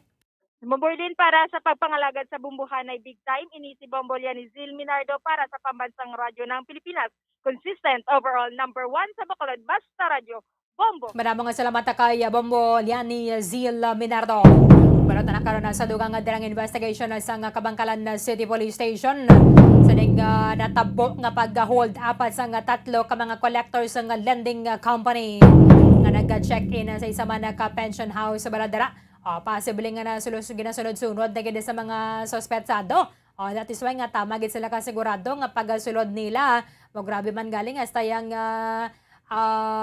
kwan gid bala nang sure gid bala mga suspetsado nga mo ni dapat nga room ang sudlo nila sa mga lending corporation na dapat kwan na gid rin ng ubraman sang style bala para hindi man masundan o kung mahold up pa na dira mga collectors dapat iniguro mag-atender sa isa ka lugar lang. Kaya kung may hold upper tanan na dalagid or unlike ya kung inang kwan bala separate bala ang mga collectors at least yung isa to biktima ang iban na makasalbar pa. Batay balot tayo nakaroon sa dugang investigation sa Kabangkalan City Police Station sining hold up sobra 320,000 pesos nga cash ang nataban sa mga hold up men. 10 minutos na nakaligad sa takna or 10 minutos ang nabilin antes ang alas 10 sa aga. Gina-remind nato na si Sir Gerardo Rubi sang City of Paradise, Barangay Rizal, Silay City. Ikaw ang aton nga winner, sir. Alas sa 8:13 sa mga aga. Sa Amerika sa tubdubala sa 2:13 karon sa hapon sa pag-claim sa mga premyo dali sa istasyon sang Bombo Radio. Sa liwat Gerardo Rubi sang City of Paradise, Barangay Rizal, Silay City. Ikaw ang aton nga winner alas 8:13 subong nga aga. Kulabos na ang aton nga tiyampo dali sa babangalaga isang Bombohanay Big Time. Iban nga mga impormasyon nga mga balita bantayan na ninyo sa Bombohanay Saudo.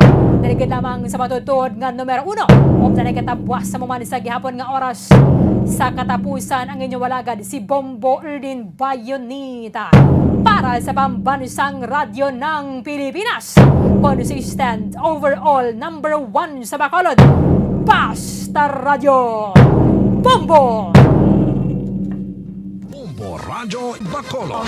Number 1! Basta Radio Bombo!